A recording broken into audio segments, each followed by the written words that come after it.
You're lazy.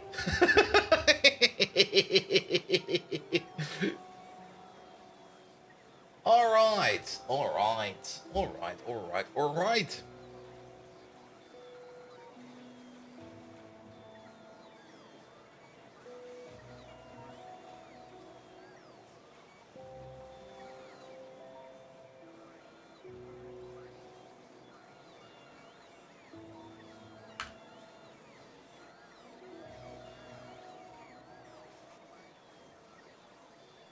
Did you make Megatron to be somewhat lazy? Very true, very true. And isn't that the quintessential part of being lazy? Automating something because you don't want to do it yourself anymore? It's the pinnacle of engineering. If you ever see a lazy engineer, it's probably the best engineer ever because he will just do everything automated and it will be fine. Should pipe the Snapchat into it? Soon. Nah, today was mostly... Actually, it was only meetings today. Non-stop meetings.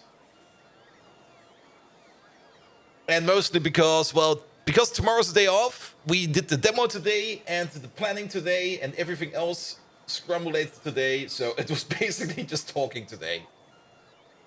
All right, where's these other Discords? There is one over there.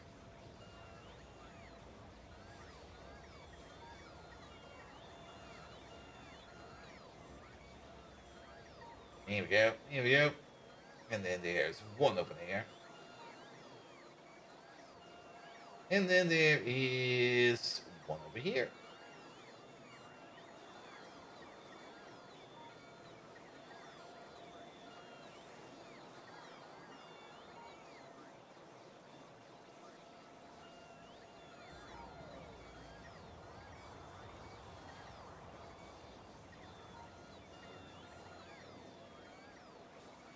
That's why you build pipelines now? Very true, very true. Why spend 5 minutes doing something if you could spend 40 hours automating it? Yes! But once you automate something, and once you know how to automate something, you will never have to spend those 5 minutes ever again. Good. Alright. Oh, there's so many browsers open. Let's turn off Teams. I don't need it anymore. Get the fuck out of here. I don't want to see you this week anymore. No more Teams for me. That's a lot of 5 minutes. Where was it? XKCD when to automate. There it is.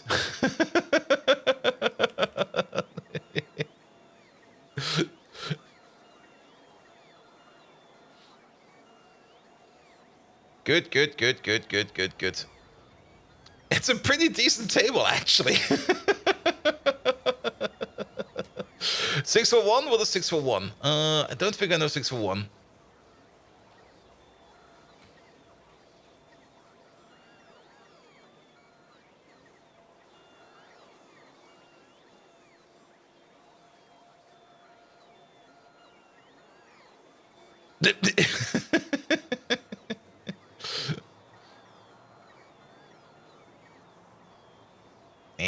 There we go.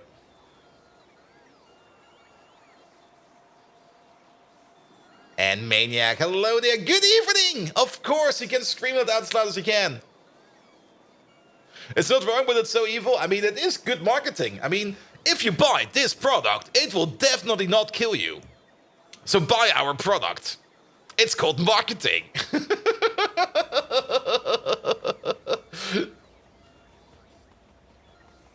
Also, our cereal is 100% asbestos free.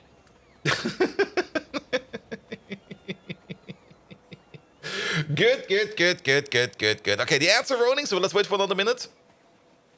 Asterix product may still kill you. No, it would be something like Asterix not including choking hazards and getting stabbed by a scroll or something like that. All right, Step Chat, where are you? Put you over there, in the corner with you. Then, let's not forget about this little boy over here. Megatron actually crashed at some point yesterday, and I'm kind of curious why. Megatron, can you sing us a song about how you defeat the Autobots? That should be a scary start. All right, here we go.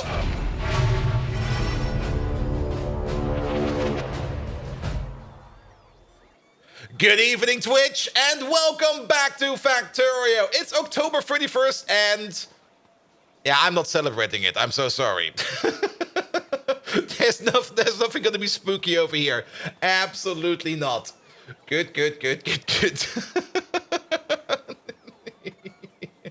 But nevertheless, we're still gonna play a spooky game because Factorio Pyanodons is spooky on its own. And it can be very, very spooky, especially if you look at certain recipes, or if you just look at your production graph and you go like looking at Coke, for example, and you kind of realize that we are consuming more Coke than we're making every 5 seconds, and every 10 minutes we are consuming more Coke than we're making. We're consuming 20,000 Coke per minute.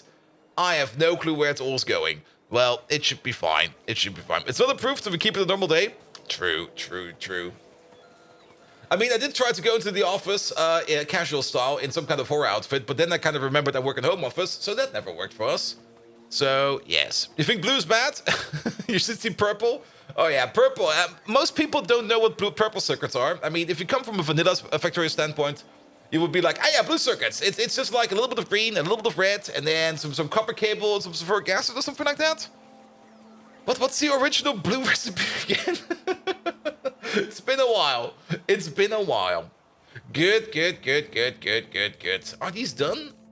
These are getting done. Good, but last time around, I kind of took some time. Oh, gather round, Decepticons, and hear my mighty tale of how I triumphed over Autobots and made them all to wail. With fierce determination and power unmatched by all, I crushed their feeble alliance and watched them rapidly fall. Optimus Prime, that fool thought he could stand up to me, but little did he know, my plans were set to succeed. With scheming and deception, I led the Decepticons to victory. And now, we reign supreme with power and authority. Starscream, you useless lump! You couldn't even swat a fly, while I destroyed the Autobots and watched them all to die. Incompetent and bumbling, you're a constant source of pain, but it brings me joy to see you fail. Again and again. My battle cries echo through the night as I dominate the fray. With a sadistic grin and cruel intentions, I conquer every day.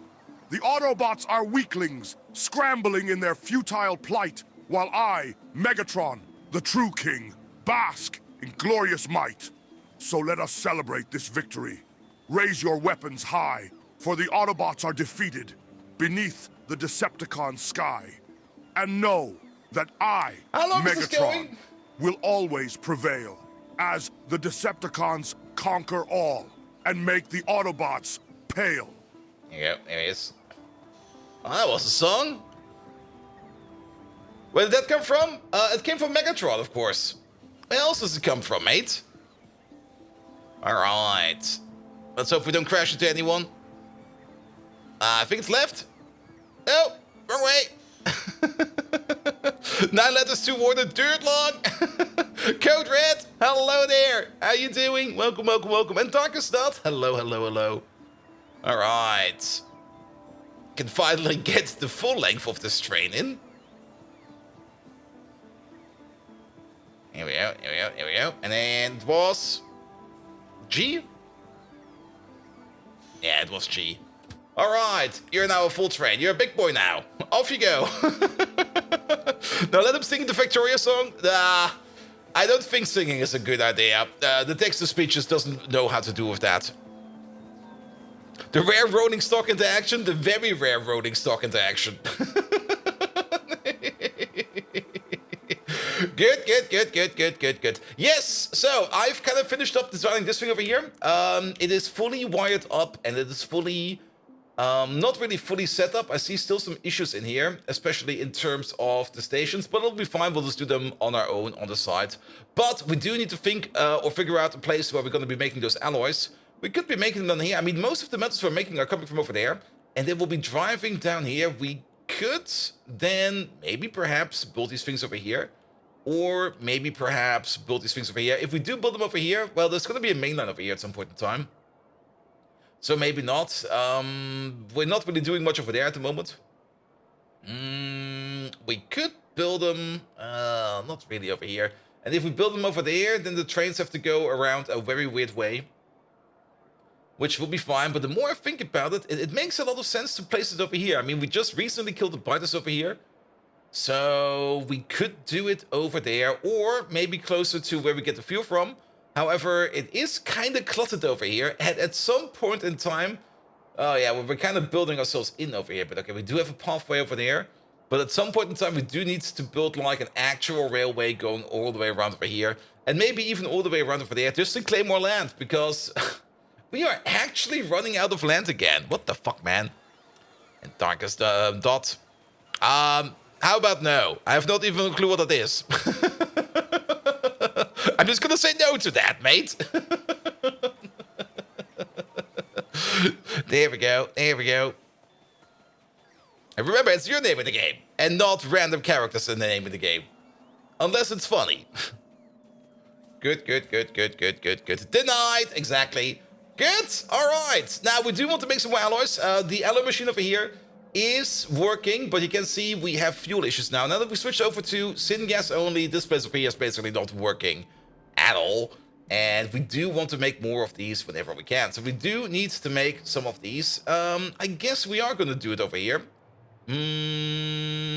So let's think about that then. Let's go down there. Ed from Cowboy Bebop. Oh, Eduardo. Yeah, there we go. Sorry, I didn't even realize it, but if you just want Ed in here, that's an easy one. Here. There must be an E and a D over here somewhere. There we go. Code Red has Ed in it. Actually over here as well. Oh. There we go. And done. I have no clue where that went. It's somewhere.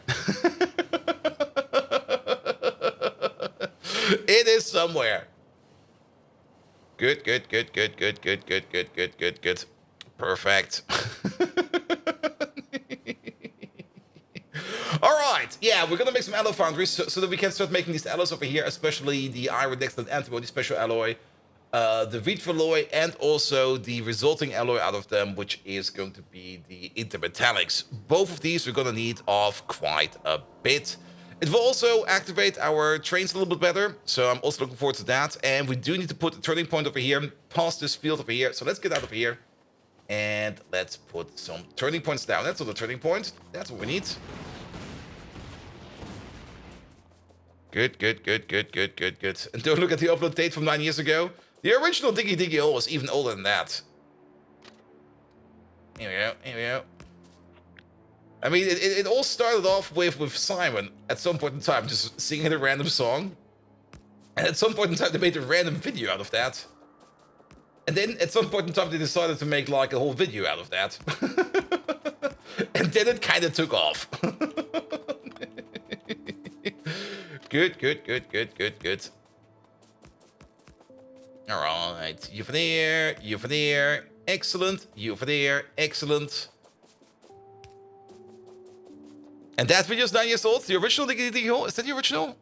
Firmin, can you give me the link?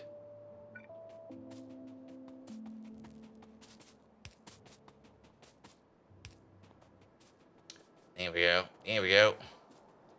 All right, we've got a turning point over here. Let's maybe move you over there. It'll be fine. 68 million views. Yox Cast of Nines regarding the upload. I was searching. I'm actually thinking of maybe I can still find it if I look on YouTube for it. The original Diggy Diggy Hole.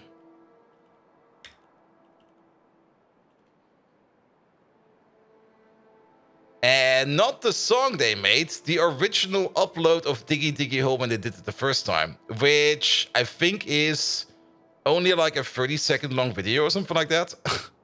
Like not the song, like before it was made. I don't even know if it even exists anymore. There we go, there we go. Yeah, I would really have to look for it. Good, good, good, good, good, good, good. All right, there we go. Even before MoonQuest, or I think they did it as part of MoonQuest. I'm not quite sure when they did it. Shakan, hello there. How you doing? All right, all right. Yeah, let's just move on over here a little bit more. Here we go, here we go. Yeah, we could have maybe gotten out later, but it'll be fine. You tried learning Spanish years ago, and YouTube still thinks you speak it, and you just want the adblock to work again. Oh shit, I forgot about Snapchat again. Snapchat! There they are. Daniel Sibald, hello there. How you doing? And Dark Explosives, hello there as well. Welcome, welcome, welcome. Happy Halloween, everybody. I'm not celebrating it. I'm the Halloween grunge. Good, good, good, good. All right. Yeah, over here should be fine. You found it? Really? All right, share the link, mate. I will have a look at that. Here, and we go down over here. Yes, fine. Pocket bots. Thank you very much. Good, good, good, good, good, good, good. All right, we kind of want to make this thing over here. So let's start off with something like this. I mean, we could start over here with this one. We do also need some resource stations for it. February 3rd, 2011. I think the one I'm still referencing is still older than that, but let's have a look at it.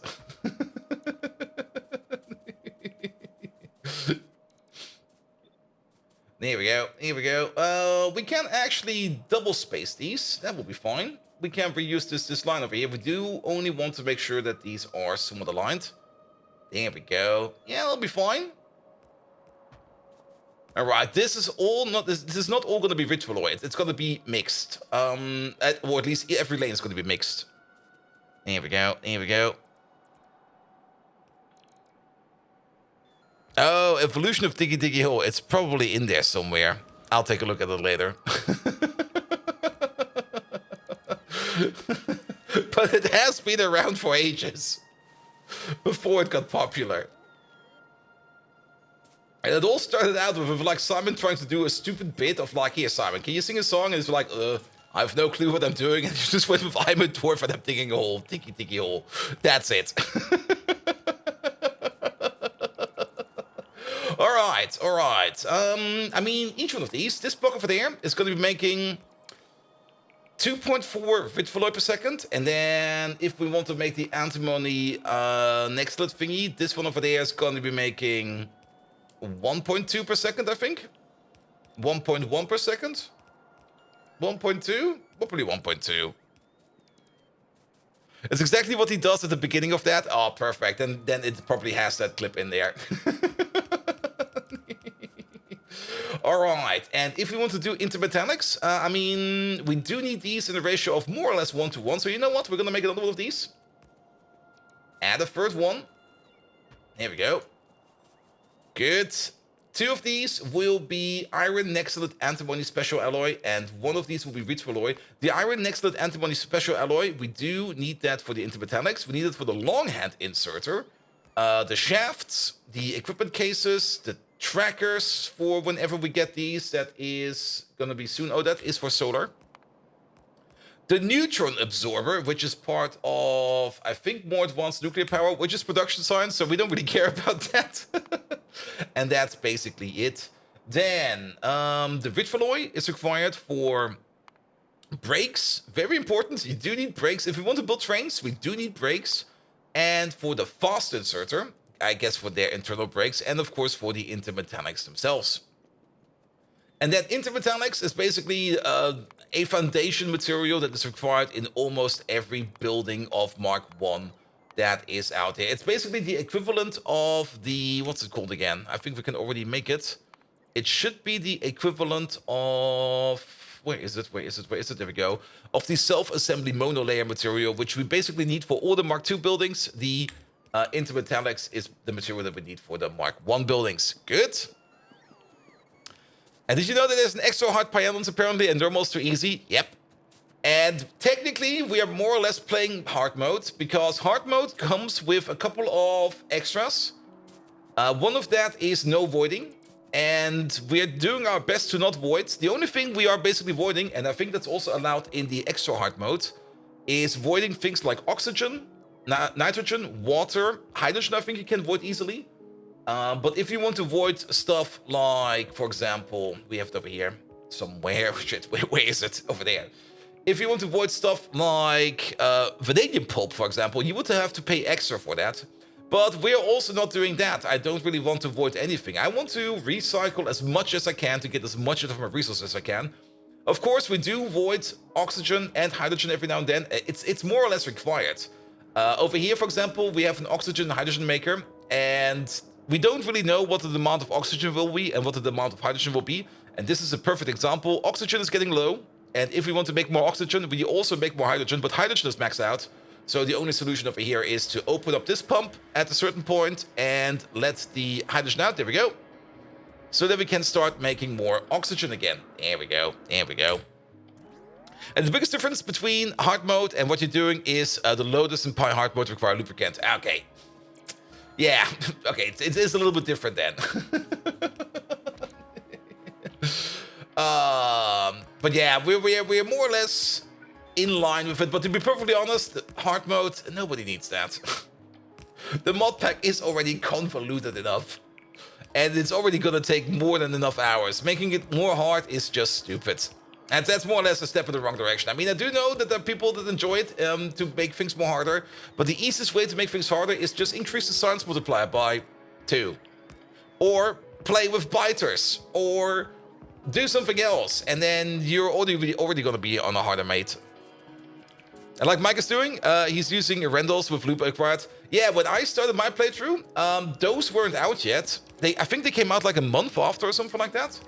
And by that point in time, we already had our loaders, and then I just didn't want to switch.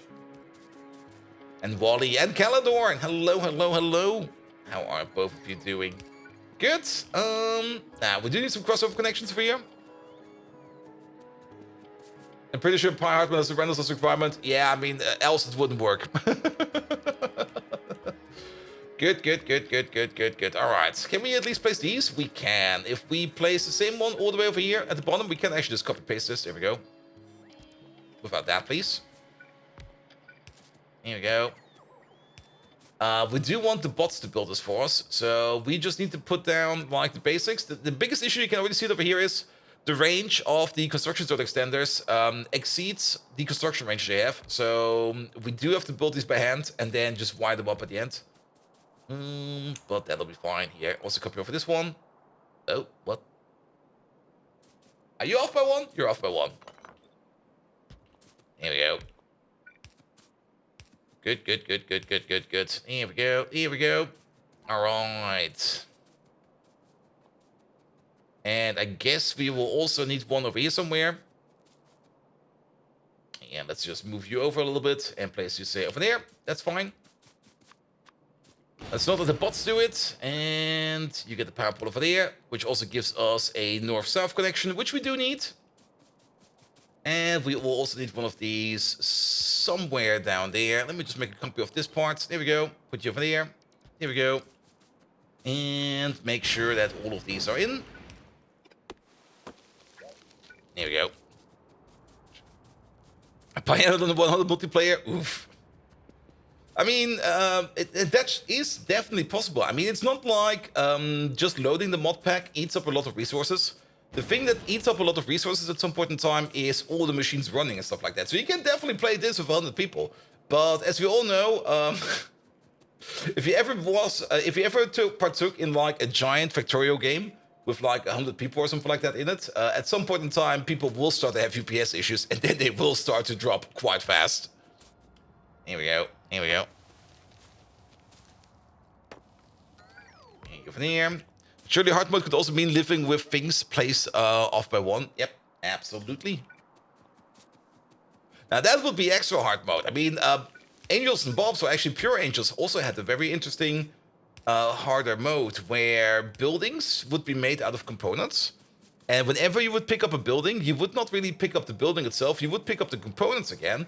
And the building would more or less be scrapped entirely. So picking up stuff got automatically more expensive in component mode for Angels. I never really got to it to play that because we are always doing other kinds of mod packs for Factorio. But at some point in time, I do want to get into Angels again. Oh, that's what we want. There you go. That's what we want. Also, we don't need this. And play the Pulse of Angel's Heart mode and component. Ooh, that sounds lovely. All right. Good, good, good, good, good, good. We can probably just use you real quick. Yeah, I know, cliff in the way, but we don't need these rail tracks on the top. We don't need this on the top. The only thing I want over here is where these roboports will be, which will be somewhere over here. Was it a lot of fun? Probably. I mean, I still hold Angels pretty fondly in my mind, because it was the first mod pack I ever played for Factorio. And as such, it still holds a very special place in my heart. It's also the reason why at some point in time I want to get back to it. But yeah, at some point in time. First of all, we have to finish Pi, and that's gonna take more than enough time. Alright. Good. It seems we still have some power connections missing over here. Here we go. You got power. You are missing all power because we're missing the north-south connection over here because this pole's missing. Here we go. And then we're also missing... I did it again. Here we go. Then you're getting power. You're getting power. You're missing entirely. And you're getting power. So, there we go. And you're charging as well. Good. So, that means we got a bit of construction grid over there. We're just going to get some new bots for over here.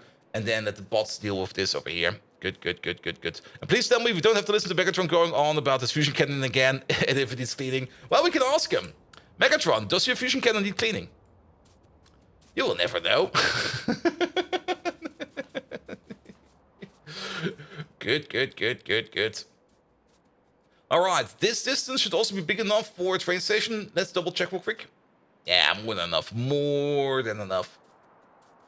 And then we're just going to have a couple of these alloy smelters. We're probably going to have more alloy smelters in other places as well. But for now, let's just make these so that we can remove the ones we have sitting at the home base or the old base. Because those... Starscream, you imbecile! I don't have a fusion cannon in training. My fusion cannon is a force to be reckoned with, capable of obliterating anything in its path. How dare you suggest that I am anything less than the epitome of power and destruction? You are a worthless excuse for a Decepticon. Now go and polish my fusion cannon, you buffoon! Yep, it needs polishing.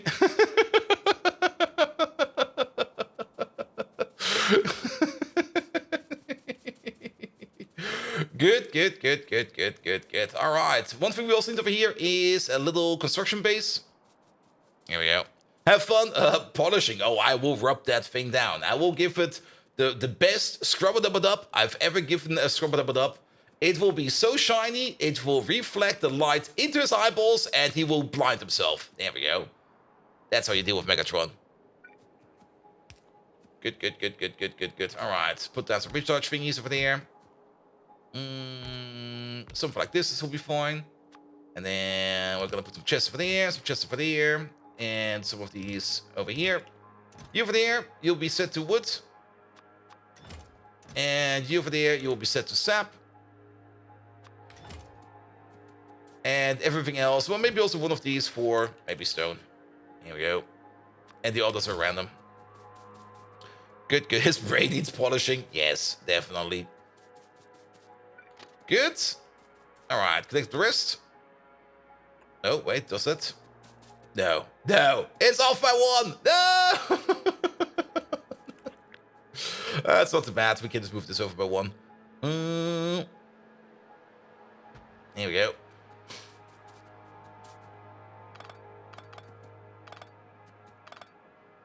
And there we go.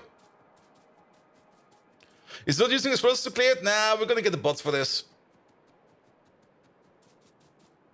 Here we go. And there we go. Good. We also need more train stations over here. I'm not sure where those train stations will be yet. But for now, we're just going to build this. Or let this thing over here be built. Perfect. All right. I need a train. I see a tin train over there that maybe or maybe not will be going any second now. There's also a train coming our way. So let's maybe jump into you. What are you? You're the copper plate train. Drive me over here first. Good. I did forget the radar, but we're gonna come back either way, so it'll be fine. It'll be fine. Good. According to Bolt 2, you have missed him teasing Megatron about his tiny fusion cannon and how Bolt's fusion cannon is massive the other day. Yes. And Megatron really didn't like that. He was really pissed about it. He was very self-concerned about the size of his fusion cannon.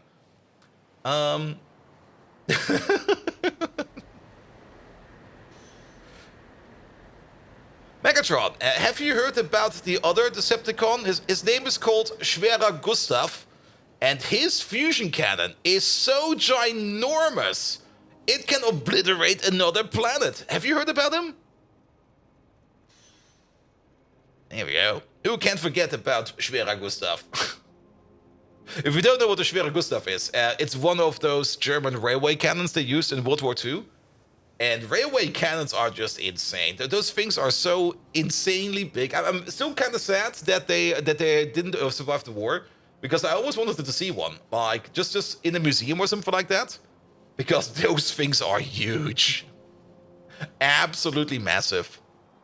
They have to be on rails due to weight. Yep. Schwerer Gustav! Ha!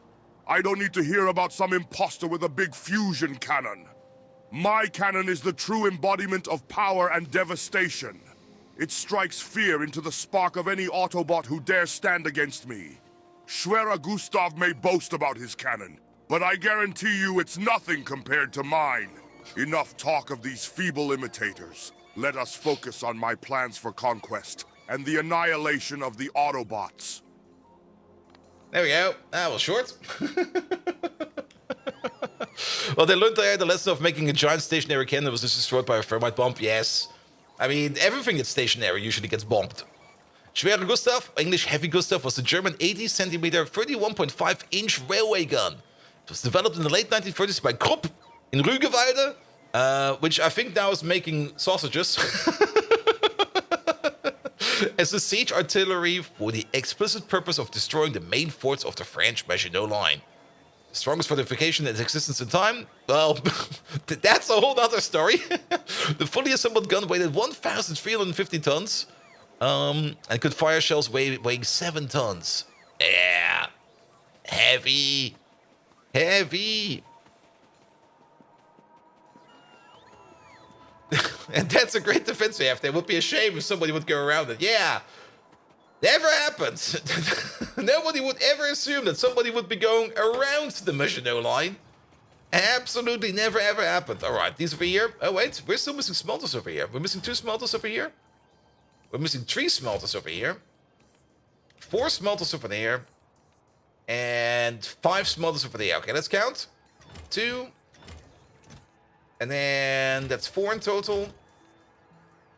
8 in total. I clicked on the same thing. We're missing 13 in total. So let's just make a new one of these real quick. No, I don't have anything on me. Good. Pick up all of these. Throw in there. Pick up all of these. I'll just steal my green wire real quick. And maybe my blue chest. Oh, my blue chest went in there. Where did it go over there? Here we go. Here we go. And then smelters. Here we go. Call up 13. We're gonna pick them up later. Alright, pick this thing up. Off we go. We're gonna do some constructing. A modern Western artillery is a precision weapon and not an area control weapon like the Soviet era. Yeah, that was also a very interesting story. I mean, usually artillery fire, especially during like the World War eras, it was usually very inaccurate. And the solution for that was just like bring more artillery and then just whatever is over there, just fuck it up. That usually does the trick. However, moving that much material around all the time, also that much shells, also costs a whole bunch of personnel, which you don't always have. Also needs a whole bunch of space and is a prime target for just enemy planes. And the Americans were very, very smart about their artillery. The Americans, basically, every artillery setup had like a map, and that map usually was set up in grids. And for every day, a set of mathematicians would come up with the precise input variables you need to fire the artillery so that it would hit one of those mapped regions. So basically, they had a whole bunch of mathematicians just sitting there measuring the weather, the humidity, and whatever the fuck you could come up with, and then just calculating what the correct input variables would be to fire that artillery to land spot on. Basically, a bunch of nerds. There we go. In Foxhole, we do these calculations too. Really? You have to do this in Foxhole too? Oh, that's amazing. Here we go. All right, to drop all of that in there. We're kind of missing the bots. You over there. You can stay for now. I don't think any turn will be coming over here anytime soon. Good. Speaking of bots, here at 50, I should have probably picked up some more bots because 50 bots is not a lot. Definitely not a lot. We're also missing some other things, like, let's put some extra things in here. Like some pipes, the train stations, the rails. Put some extra belt in there. Couple of these, couple of those, some extra inserters. You never know when you might need them. Some extra power poles might also be good. Some extra pumps, some water pumps. There we go. And definitely some cliff explosives. Good. And some extra lamps. Always have some extra lamps. And put these in there. Good, good, good, good, good, good, good. And 50 bucks is the beginning. Yeah, but I should have just picked up some more from the mall. And I kind of forgot to do that. So, wait, before we go. Radar. Here we go. Here we go. Yep, exactly for me. Radars. Especially when firing the storm cannons, stationary long range artillery. Ooh. Acronymus, hello there. Welcome, welcome, welcome. How you doing? Yeah, let's put you over there. And then we can see. And also, not only that, let's also make sure that the bots actually pick up all the trees, not only the trees that are in the way. So let's make sure that all of these over here get picked up over time. Here we go. Good. And then let's go back to the mall real quick. We are going to get into material processing too real soon, which means we should probably start taking a look at things like uranium processing, which we might just start doing today. I mean, we do need to do it at some point in time. And I mean, what's more scary and fun than uranium? Well, plutonium, but yes. There we go. And Borderlands 3 joke coming in. More pumps is good. You don't want to be one pump chump. There we go. Here we go. And next time Megatron asks you to polish a cannon, you should reply by saying the previous naughty reply about polishing the cannon until you reflects light in his eyeballs. Oh. We only tried that once, but he was like, "Pa." He doesn't care about that. Here we go. Here we go. Alright, yeah, we should definitely bring some more bots over here. Good. Green circuit machine. Green circuit machine is doing stuff. Well, it just started doing stuff. Red circuit machine is still kind of silent, but new stuff is coming. Wait a minute. Did we get a shipment of lubricant? No. It's all waiting on lubricant over here. That's the annoying. Wait, maybe we did. Is this not the lubricant train? That is the lubricant train. So we did get the lubricant shipment at some point in time. And we did make some cermet, but now we are out of most likely glass? What is this? Plastic. Oh yeah, plastic is also an issue. Plastic and glass is an issue. Do we already have a better plastic recipe? We're making some weird ways of making plastic, but plastic is required. The nylon one we don't have yet. This one is pretty horrible. Oh, casein. This one is pretty decent. And we can definitely do we're currently doing the melamine one over here, but we're only doing this as a side product. But the casein one over here, that is a pretty good idea to do. Mostly because if we go over here to our snow cows, which are sitting over here, they're not really doing stuff because, well, the amount of Corlex milk that we need is very, very, very limited, and it's all backing up over here. So, oh, yeah, we're gonna kill you soon. Scary game today. The episodes of Goblin Slayer, yep, can highly recommend them. They're fun. They're fun. Here we go. Here we go. And if you have not watched it yet, definitely do watch Shangri-La La Frontier. It's bloody good. And the free one. So it's a free run. Can also highly recommend that one. Here we go. And if you're up to it, Under Ninja, because Under Ninja is bloody amazing. A lot of people are probably gonna feel like a little bit detached about it, mostly because of the way it looks, and it looks kind of weird. Up to then, Under the Luck, yes, I am. I saw some good granny action in that one. Or do you mean up to date with the manga? Because I still have not picked it up yet again, and I will probably also not pick it up because once I pick that up, myself going to bed at 4 a.m. will end up going to bed at 6 a.m. Yeah, I'm not touching it.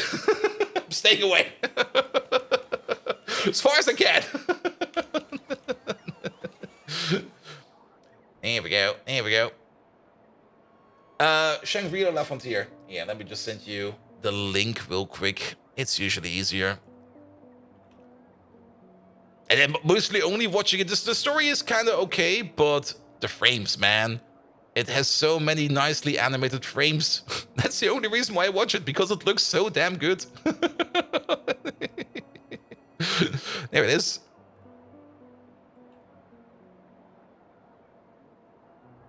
I just love looking at the frames.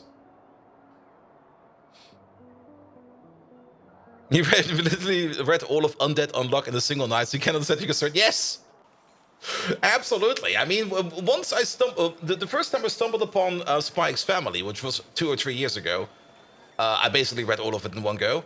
And then when I stumbled upon... Dan Da Dan, which is also amazing. Yeah, that was a very short night. And when I kind of just wanted to reread like 1 or 2 chapters for solo leveling, yeah, that didn't happen. That didn't work. Read the whole damn thing again. God damn it.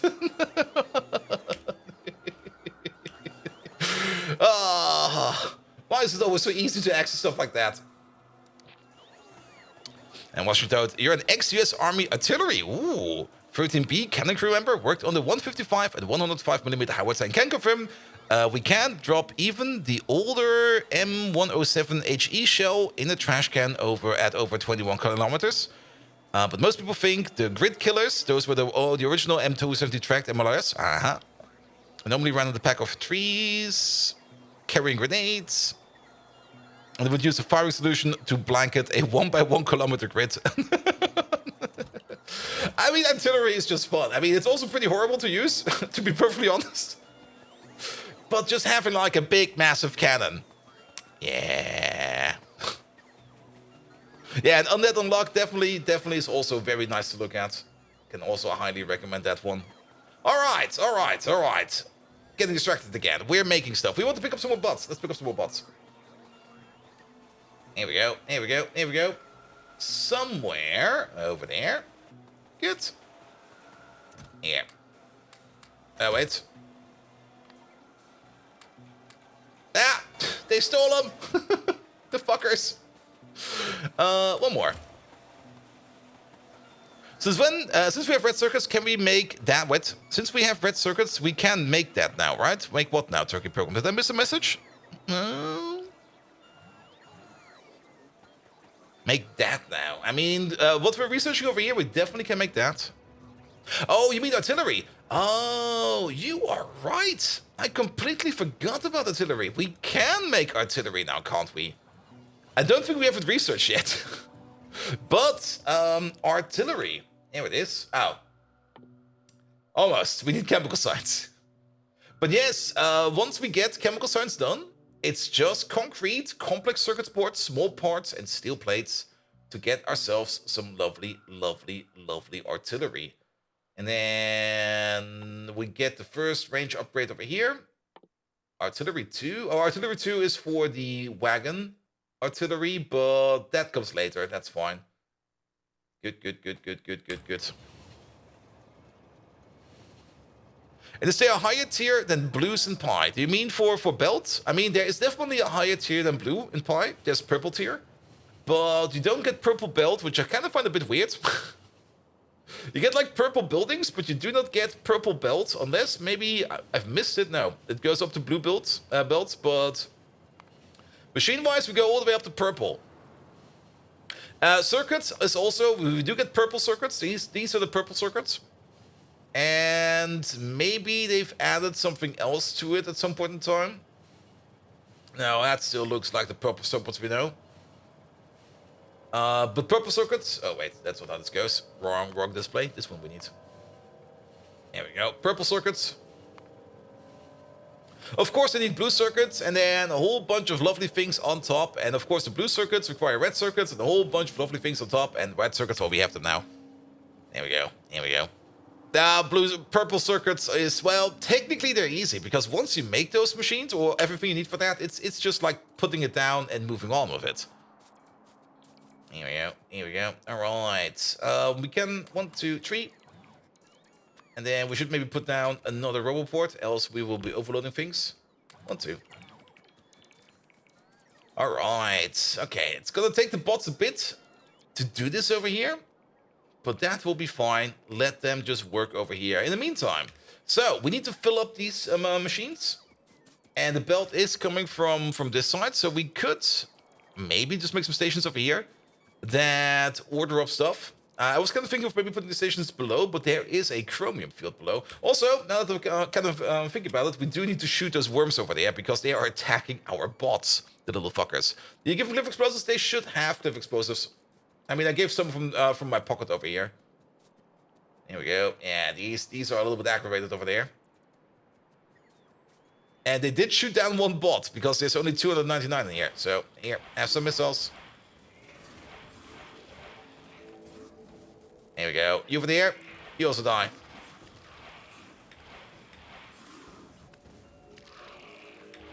As to you.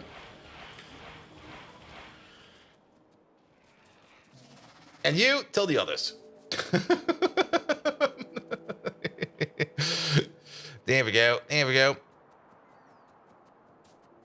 Have you ever seen the German version of that jive scene in the airplane? Oh, you mean the... I think I have seen it, but back then I was little and stupid. And ever since I got more into movies, and ever since I noticed how horrendously bad the German like synchronization is, I never really watch a movie in German anymore, because my ears just bleed instantly. Like, it's just so horrendous. I mean, it's not about the language, but it's more like, most of the time, the German voice actor is not even matching the emotion that the English voice had. Most of the time, they just speak as if they would be speaking, without even seeing what they would be speaking. And it never really matches. You have to watch a German version of that scene? Send me a link. Maybe I'll take a look at it. Here we go. Here we go. Good, good, good, good, good, good, good. And there are even translation errors. Yeah, but those always exist. Those always exist. All right. It does seem that we have a little bit of... Oh, no, that is just missing a power pole. That's fine. That's fine. Like that one. All right. I'll open it up. I'll watch it afterwards. Here we go. Good, good, good, good, good, good, good. Perfect, perfect. Good. Yeah, we need some stations. There's also some more worms over here. That's fine. Actually, if we make the stations over here, that's a good idea, because then we can also mine the coal over here. 14 million raw coal. Lovely. And maybe also get the copper connected. I mean, mining copper is pretty easy, so why not? So what do we need over here? Well, we do need to make everything we need to make the rich alloy, which is copper plate, titanium plate, nickel plate, duralumin. We might want to improve our duralumin production. Now that I think about it. And antimony oxide, that's 5 inputs. And then over here, it is antimony again. So that's the null input. Excellent. And iron plate. That's 7 inputs over here. And 3 out. That's 10 train stations. A casual 10 train stations over here. All right. All right. We're going to leave some space in the middle over here. Mostly because I think I need to be routing some belts around. So it'll be fine. Here we go. Here we go. You physically recall into German translations of books nowadays? Oof. I mean, it is also pretty hard to translate stuff most of the time. I mean, Like certain words, like certain offers or directors use, or emotion, well, not really emotions. Emotions can always translate, but like yeah, it's sometimes really, really hard to just like translate that, and I kind of get why it then kind of sounds stupid, which is the whole reason to just not translate it and just work with subtitles and stuff like that. 1, 2, 3, 4, 5, and even subtitles are most of the time not correct or abbreviated. Most of the time they're just very abbreviated, or they interpret stuff for you, which is also fine. Here we go.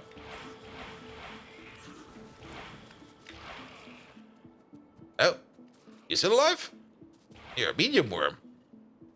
3 missiles. Here we go. So 1, 2, 3, 4, 5, and then 4 requesters. Off by 1. 6. 7, and then a couple providers. Yeah, we were gonna be routing stuff. I mean, we could maybe make these stations a little bit smarter, but all the providers will be on top. I don't care. 1, 2, 3. A bit of everything, please. Oh, Acronymus. Why was the message being checked by the mods? Seriously, yeah. You know what was marked over here? The Ultimate picked it up, and it just says, I can't stand German. You naughty man. Think about what you said over there. What do you mean you can't stand German? Oh. Yeah, I mean, I got the Ultimates running. And every now and then we do get like a false positive, which is still fun in my opinion. There we go. But yeah, I mean, the Ultimates are running over here, but they're set, I think, to the lowest level. And Acronymus, I think you actually managed to trigger it, I think, twice the last 2 weeks or 3 weeks. So I'm actually kind of impressed.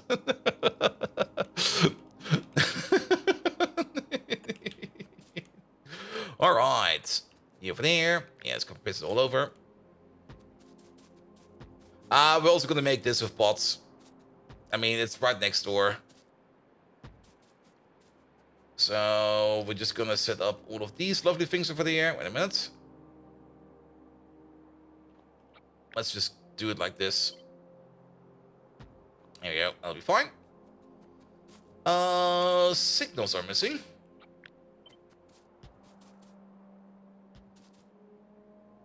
Here we go. There's a tree in the way.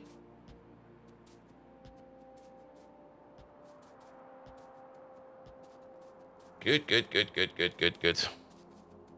And Bolt, a small Foxhole cinematic from your regiment. All right, I'll put it to the list as well. Guys, you do know that you're now keeping me awake until 4 a.m. Like, what the fuck, man?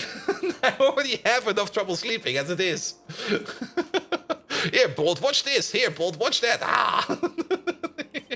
Nah, it's fine. I mean, I would be probably watching something similar, stupid, either way.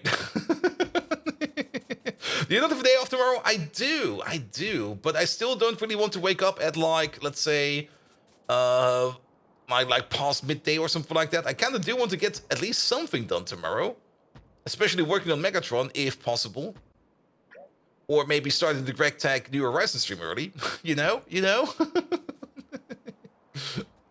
Good. You're gonna be up until 4 a.m. anyway. That's true. But I could. Nah, I'm gonna be up either way. Here we go. All right, there. Why is there so many trees over here? Where did all these trees come from? All right, we definitely need to give them some more cliff explosives for these cliffs. Actually, let's help them out real quick. I started the blue circuit build today. No, definitely not. I mean, we could start the blue circuit build today, but it will not be operable until like quite some time. Also, I'm kind of concerned that we are not getting any more power pulls. Kind of have the feeling that maybe the power pole production is stuck. Is the niobium build maybe broken? Well, not broken. It's probably just missing like random inputs or something like that. Let's have a quick peek at that. If we go to the mall over here, where we make the power poles, it's over there. Okay, there are 15 here. Nothing's broken. It's just the bots being stupid. That's fine. I don't mind bots being stupid because, well, they are. Oh! Alright. Congratulations, you have won a missile or two. Same for you. Good. Alright. That was not good. Place you over there. Do I have grenades? Yes.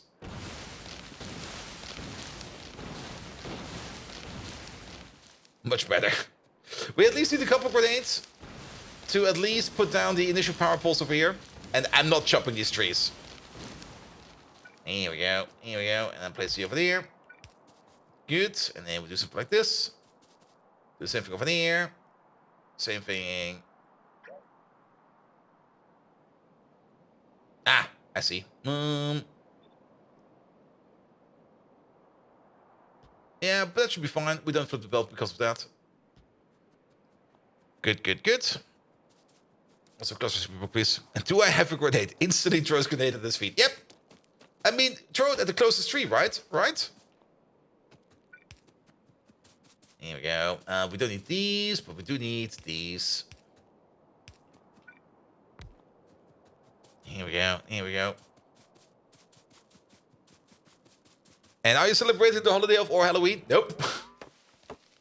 Not celebrating anything. I'm also kind of curious to see. I mean, last Halloween, we definitely had some random people ringing at the door and going like, trick or treat. And I was like, get the fuck out of here.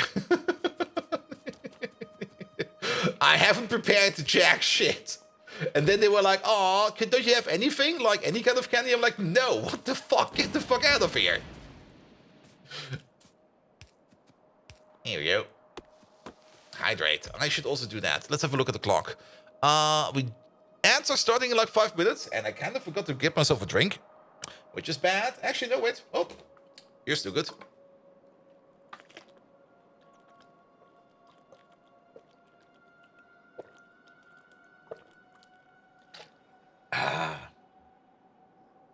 There we go. If I ever live in an apartment that's nested behind a bank, I also live in an apartment, but that didn't really stop them from ringing everywhere. And also, it was just like this one woman with a child going around. I'm like, don't you have anything better to do? Here we go. Oh, still giving away. Good, good, good, good, good, good, good. Ah! Do this, please. And hello there, Kevklowski. How you doing? Welcome, welcome, welcome. All right. Okay, first of all, hook you up to the power network. Also seems we can choose the new research. Lovely. And then, second of all, we need an intermediate. Oh, there's so many cliffs. Get the fuck out of here. Yeah, we probably do need to bring them some extra cliff explosives because the amount of cliff explosives that are going around is probably not enough.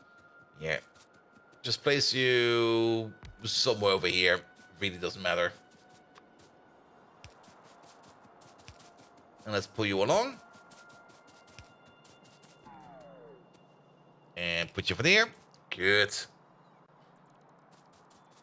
Ever removed one power pole and have most of the base gone dark? Yes, every Factorio player has it at some point in time. Especially once you start picking up like those small wooden power poles and you go like, oh yeah, these are some wooden power poles. We don't need these, right?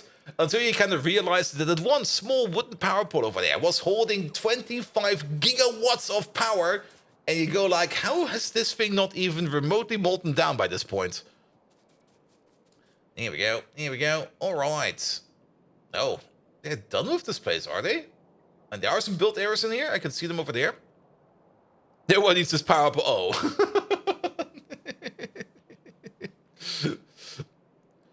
That's what we call the single point of failure? Yep.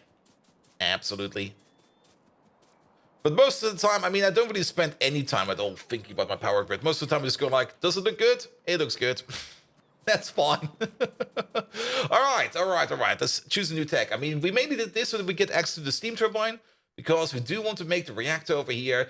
We should probably pick up some red circuits and make some reactors just so that we have them. And maybe also pick up some red circuits by hand. Maybe just drop them in the mold so that we can make some reactors and maybe make some particle accelerators.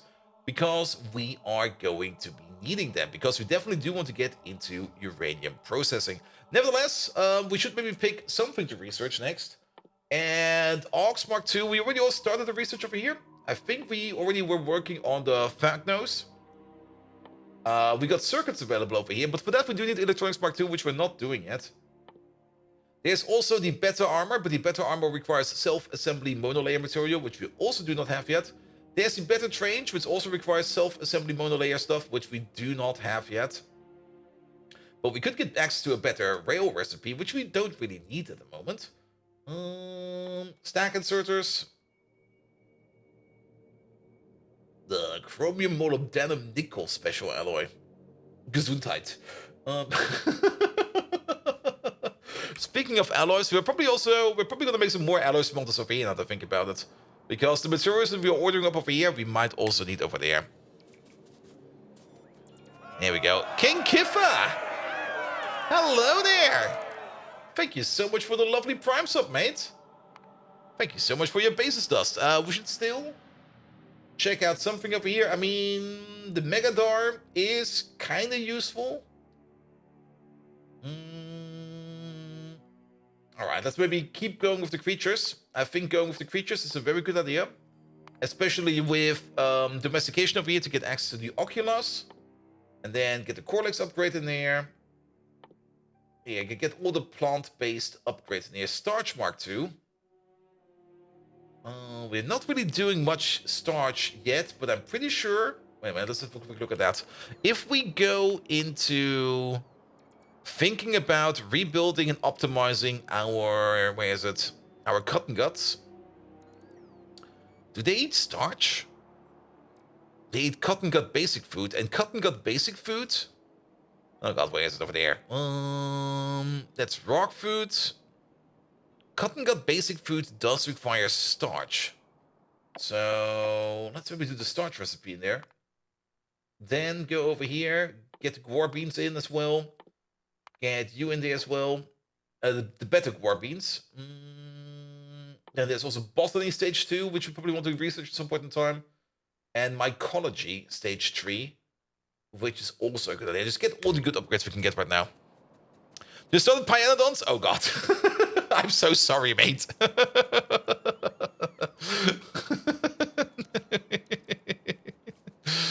Vat brains. Oh yeah, vat brains. Wait a minute. Where are those? There they are. This actually makes a lot of sense to do first.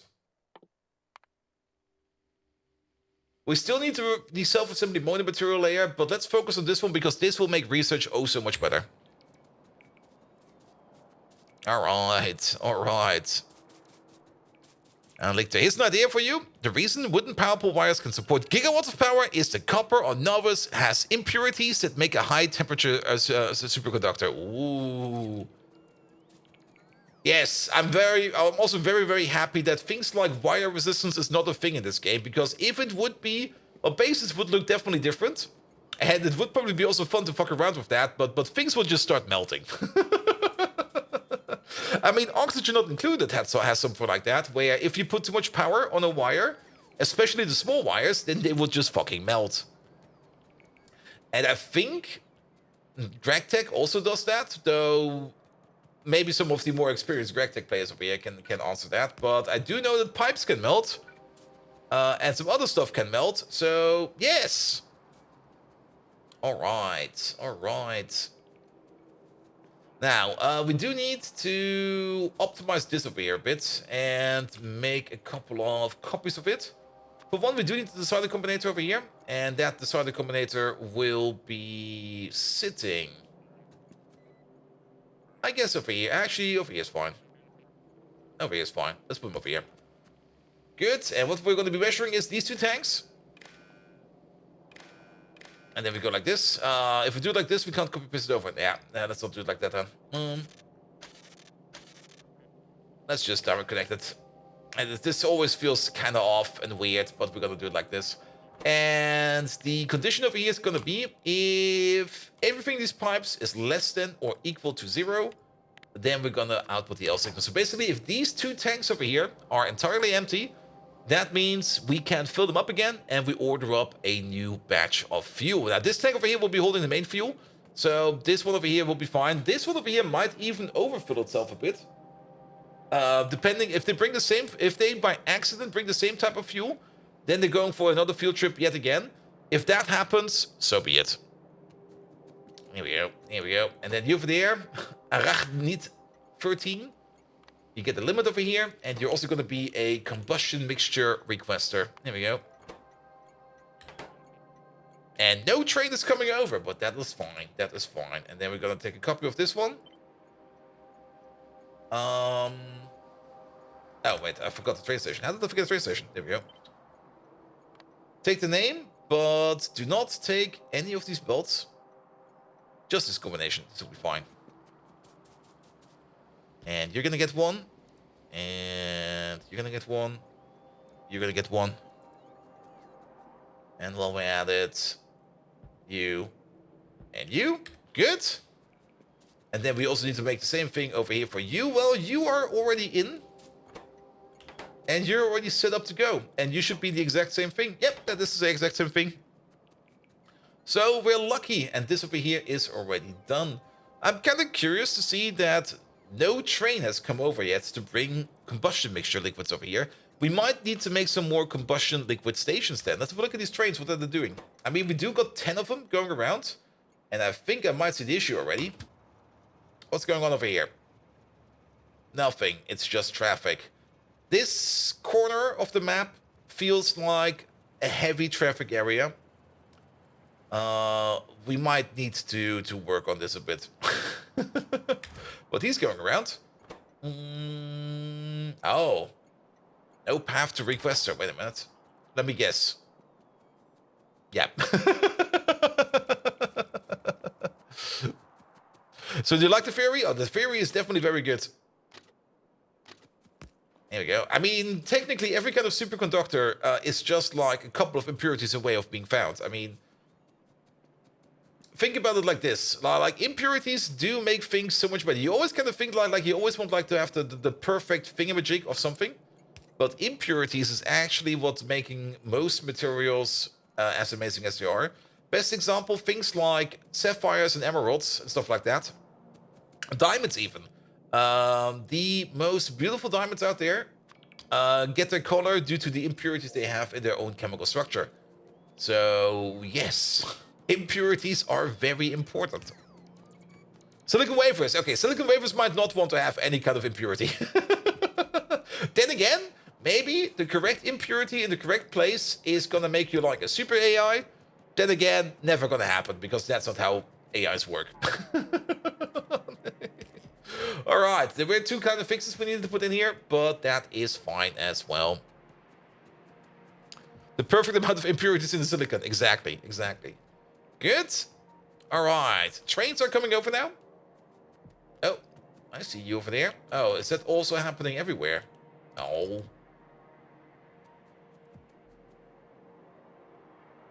Okay, we're gonna come over there. But first we need to go down, because we got the same thing happening over here.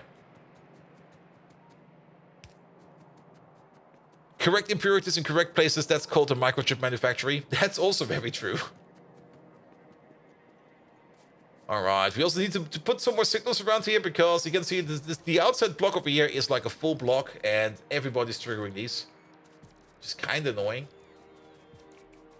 Here we go, but fuel is coming in. Lovely. Oop, trade. Don't get hit, please. Put you over there.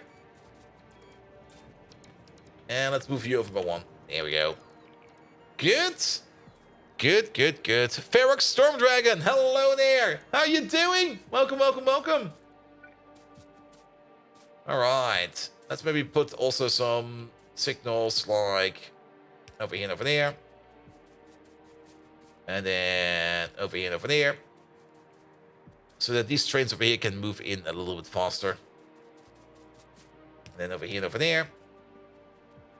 And then that is fine. There is a piece of track missing right over there. Alright, only one piece, not two. Here we go. Here we go. Alright, fuel will be coming in. We do need to set some recipes over here, which we kind of did not do. So you over there, you will be the iron, not the iron niobium. You're going to be the iron nextlet antimony special alloy. There we go. And Rihan, hello there as well. Welcome, welcome, welcome. And you will be over there. Good. Snapchat is also doing fine. Here we go. Here we go.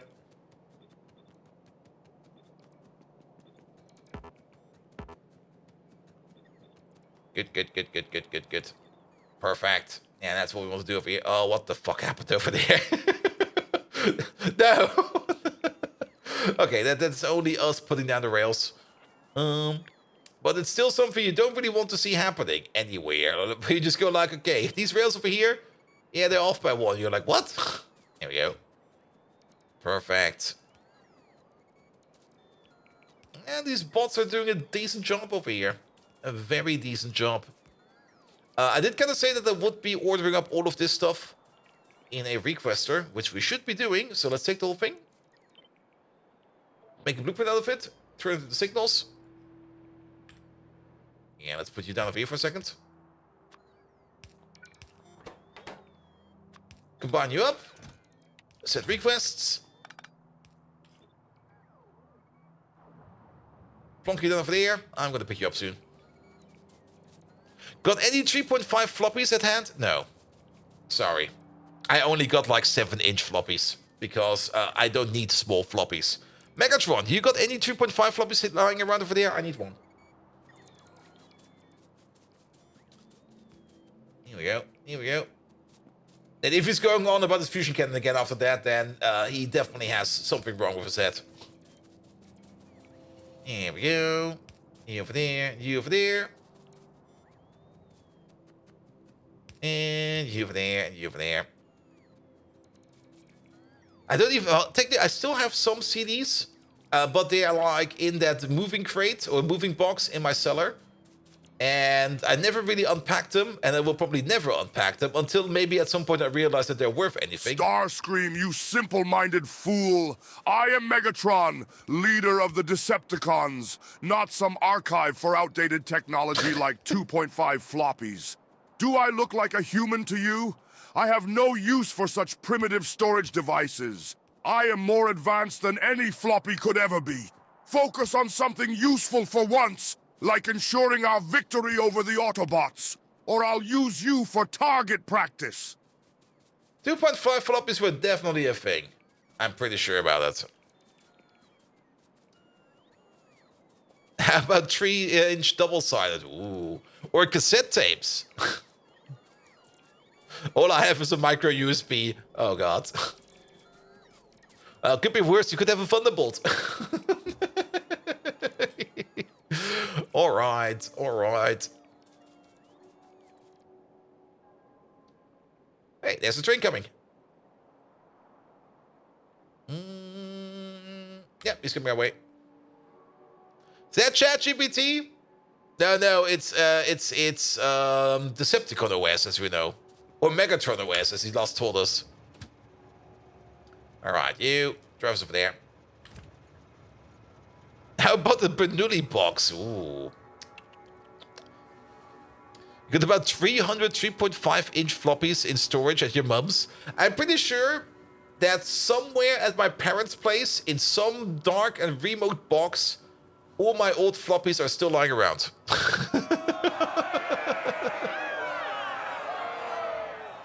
Big Clown! Hey, Bold. I just found this sub. Do you know what to do with it? Maybe Megatron knows. Megatron, we just found a random subscriber. What shall we do with him?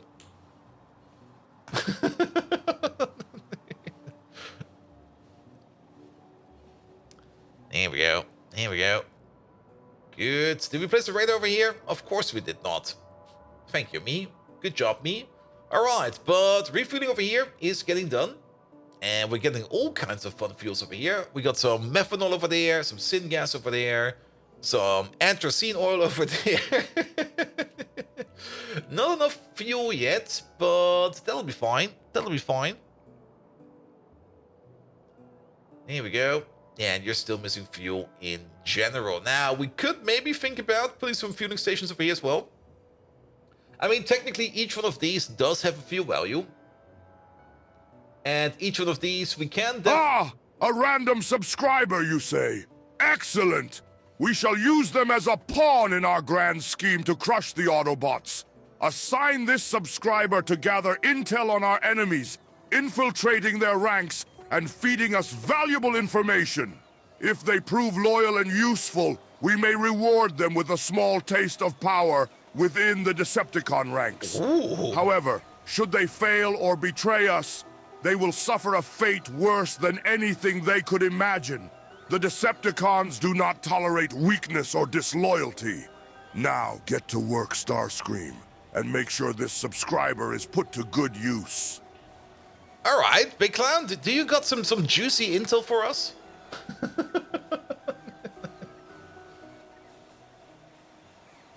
Here we go. Great, I need to look for Megatron co-pilot. You will not find him in co-pilot. He's sitting tight on my... Wait a minute. There's 10 over here. Are we not requesting them? Oh, we're probably just not requesting them. Dang.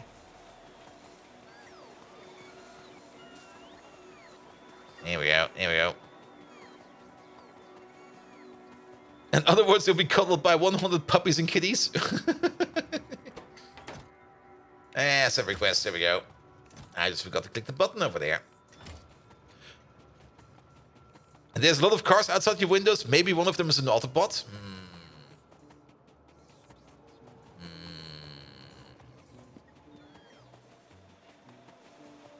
We could try. Sir, Big Clown sends its report. Big Clown is the name of the new subscriber we have just added to our ranks. He's reporting the following thing. There are a lot of cars outside my window. Maybe one of them is an Autobot. Big Clown, get ready to get scolded. Or maybe shot in the face. Here we go.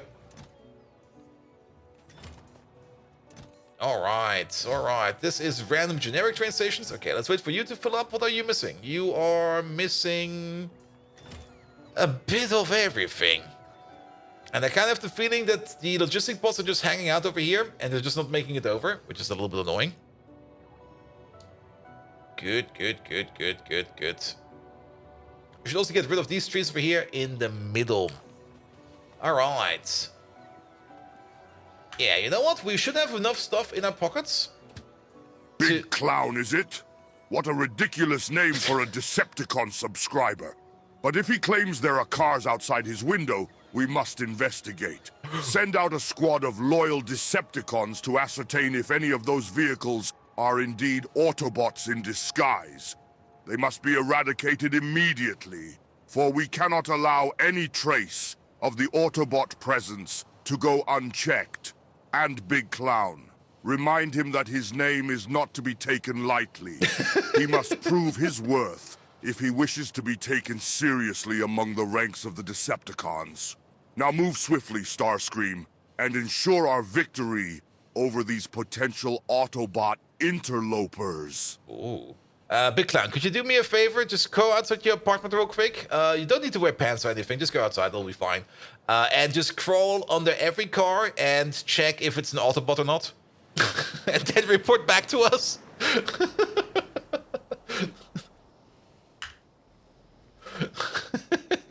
Why does he sound like Boris Johnson? He does? I have no clue how Boris Johnson sounds like. But let's not tell him that. Biosoup, hello there. How you doing? All right.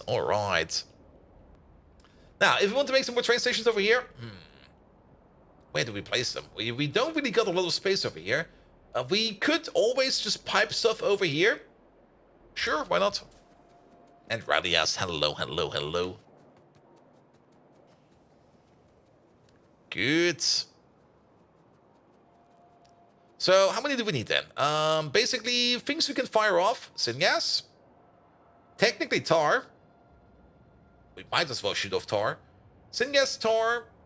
Coal gas. No, tar and coal gas have really shit values. Like, it's 200 kilojoules. That's like nothing. Light oil. definitely. Naphthalene oil. Yeah, we're also already doing anthracene oil and carbulic oil. I mean, the tar and the coal gas is more or less the primary product that we're doing over here. Let's not put that into the combustion mixture system, but definitely all of the others. So it's going to be like 1, 2, 3, 4, 5 stations. That'll be fine. See if they have muffler bearings.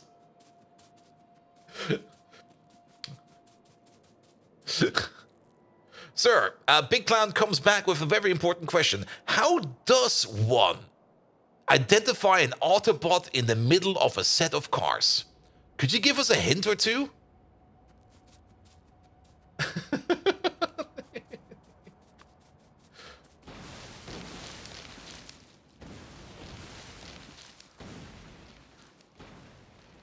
Here we go, here we go.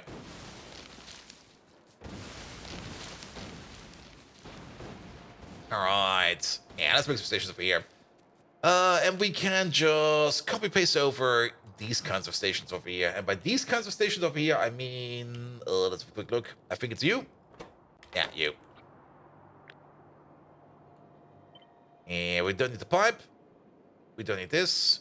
We don't need that. We don't need this for now. We don't need that for now. We're probably going to put in the refueling line. But actually, if we do put in the refueling line, then maybe keep these for now. There we go. And then start from over here then. Big Clown dares to ask such a question? Pathetic. Uh-oh. But I suppose I shall grace him with an answer, albeit a simple one. To identify an Autobot amongst a set of cars, look for anomalies, signs of imperfection, or hints of transformation mechanisms. Autobots cannot fully mask their true nature, so there will always be some telltale signs of their robotic forms. Look for pristine paint jobs, misplaced logos, or even strange gaps in the bodywork. And don't forget the most obvious clue of all. Their tires screeching with the sound of cowardice. Now, Big Clown, go and prove your worth by identifying and eliminating any Autobots in disguise. Failure is not an option. He's turning weird again. Bolt, don't write me into this bad graces. No, you're still good, you're still good. And I mean, we did need that information. Okay, so get out there. It's Halloween, so nobody will even notice that you're out there. And check if those cars outside of your apartment are Autobots. There was a Pycode update. Yes, I did install it. It was only a very simple and stupid update.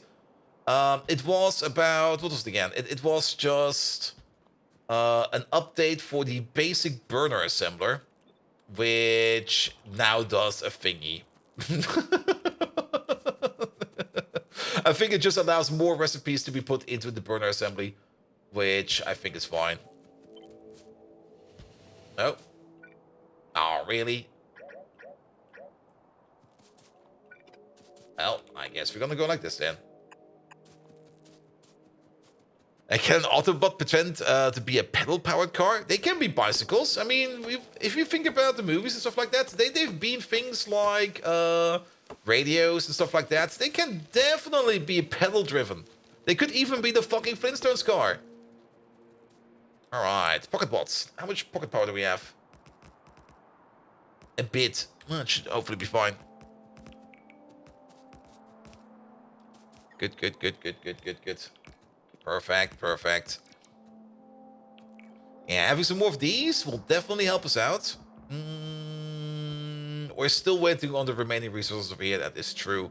But for example, this guy over here, he's also still waiting on resources. We might also want to make some more of these fuel trains, because they do all seem to be very much busy. So how about we just do something like this? Oh, well, don't do it like that, but definitely do it like this. And we're just going to add like 4 more to the ranks. There we go.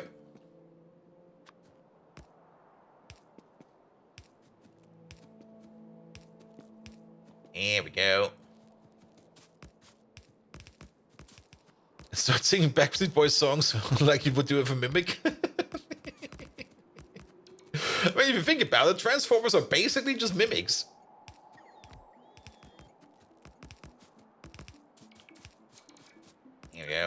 Place you over there. Just checked and the Flintstones cars outside? Ah, well, that's your problem. I mean, we have to check in front of Big Cloud's house. If there's a Flintstone car in front of your house, then you're probably fine. Here we go. Good, good, good, good, good, good, good.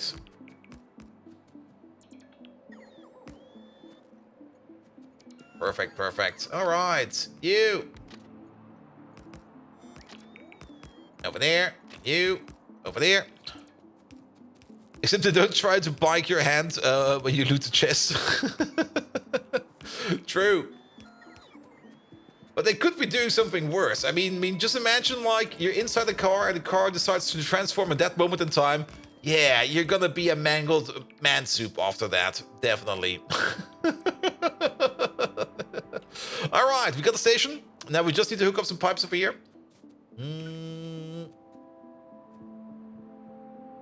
Now, of course it doesn't reach. Here we go. Over there. Over there. Over there. Over there.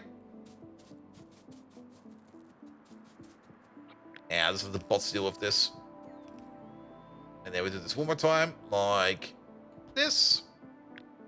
Then we can copy it over like this. There we go. Good. Alright, get in there, bots. Do the deed. Flintstones cars in the front of your neighbor's house, you're either fine or you live next to a YouTube content creator who calls himself the post-apocalyptic inventor. Or he could just be like a professional Flintstones impersonator. I mean, I'm pretty sure the market for professional Flintstones impersonators is pretty damn good because I don't think they exist. So if you do go around and become the world best Flintstones impersonator, you're probably going to take all of the money. So what are you waiting on? Just become a Flintstones impersonator. You can do it.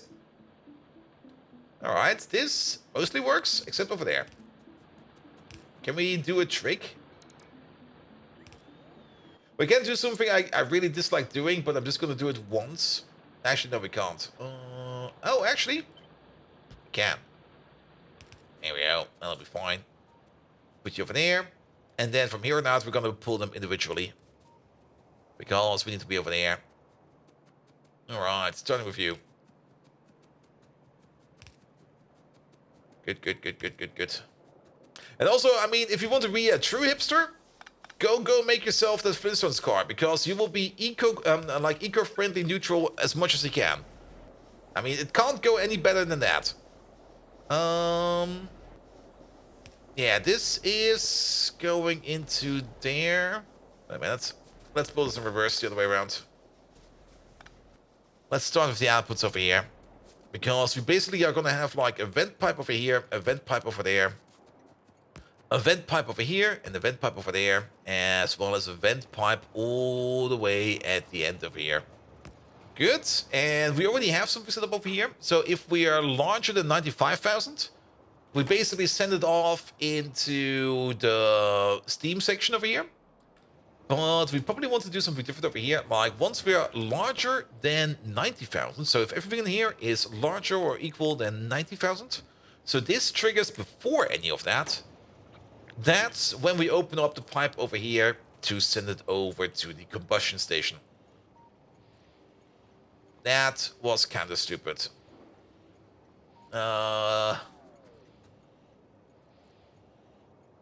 I guess you're always open? No, you should be the same as... I think it's fine. I think it's fine. Though we got some small differences. This one over here is also set to 90,000, but this one is now also set to 90,000. So that's where we go for 80,000 then. 80,000 will be better. Here we go, here we go, here we go.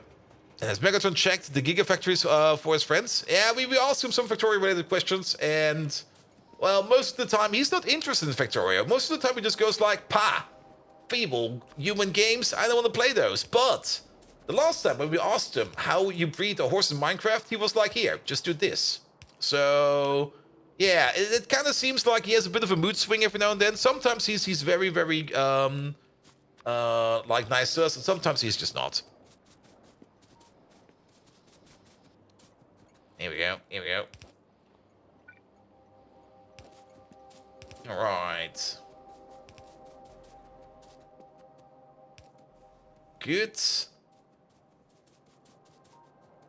I guess we can't pull this thing along at least. Because we've got space over here, we've got space over there, we've got space over here, and we'll trade space over there. And we got you over there.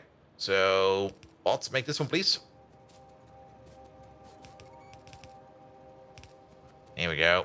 And sometimes he's not you, the rest of the time he's in character of Megatron. Yep, he is. And that's something I really do enjoy. I mean, he's usually staying in character all the time. Though every now and then, of course, he behaves a bit weird, but then again, that's perfectly fine. Alright, alright. I guess we're gonna play some more of these over here then. One over there. Nice, see what's the issue over there? And one over there. You over there, you need to move. That'll be fine. Alright, and I guess we're definitely gonna stack the other ones over there. So let's do it like this. And then the only thing we need to do over there is something like this. And that's perfect. These should be, well, they're not really that equidistant.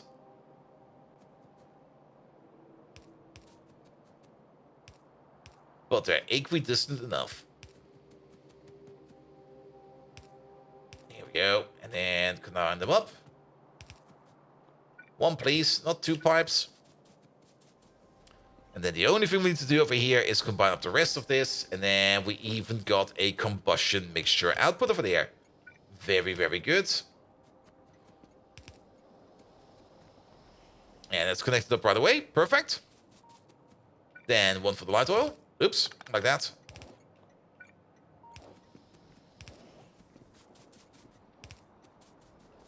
Good. And then the final one over here for the syngas.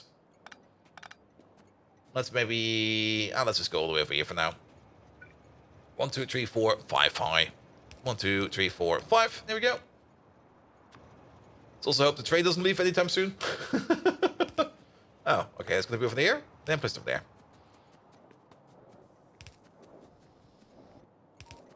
There we go.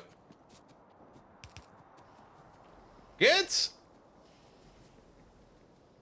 And now we have something which we can always export into. And we just have more sync options. And more sync options is definitely a good idea to have. So let's have a quick peek at these stations over here. If they're all correct, they're all blue, which means they're either closed or there's a train on the way. Or they don't have any fucking power. There also seems to be... Oh yeah, because they don't have any power. There we go. Now, thinking about fuel over there is definitely something we should do. Coke and ash. And if I remember correctly, we do have, I think, that's not the coke bag, that's a raw coal belt. We don't really want to use that. We could maybe use our, what's it called again? Oh, there's no coke belt whatsoever. There is a bit of coke coming out from over here, which we could use. There's also quite a bit of coke coming from all the way over here, and there's ash coming from all the way over here. We could diverge a belt from all the way down here, going all the way over here, all the way over here, past these stations to fuel them up, and then all the way over there to fuel these guys up. And the raw coal runs out too. Yeah, that's also true. And basically, once that thing runs out, we still have to come back and fix it. So I would rather have a solution which we can always rely on, instead of having a solution that we need to fix again after a while. So let's go at least connect up the coke belt.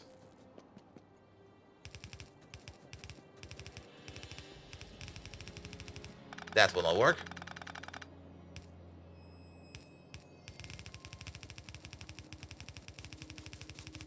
He hated it at the start of Pi? Yeah.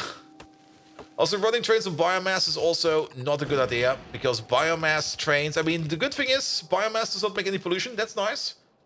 But biomass doesn't get the train anywhere, because biomass has not enough fuel value. Running trains on processed biomass is doable. Do we have some landfill on us? No. Can we make this? No. Let's go around. Let's go around. Here. Running on process biomass is doable. Running on things like fiber is very much recommended because fiber has an insane good fuel value. And also it has, it makes no ash. So running trains on fiber is definitely also something that is pretty neat.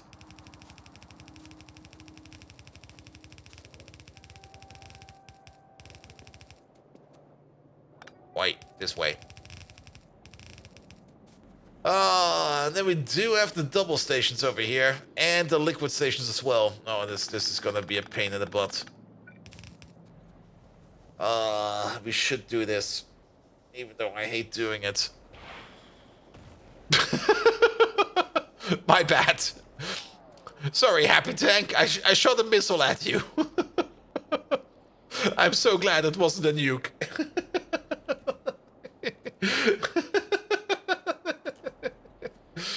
Yeah, the big problem is over here, we can only insert fuel from like this side over there. And then we can extract fuel or ash from this side over here. And there's also pipes in the way everywhere. And going around is gonna be a huge pain in the butt. What's probably gonna be easier over here is if we just use splitters over here and just send the stuff in via a splitter or something like that. I think that will be easier. And then we can even do something like this, where we just go like, hey, maybe the output of the ash goes down like this. And then the input of the coke goes like this. And then we go all the way like this. And also, where's this belt? Yeah, the belt's going the direct way around. And then we do something like this. And then we just top it up like that. And then we continue it on like this. And wait, before we copy paste it over, you over there, ash. Here it is. And then we have something like this. Oh, wait, don't copy over the train station. I don't want the train station in there. Ash and stone byproduct, can't remember the name. Management can be very annoying very quick. The kerogen processing is actually really nice. I really did enjoy working with the kerogen. Let's pump it away. We're still going to place it like this, where we're just going to fix it later. Here we go. There's now a radar in the way. Yeah, there's always something in the way over here. Here we go. Oi. Good. And ash is also not too bad, but it's also kind of fucking annoying. It could definitely be worse if you think about it. All right, you over there. Let's move you down. You over there. And then what do we do with all this fucking ash? Let's move you down over there and put you over there. Good.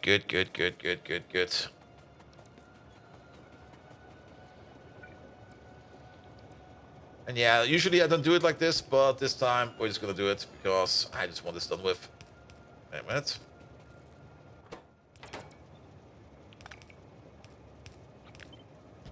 Did we? Yeah, we've... Oh, God. God dang it. It's 2 inserters, not 1. There you go.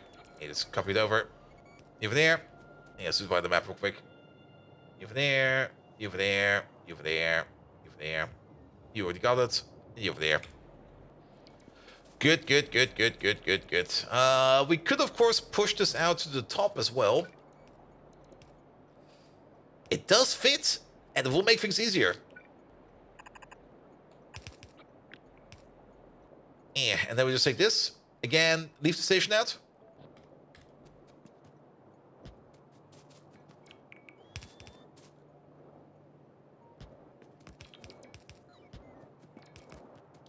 Here we go. You over there. You over there. You over there. And you over there.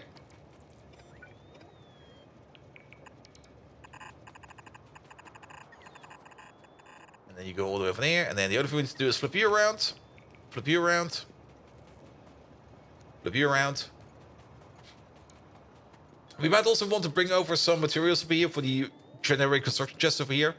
So that the bots can finish this place off. But there we go. Ash in, coke in, or ash out, coke in. That's done.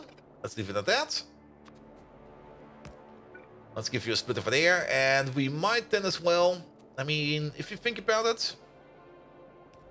Oh, that's gonna be fun, isn't it? The coke belt will be coming from the bottom. The ash belt will be going in like this. And then the other ash belt will be coming over here from left side, left side, left side. So it will be coming down over here like this. Don't go under there. Go over like this. And then we'll be going in like this. And then ash belt this way, coke belt this way. And then we just need to hook up the rest of it. Good.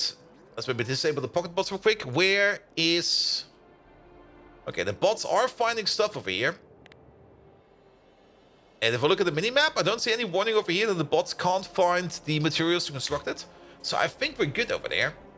So the only thing we need to do over here is now to pull you all the way over.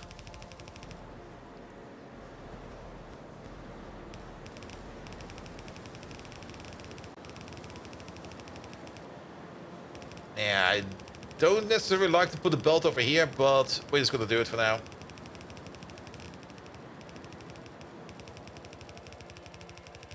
Down we go. Trees! Fucking trees everywhere.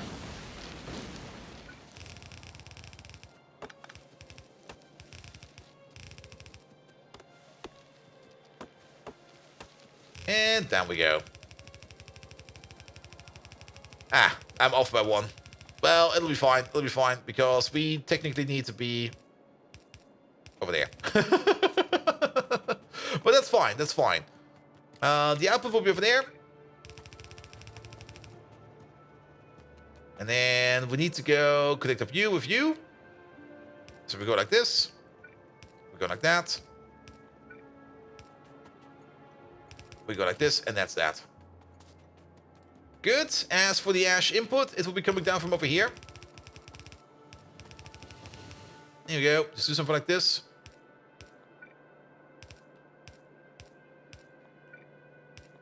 And off you go. Good, good, good, good, good. The station is named? The station is named. Excellent. Okay, let's move you along across a little bit, and then down and up. And if we now quickly just add in the other part, then we're going to be done over here as well. And we do spend quite a bit of time on just like things like this, where we just need to put in like some kind of ash management system every now and then. And it's just, it eats a lot of time. It definitely eats a lot of time.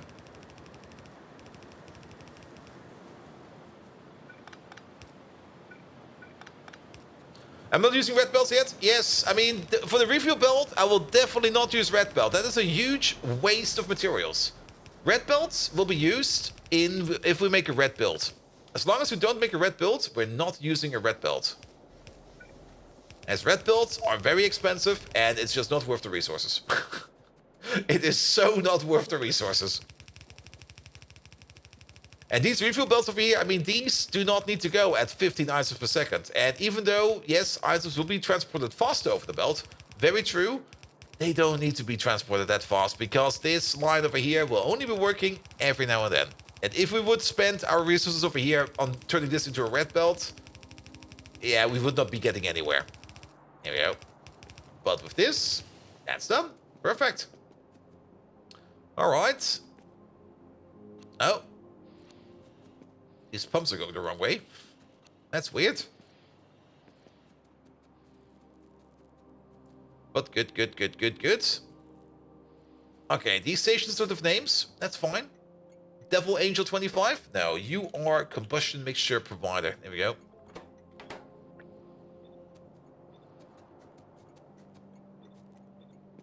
And don't forget, there's still have the 15... we are already doing the times 15 red belt recipe. The recipe we're doing over here for red belt. There we go.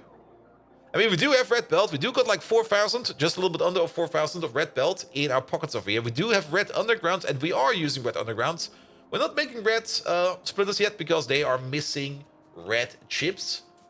But yeah, we are doing that. And we definitely are using the better red belt recipe, which is... Where the fuck is that one over there?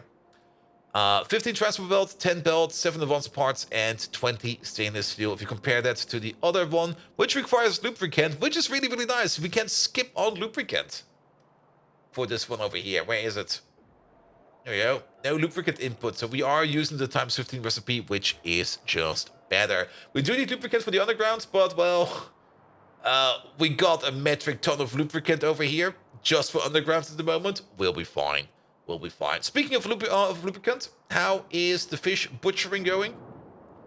The fish butchering is going. So, fish production seems to be good again. How are the cat farms looking? They're fine. There's a train out of fuel, which is you again. Well, I guess we're gonna fix you up next. Alright, we will need the train. Any train will do. What kind of trains are standing over there? Yeah, we can use one of you. And if you use yellow belts, it will reach the goal. If you use red, it will too. So why switch? Exactly.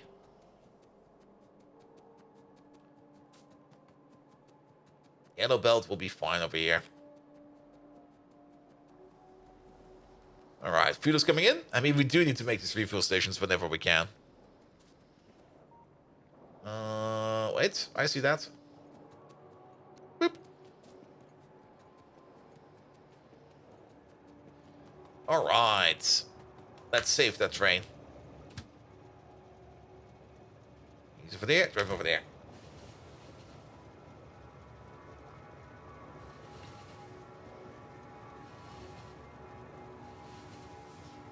Alright, alright. Good. Good. Alright, what's the clock saying? Okay, we still got 15 minutes. Then I will get myself something from the fridge. If I still have something in my fridge. Ooh, oh shit. Oh no! I didn't do grocery shopping today. Wait a minute. To the mobile app.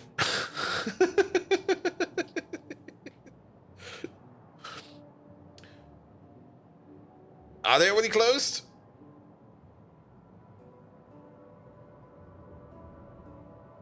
You have shit in my fridge? I always have shit in my fridge. It's the best way to store shit, you know? Ah, they're closed. Wait. They're not really closed, but they're overbooked. Yeah, I should at least add something. Let's see if we can get the sneaky order out. Because my fridge is empty. I didn't go grocery shopping.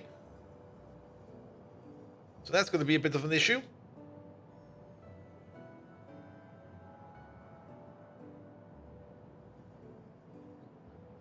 Here we go. Some of this, some of that. Definitely something of this. No, have we arrived? We have arrived. Alright. What do we have in terms of fuel? We got some logs for you. Perfect. Have these.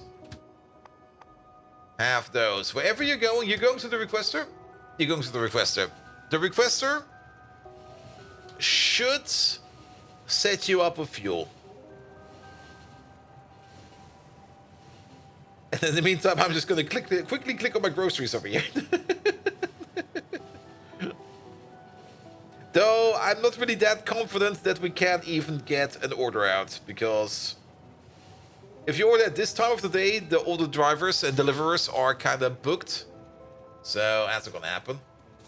Alright, that's raw coal, that's molybdenum, that is some other stuff, that is Nextlet plate. Do we have any kind of fuel over here? We got fuel right over there. Yeah, the feeling currently waiting for a mechanic on the side of the road, and you're so hungry. Oof. And no shops around here either. Yeah, at least I can order, like, groceries, which is kind of fine. Problem with ordering groceries, of course, is a lot of people like me are stupid, and they kind of remember that they need to do it at around this time at the clock. They are open until, like, 11 p.m. or something like that, which is fine. But, well, everybody's ordering, and like, they don't really have that many drivers, or cyclists in this case. There you go. Good. And now you're good for fuel. And of course, everyone's going grocery shopping today. Yep.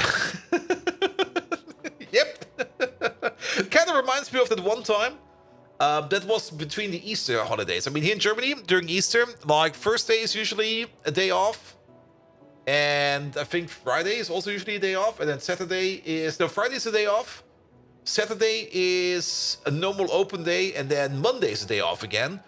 And usually when you go shopping on that Saturday, the stores are completely packed with people that have run out of shit. And they kind of forgot about...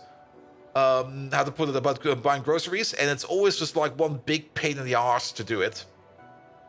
So this one time when I was like going shopping for like a concert where I was cooking for them, I woke up early, well, early-ish, like 11 a.m. or something like that, and I was already like, oh shit, if I go grocery shopping now, it's just gonna be a fucking nightmare.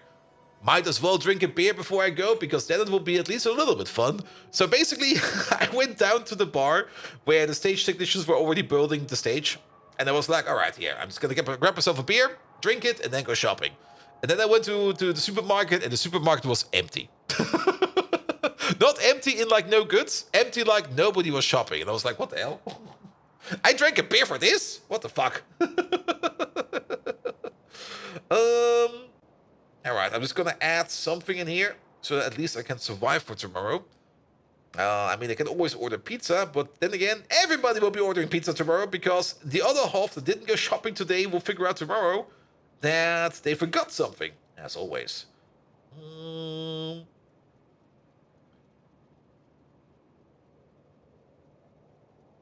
Yeah, just add a pizza in there or something like that.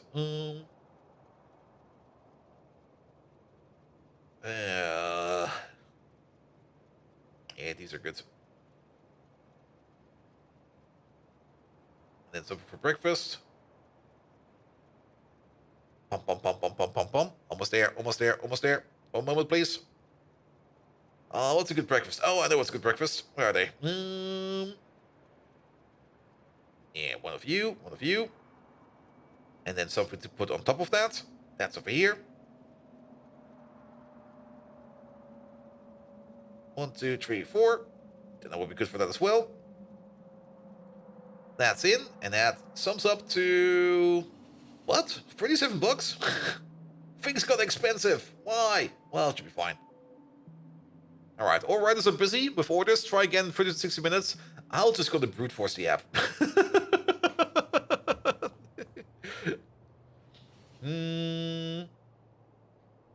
How does it work again?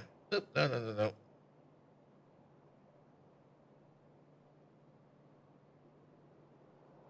Okay, that should work. Every now and then I'm just going to click on this. Good. Sorry about that. In some areas, today is holiday, and in some areas tomorrow. In some areas neither. Yes, also that. And why I'm attempting you with ordering pizza? You should always be ordering pizza. All right. Well, that's what I get for looking at my phone.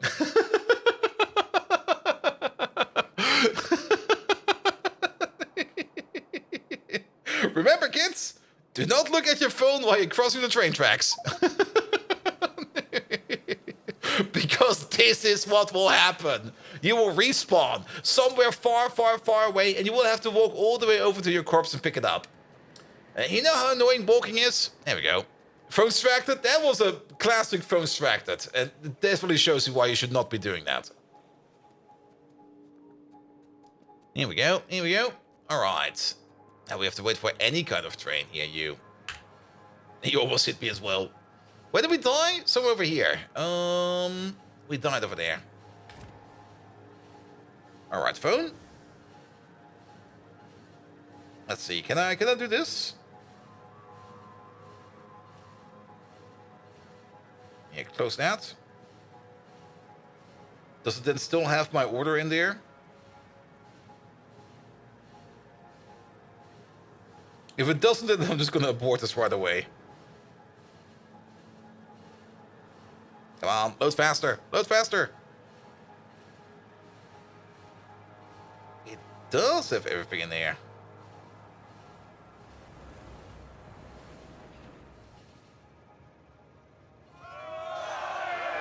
Yeah. I'll be right with you. There we go. Get out. Lucky Luke! Hello there! How you doing? Sorry, I got distracted by my phone, and then I died.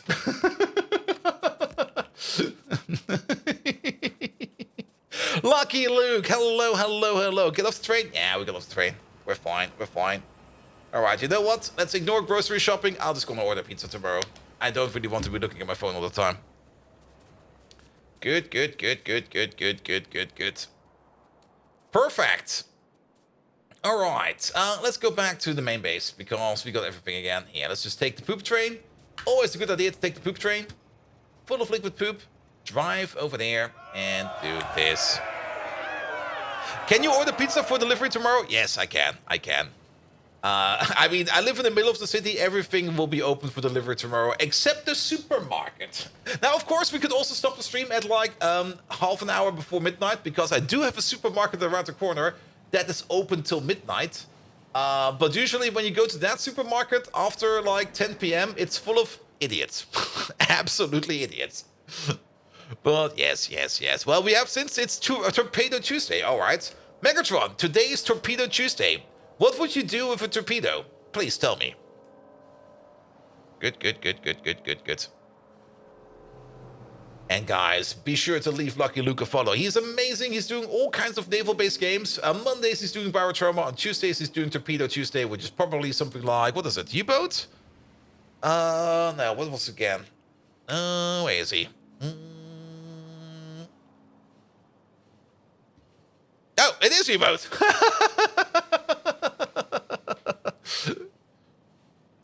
And if you are there at the time, it will be still full of idiots. Yes. And by idiots, I mean like people that are, I don't know. Idiots. Just idiots. Also, we got another present we can hide. In case of emergency, there will be a gun. Right over there. Okay, have some ammo as well. There you go. Guns for cases of emergencies. Good, good, good, good, good, good, good. Before we activate this, we're gonna pick up all of this. Drop it in there. Torpedo Tuesday, you say? How quaint! Well, Starscream, if we were to have a torpedo at our disposal, there are countless devious ways we could put it to use. We could launch it at an Autobot stronghold, reducing it to rubble. We could use it to sink an entire human naval fleet, showing them the might of the Decepticons. An entire fleet? Or, if we wanted to have some fun, we could even strap you to the torpedo and launch you into orbit, where you could float among the stars in eternal humiliation. The possibilities are endless, Starscream. But remember, it is I, Megatron, who decides the fate of our torpedoes. Now get back to work, you bumbling fool, before I decide to use you as target practice instead. Sir? Torpedoes don't go to space. Also, sir, a torpedo cannot destroy an entire fleet. It can maybe at most heavily damage a cruiser. But it will not be able to destroy an entire fleet. Sir, are you being delusional again? He loves me? He definitely does love me. I mean, he wants to strap me to a fucking torpedo and launch me into space where I can be among the stars! And probably die of asphyxiation, but, well, we are all sometimes fixated on asses. There we go. Alright, I did bring a little bit too much stuff with me. I'm just gonna drop everything in here. It'll be fine. It'll be fine. Here, have this. Have that. Have this. Have that. The only thing we should probably maybe pick up again is our planners. So maybe not drop everything in there, but drop like a bit of everything in there. That should also include the cliff explosives. We don't need this blueprint over there. So there we go. And then we go back home. Wait.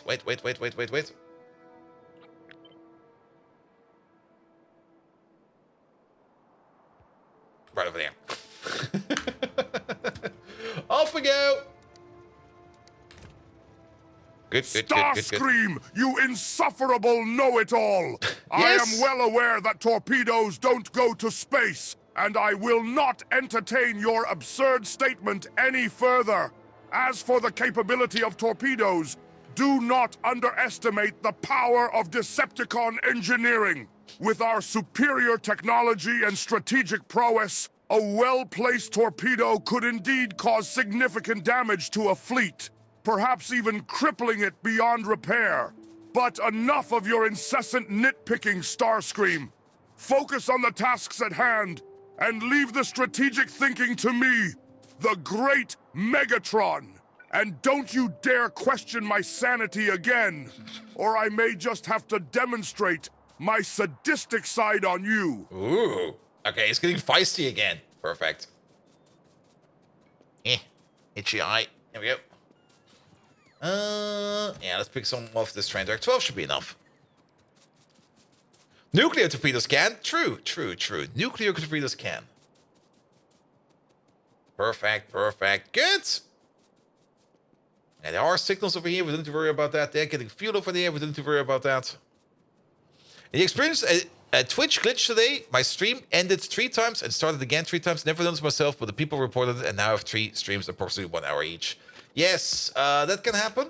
If that happens, do check which server you use for which you stream to, because those sometimes are either not in a good place, and by not in a good place I mean they're either too far away or too many people use them. So you might want to switch over to another server. Or B, well, most of the time it's mostly that. Like usually when you have any kind of issues, signals are there. Doc, we don't need to worry about signals. I can see them from over here. If you have any kind of issues with like connecting to Twitch or Twitch kicking you or something like that, it usually means that the server is completely overloaded, and you should maybe check up on which server you are connected to. And that's also a thing I still need to do. I forgot again for today.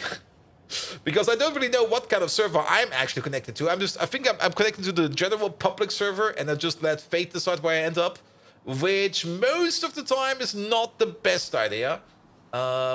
As well, it kind of depends on what the altar picker will pick for you. Good. And torpedo is merely a ship-fired anti-vessel self-propellant projectile. Also, the usage of the word torpedo has changed over the years. All the torpedoes would be called mines. Ooh. And mostly on an Austrian server. Yeah, that's probably fine. I'm pretty sure the Austrian servers are better than weird German servers. Alright, radar has been placed. Excellent. We do need to finish this place up, but we're gonna do that after we get a full new set of items, because we kind of dropped everything over there, which is fine. That means we can request things over there if we need to. Good. Bots, please, cover me in everything. Here we go.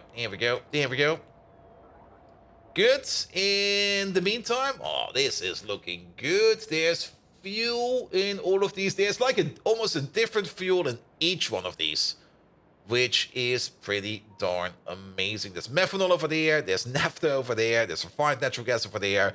Anthracene oil over there. Acetylene over there. A lot of these are running on refined natural gas. Wait, no, this is refined natural gas. That is natural gas. Refined natural gas again. More anthracene, syngas, methanol, and then nobody's running on BTX. Let's have a quick peek over here. Are you operating? You are operating, but I guess the BTX overflow is this one. But I guess nobody's picking it up. Sure, why not? Good. Cover me in bot love. Nice. All right. We are sitting in an ad break. Yeah, no. If we're sitting in an ad break real quick, then let me try this one more time. There you go. So as I get used to the swipes on my phone, because it seems sometimes I swipe weirdly. He was taking the risk as well, same as the other ships in the group. Yeah. All right, let's have a look. Could also try with my older phone. Nah, they're still closed. Try again later. No. Good. Wait a minute. You should not be here anymore. Go to your provider. Skedaddle. Oh, there's bots everywhere. We're not even getting everything yet. We're still kind of missing stuff in here. Speaking of missing stuff, we're definitely also out of fuel. So, also fix fuel. For fuel, there's the chest.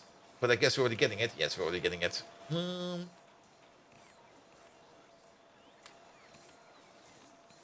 There we go. Just keep putting the fuel in.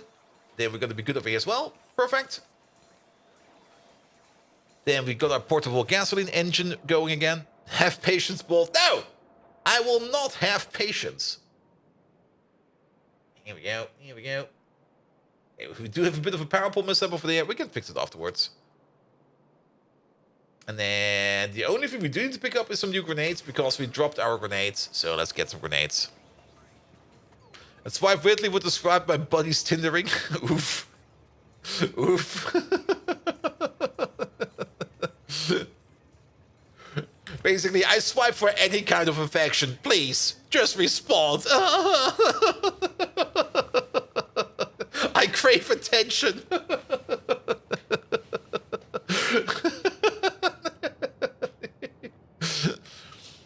There we go. All right. All right. Good. One thing we're also missing over here, and we should probably pick up that real quick, is we do want to make some intermetallics down here. As for the intermetallics, we already do know that we are going to be making 2 Richford alloy and 2 of the iron next to the antimony alloy over there per second. So we could put down 30 machines over here that... 30 machines that fabricate intermetallics for us. Sure, why not? Yeah, let's get over here. We probably have picked up the grenades by the time the train will be back over here. At least I hope. Here we go. Here we go. Run, run, run. Push those little feet with the grenades. Here we go. And then back we go. I think he's stuck over there. He does seem kind of stuck over there. Oh. What? Oh, what happened to you?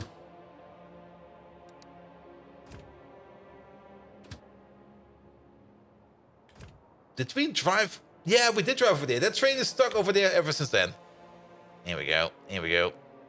Good thing we came over here, because there was a bit of a traffic jam over there. Good. Good, good, good, good, good, good. Alright, let's wait for a train. Then let's pick up the 30 smelters we need to smelt the intermetallics. And the intermetallics machine will probably be sitting over here somewhere. We might as well also put in 2 more mines over here. At least prepare the stations over here for the coal mine and the copper mine.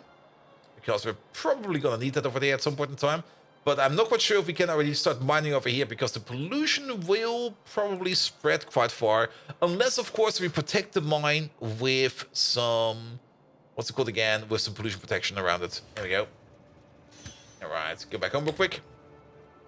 And if space combat develops, as fiction suggests, there will likely be distinction between missiles as weapons and smaller opponents and torpedoes, which will be likely heavier, slower weapons, which is meant to either attack everything in an area or use against a heavier, more protected targets. Yes. As such, it's not the Death Star, it's the Death Torpedo. Here we go. Here we go. I mean, if you would ram that whole thing into a planet, it will probably also do the same thing. All right. 2 more providers. One over there. One over there. Yeah, if we do bring a little bit of pollution protection, I mean, we definitely do need the coal. And while we're there, we should do the coal. So let's do that coal. Also, keep in mind, at some point in time, we will get the space equivalent of the Schwere Gustav. So, Schwerer Space Gustav. Yes.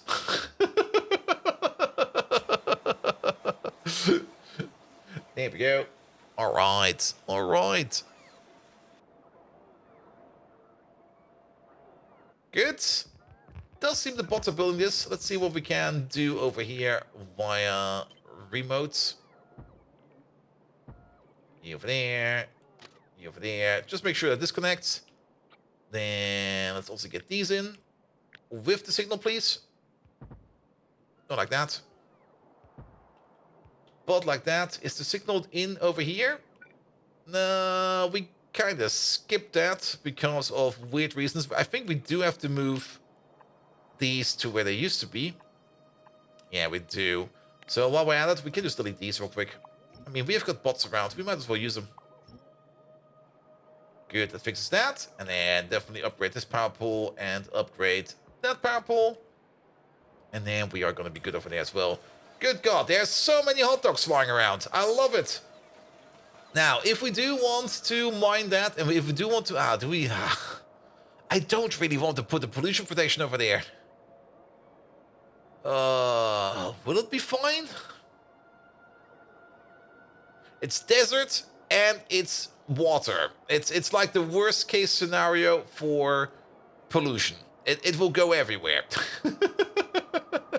It will fucking go everywhere.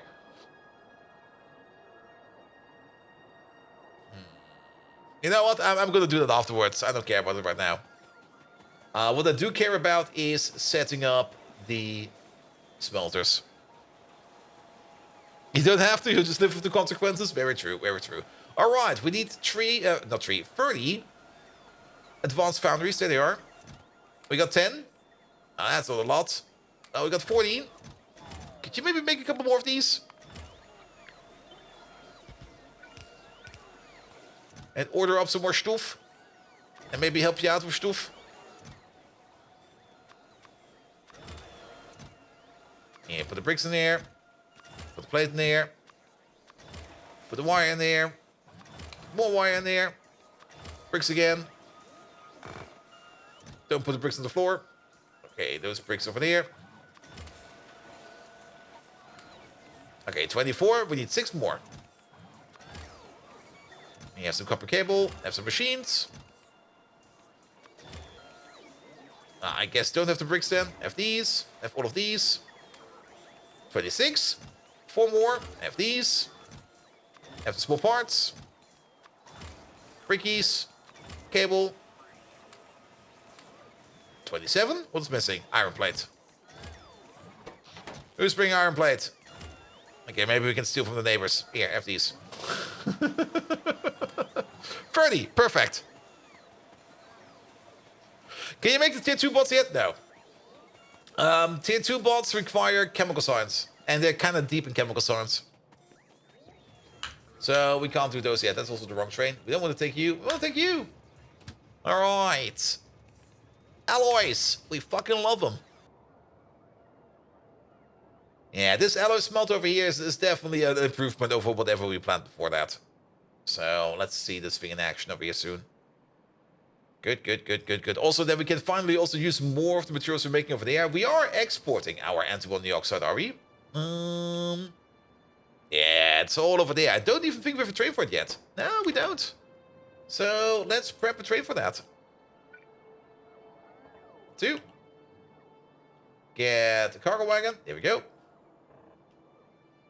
Good. These liquid trains for here. We might also want to prep you real quick. If we can find a reference train for you. Not you.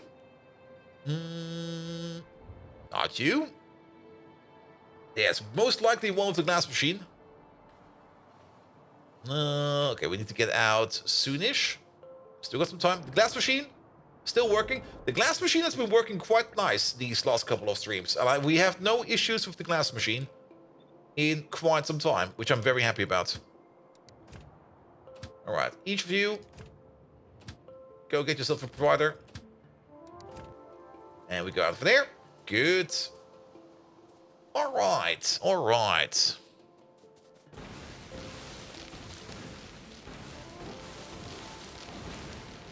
There you go, just lop these forever.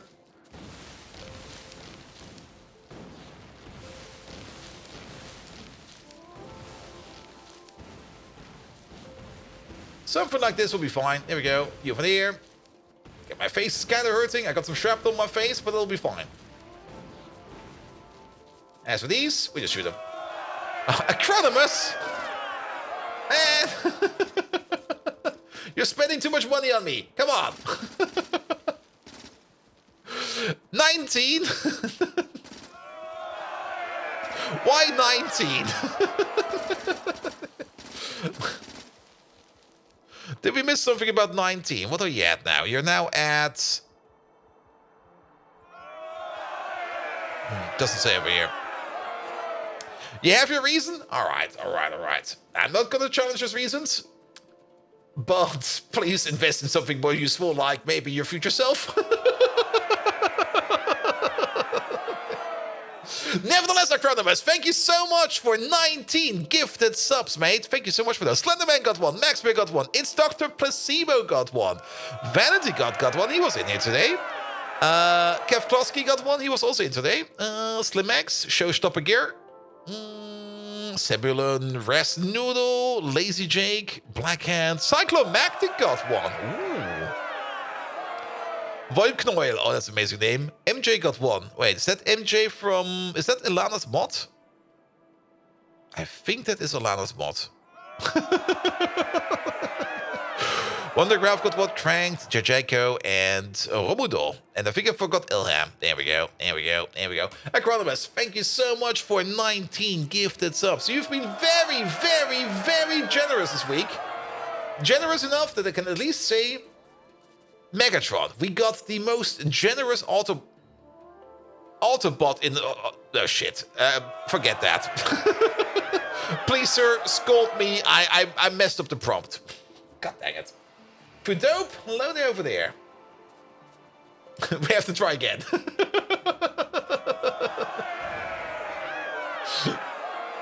I mean, if I make you the most generous Autobot, then Megatron will definitely blow his cap. Labor Wars. Didn't notice that tomorrow was a holiday in Germany. Would have almost gone to work tomorrow. You know what's the worst kind of national holiday? The ones that are happening on Saturday. Like 2 or 3 years ago, the 3rd of October was on a Saturday. And I was like, okay, it's Saturday. I need to get grocery shopping. Starscream, you dim-witted fool!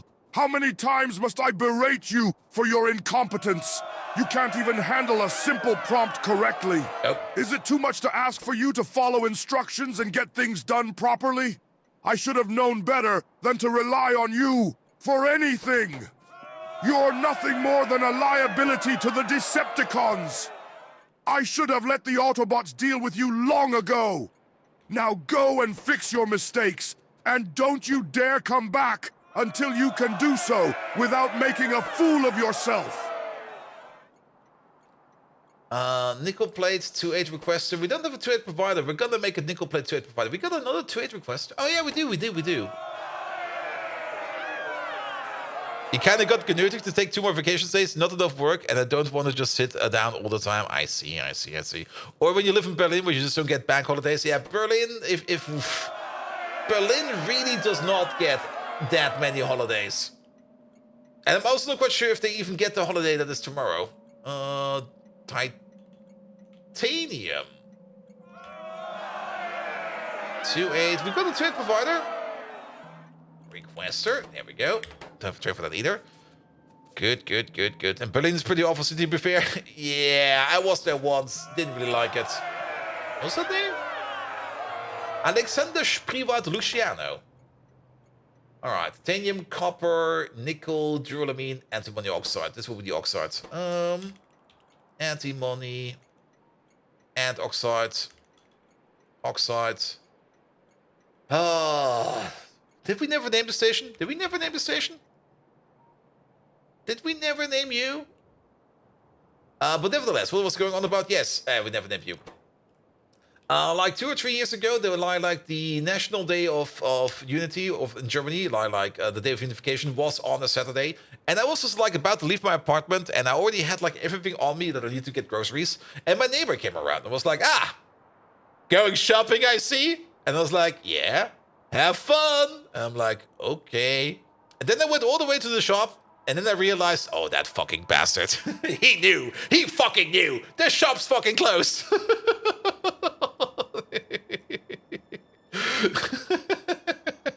The worst part is I had like a heavy bag on my back with like deposit bottles, which I also wanted to give in. And I was like, oh, I have to get them all the way back again. Oh, what the fuck, man. He just fucking knew. This is going to be the 2.8 provider. Here we go. At least you got your workout. Very true. I mean, at least I got some fresh air, which is also very, very important. Oxide. Here it is. Here we go. Last week we had the Australian holiday. I see. And this time you did your timesheet on time. Yep, I did mine yesterday night. Like, after I did it, I mean, I was like, ah, shit, I still have to do my times. Let's do it now. It was one of the reasons why I was up until 4 a.m. Because, well, doing your times late at night is also a little bit complicated because, well, timetables can be confusing, man. They can be so confusing. Here we go. All right, we already get the copper. Excellent. And also, Sir Welsh, nothing worse than go to work and after an hour wonder where the hell the rest of the staff is and then you fucking bank holiday.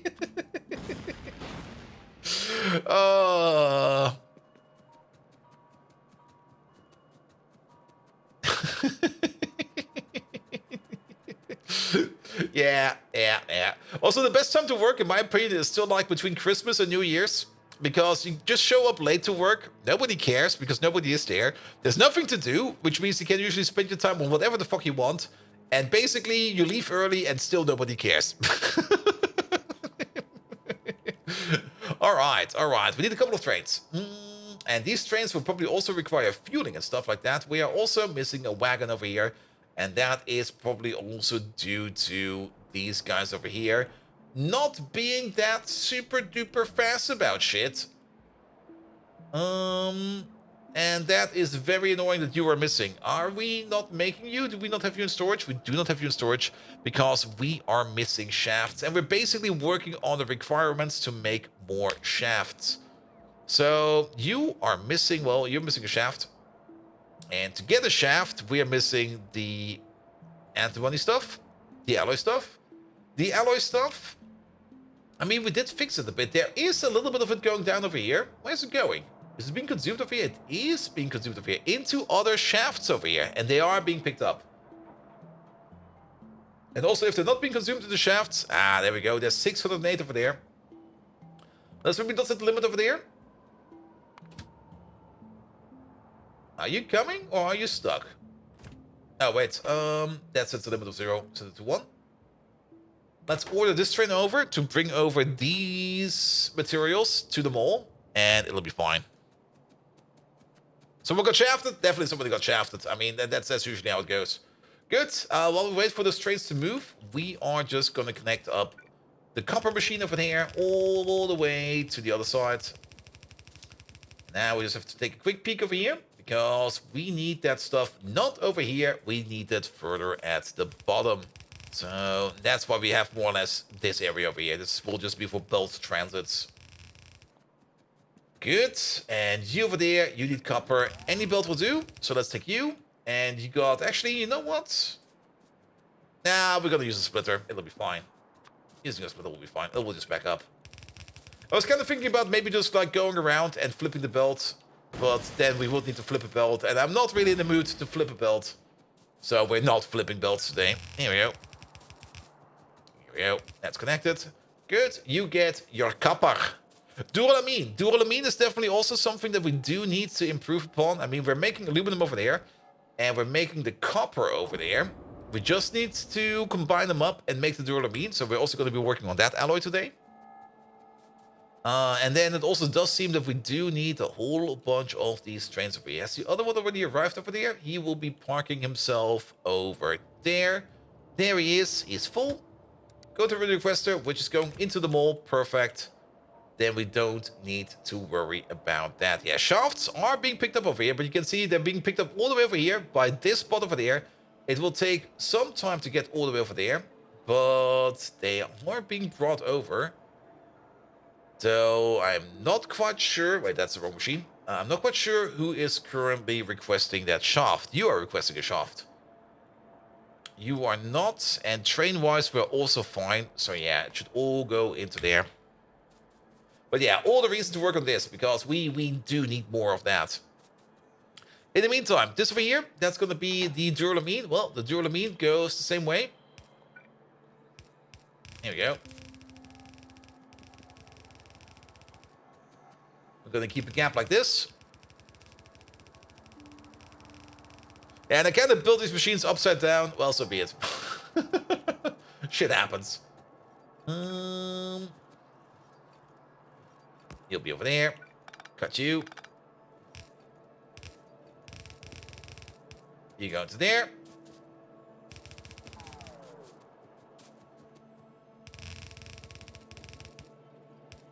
Perfect. You go into there. And then... Oh, wait a minute. This is going to be a half and half belt. Ooh, good thing we did not forget about that. Yeah, one of these belts is going to be the full belt. Is the cover belt a good choice for the full belt? It's equal all over. So over here we're lucky. But yes, it is going to be a half and half belt. So we need to keep that in mind. Which means we're going to have you for there, you for there. There's going to be another belt coming from down over here. Which will be sneaking under like this. You go in like that. And then you go all the way over there. Into there. Good. As for the other belt. Well, let's go to the next station. Well, that didn't work. You can probably turn up hungover on USAs. Yeah, most likely. Nobody will care. And the people that are there, they're also hungover. Also, this is a bit double.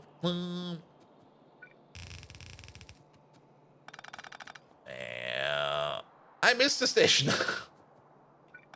One moment, please. We need you. I mean, it kind of reminds me the last time I went hungover into the office. And that was when I was still like a student. After that, I kind of stopped doing that.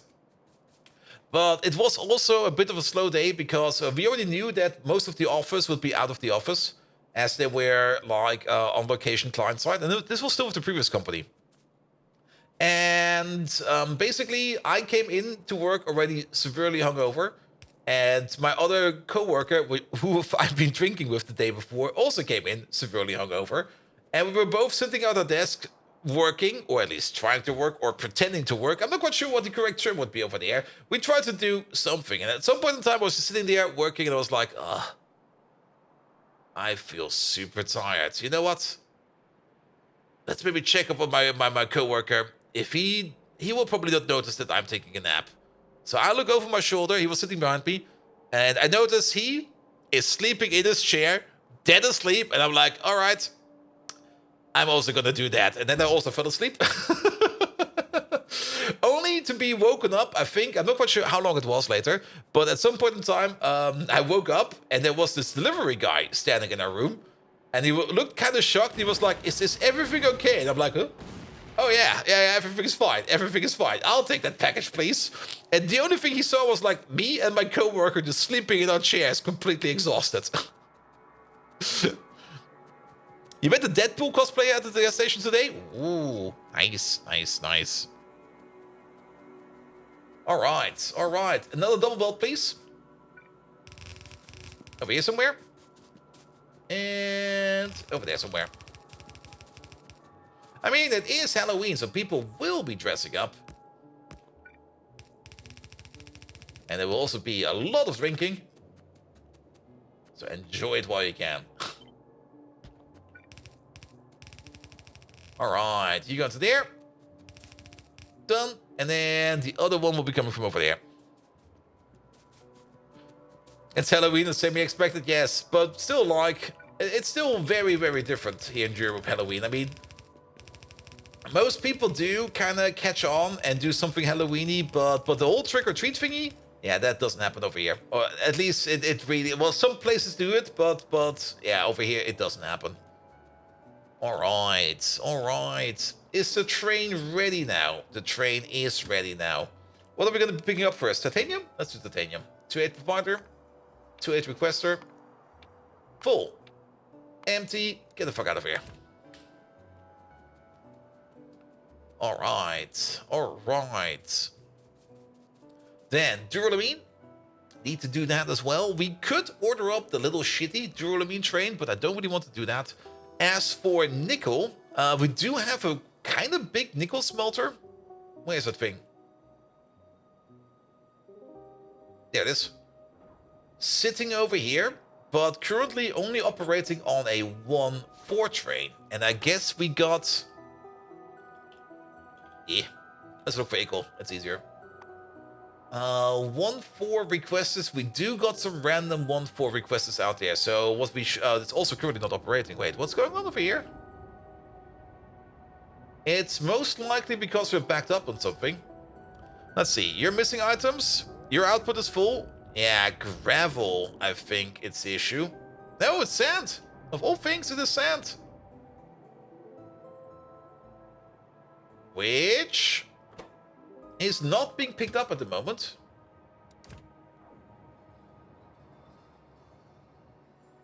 Because this station over here opened up too early for whatever reason. Which is fine.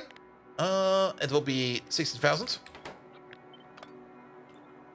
Just fix it. It'll be fine. Where are you? You. Get the fuck out of here. And too much Anglo-Saxon influence over your culture? Yeah. Good, good, good, good, good, good, good. And maybe once we pick up some more sand, we'll be fine. I mean, we do got some stations that do request sand. And do we have a sand sink somewhere? Did we ever make a sand sink? Sand requesting stations. I mean, one is open, which is this one. Yeah, the Yotai fruit is technically our sand sink at the moment, which is fine, which is fine. I mean, we're also getting sand from over here, and we will fix it soon. There he is. But yeah, as long as we're under a certain threshold over here, sand will be coming in from over there.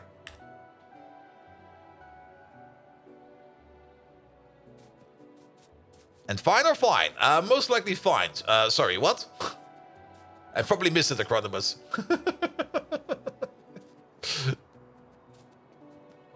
Could also be fine, the German variant of it. Don't forget that. I was not quite sure why I did that over there, but I just wanted to hit that rock over there. Good, good, good, good, good, good. Okay, we do know that this over here is going to be the antimony oxide. So what do you need over here? You're going to need antimony oxide, nexalid plate, and iron plate. So basically the outputs from over here. Here we go, here we go. Just double checking the station real quick. This is, yeah, the antimony oxide. And again, we don't really need a lot of this. We just need a little bit of it. Not like that, mate. But we do need it over here. Let's pick up these. And maybe start splitting over here. Because I guess we're going to go to this one over there. And I guess we're going to go into this one over there as well. Good, good, good, good, good, good, good, good. Then, iron plates. I mean, for this one over there, we got a total of 24 of these buildings, which would mean we need at least 7 iron plates per second. We actually need 20% more, which is we need 8.4 iron plates per second. A single yellow belt over here will be good enough to supply every machine over there with the iron plates, so we don't need to worry about that. Which means we're going to go all the way over here. We also need to splice off you to go up north, and you to go up north. As for you, you're coming in over here. And I guess we're going to be splicing it off over there. And the more I think about it, it makes more sense to do this. And that. And it makes more sense to do this and that. Good. That's your input. Those two over there we're going to be doing afterwards. And the final input over here is going to be the nexalid plate. Now, nexalid. Oh. I guess we do also have to think about making some kind of nice nexalid making machine. I mean, nexalid is something we are doing nexalid, but we're not really making loads of nexalid. Der Drecksau! Drecksau, are you not going to a Halloween party today? Or are you at a Halloween party and it's boring over there? Der Drecksau, 39 months! Hello there! How you doing? Welcome, welcome, welcome, welcome, welcome. And again, it's only 9 PM. I mean, it's still kind of early to go to the party most of the time. Red Undergrounds? Yeah, we do have Red Undergrounds. We did make some Red Undergrounds because we thought it would be good to have some Red Undergrounds. Here we go, here we go. Here, and then you go this way. Move you over there. Because these buildings were so big, we kind of decided that we should use Red Undergrounds over here.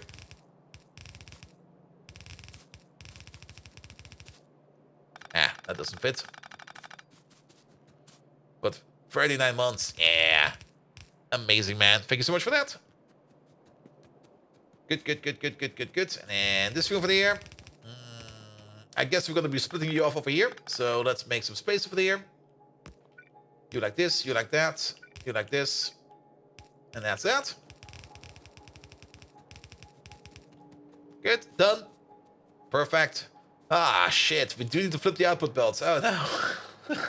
I don't want to do that. Then again, I think the output belt is actually fully straight.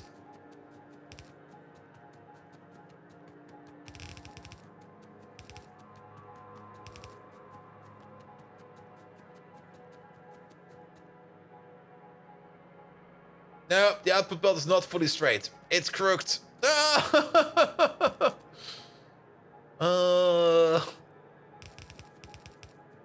And the worst part is, somewhere over here, there. That's where it goes up. Probably would be 41 months if you didn't miss a few days to resubscribe each time. Dang. Well, that happens.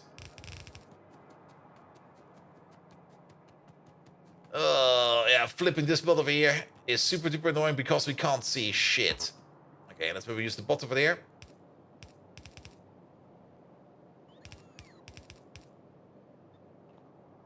And then this goes up, this goes in, this goes over.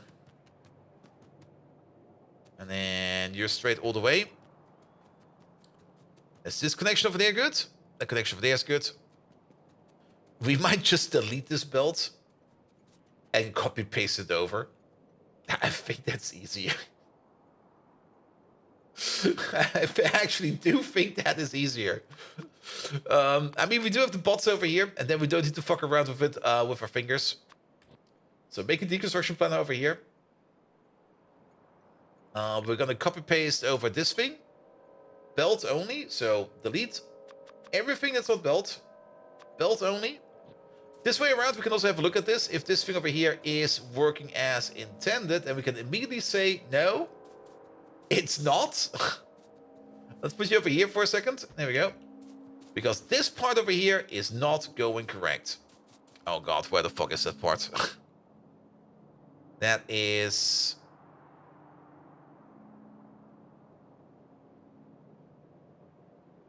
this part over there. But we should be able to... yeah, we can shimmy it down by one. There. And everything else seems to be perfectly fine. Good, good, good, good, good. And does this alloy remind anyone else of a chocolate bar? This one? Not quite sure what kind of chocolate you've been eating. But then again, if that already starts to remind you of a chocolate bar, then it might already be too late. Alright, remove those. Remove those. Then we're gonna take you.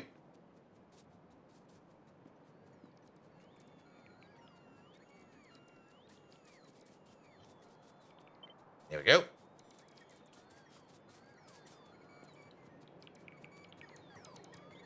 And yeah. Only fits into one space. There we go. Perfect. Belt flipped. Good, good, good, good, good, good, good. Alright. And the iron plate is survived as well. Thank you so much for that. Then I guess we already did the titanium train. Yeah, titanium train is being prepped and will be coming over soon. Be sure to fix the top belt as well. The top belt is fixed. I mean, the template we got over here is coming from the... oh, you mean... ah, shit. Yeah, I know what you mean. I know what you mean. That is, of course, the thing we did not do, which is over there. Which means we need to go in over there. There you go. That should fix it. Good, good, good, good, good. Alright, alright. Alright, everything's connected up over there. Iron plates. No, wait, that's not iron plate. That's titanium that came. Ah, wait a minute, wait a minute. Iron plate has not come yet. I'm also not quite sure if we actually do have...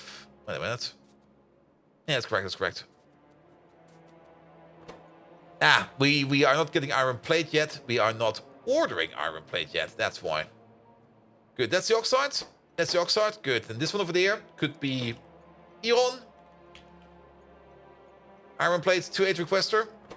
We don't have a 2.8 provider. Oh shit, do we also have to do that one? Dang. And you over there, you are going to be... What's missing? Excellent. Yeah, for the next lit, we're also going to make it to 8. We might as well commit. Good, good, good, good, good, good, good. Is the only available Nextlit recipe smelting washed Nextlit rocks? Yes. Yes, it is. Yes, it is. As for Nextlit, if we have a look at Nextlit, Nextlit processing is kind of shite. There we go. So we always start out with raw Nextlit, and currently we can wash raw Nextlit into clean Nextlit, and then we can cook clean Nextlit 1-to-1 into Nextlit plate. If we want to get to this one over here, that's chemical science. We're not there yet. Oop, it's gone. And we can technically crush clean Nextlit into Nextlit grade 1. And then Nextlit grade 1, we can also, wait a minute, we can also turn it into ash. Yeah, we don't care about that. And then Nextlit grade 1, we can turn into Nextlit grade 2, Nextlit grade 3, and Nextlit rejects. Nextlit grade 2 will be turned into more Nextlit grade 3. And Nextlit rejects over here will be turned into more Nextlit grade 1. These are just minor loops. These are kind of easy to deal with. But overall, you can already see we are technically turning one Nextlit grade 1 into 1.6 Nextlit grade 3 plus another 0.6 that goes back. We're basically turning 0.4 Nextlit grade 1 into 1.6 Nextlit grade 3. We 4-tuple this over here, which is pretty darn good. And then the Nextlit grade 3, we can turn that into fine Nextlit powder over here. And 4-tuple quadruple is probably the correct term for that. And then the fine Nextlit powder over here, we can then use that over there for... Thank you so much for the follow, mate. Also, there we go. Almost neglected YouTube chat again over there. There we go, there we go, there we go. Yeah, we can cook that up with some borax and some borax into molten Nextlit, or we can go into the next stage, which then takes into account glycerol, syngas, and sodium chloride. But that is... This over here is... Yeah, forget it. We're not going to be worrying about that anytime soon. What was the other thing we get over there? Oh, the worko dial. Okay, we also get a better miner, it seems. Good, but that is for later. So it does kind of make sense to maybe just make a big Nextlit washing machine and just use that to make Nextlit plates for now. I mean, we're still getting a decent ratio out of them, but we will the amount of Nextlit will skyrocket once we get to the chemical science. It will just go through the roof. Good, good, good. Need a silly amount of scrubbers to keep one smelter running. Yes, did we never check that out, did we? If we go back, clean Nextlit. So, clean Nextlit. Actually, is it? I mean, we need... If we got 60 advanced foundries. Technically, if you think about it, we only need... divided by 6, and then multiplied by 5. And we only need 50 of them. Yeah, 50 of them. 50 of these. To make a full yellow belt of Nextlit plate. Which also means we need to make 15... clean Nextlit per second, and making 15 clean Nextlit per second is gonna be 45 of these. So it's a 45 to 50 ratio. Oh, that's a horrible ratio. That is a 9 to 10 ratio. Oh, that's the worst ratio. Well, actually, should be fine. A 9 to 10 ratio is pretty easy to do, actually. Good. You know what? Let's finish up this over here. I really want to make the first stage for the Nextlit machine. Also, that does mean that we need to get more Nextlit in, which does mean that we should at least take a look at what we need to do to make more of these silly buggers over here, which are currently not doing anything. But we do need to mine more Nextlit if we want to process more Nextlit, which also does kind of mean we need to take a look at how we can feed our workers better. It's the copper chain, but painted blue. And it's the same for the nickel. The nickel chain is the same as the copper chain, just painted green. Alright, alright, alright. So yeah, we will still have to rely a little bit more about these machines over here. We should maybe go for an intermittent solution over here as well. And the intermittent solution would be to make a train station that calls upon this train over here. Just to keep this place over here burning faster, because it's kind of annoying. And we're slowly but surely running out of materials over here. And these are critical materials So we should also do that. No more raw exit from tailings? Yes, but the amount of tailings we're making in the base has been significantly reduced. A lot of tailings, or a lot of processes that used to make tailings now make muddy sludge instead. There are processes that make tailings, but those only start to pop up more the deeper you get into chemical science. So we're not really making that many tailings at this moment in time. Good. Okay, let's make sure that all of these are set up correctly. That's the provider. This is the requester. You're the iron plate requester. You're the next requester. Perfect. And then the only thing we need to do over here is hook up both of these providers real quick. There we go. Let's do that. Then at least this place over here is... What the fuck, man? Don't do it like that. All right. You get this one. And... Okay, there we go. That's too many weird undergrounds. Here we go. You get this one. And that one. Good. And come together over here.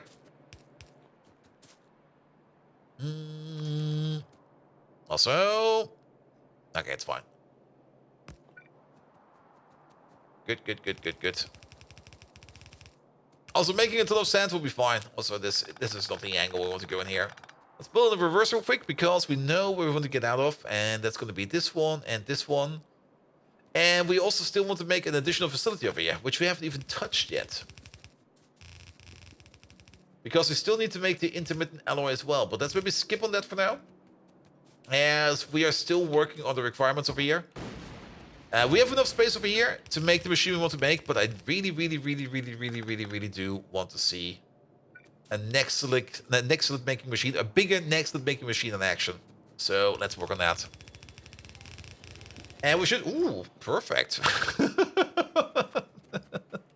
I love when that happens.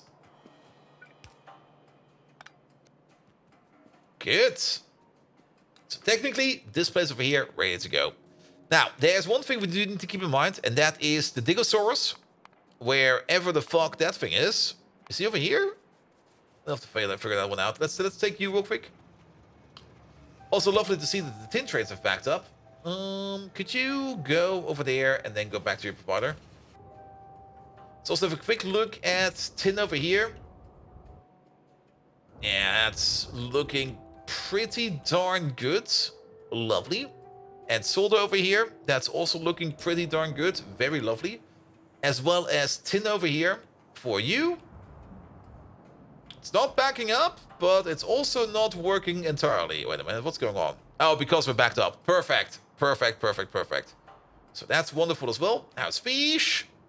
Fish is doing fine. So we don't need to worry about the fish. Now, it does seem that we're only using like half of these butcheries, but that's fine, Which also means lubricant, and lubricant over there. The next shipment of lubricant is almost ready, which means we will most likely get another shipment over here for red circuits soon, and red circuits over here are very slowly being made more. Very slowly. I do kind of remember one thing that I did kind of say that we should do, and we're going to do that real quick. We're quickly gonna pick up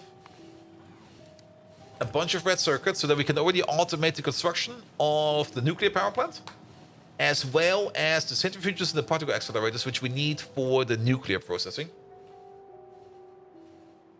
So let's do that real quick, and in the meantime, here we go, and there they are. Yeah, we ended up 1-to-1 in these. Also, do note that it used to be that the Nextlet washing over here gave you tailings back. It now gives you muddy sludge back, so this is also different over here now. But we can already start this process over here real quick, and let's have another check at it. So if we have 9 of these, that means we do this recipe 3 times per second, which means we're going to be doing 3 clean Nextlet per second. And if we have 10 of these, that means we do this recipe once every 6 seconds, which means we would need 18 every 6 seconds, which is 3 per second. So yes, it is a 9-to-10 ratio. Which is lovely, because then you can do something like this. And place these in the middle. Alright. Oop. No. Stop. Bad train. Alright, red circuits. Yoink. I got some. Good, good, good, good, good, good. That was a little bit too much. There we go. That should be 9 to 10. Perfect. And then we're gonna need 5 wings of these. Because each one of these makes 3 next-level plates per second. Yeah, 5 wings of these. Good. How much water do we need over here? It is exactly 300 water per second. Which is great. That's exactly 1 water pump. If I can find a water pump somewhere. There's a water pump right over there. There you go. So we can place you over there. I've not arrived yet, so we're still fine.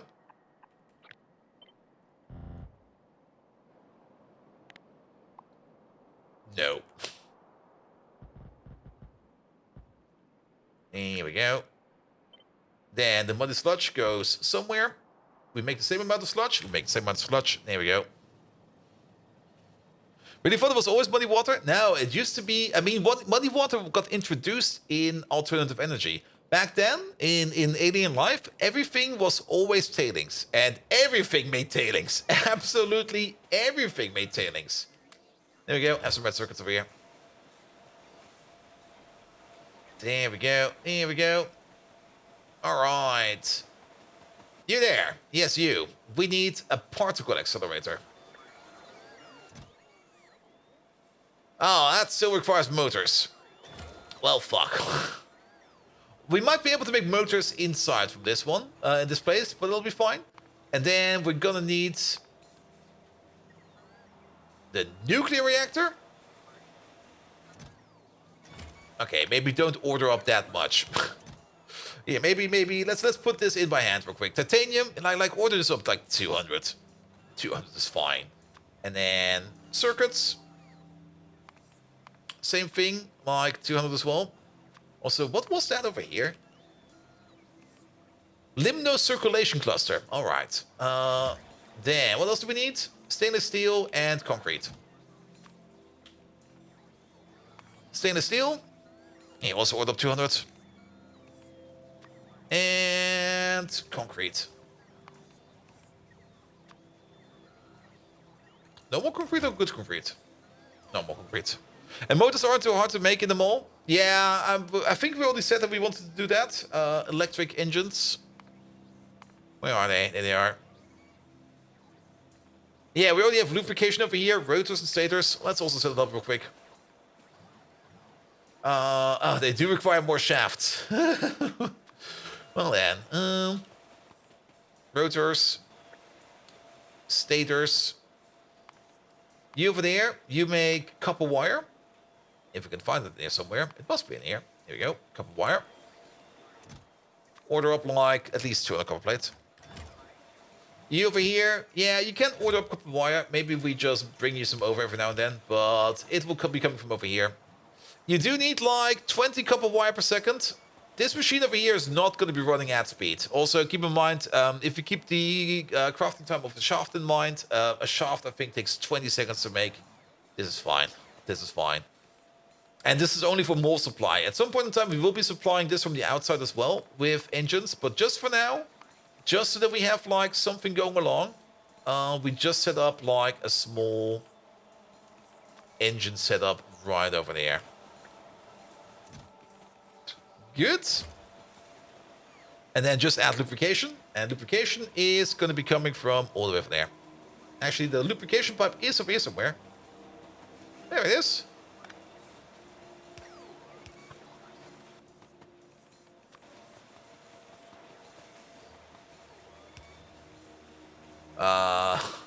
It's kind of unfortunate.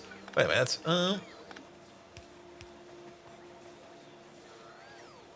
Oh, this is the worst way to do this. Yeah, let's remove the lamp.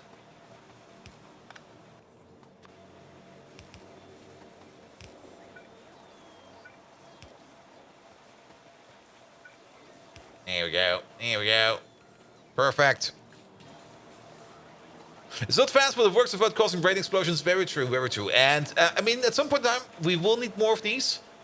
For now, just put it like... I mean, it's the same way we did it in the space exploration series. Where we just used them all to make, like, an initial bit of stuff we need. And once we kind of realized we need way more of it, we basically started to outsource the stuff.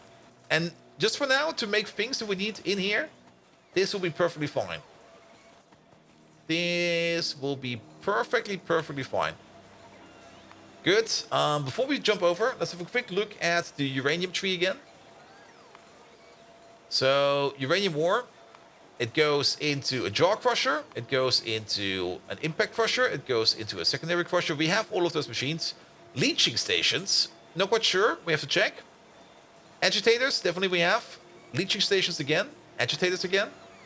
Then it goes into the particle accelerator. Then it goes into the fuel cell, and then afterwards it comes out as a depleted fuel cell. There we go. And that's when then the magic happens. That goes into a mixer. That goes into a centrifuge.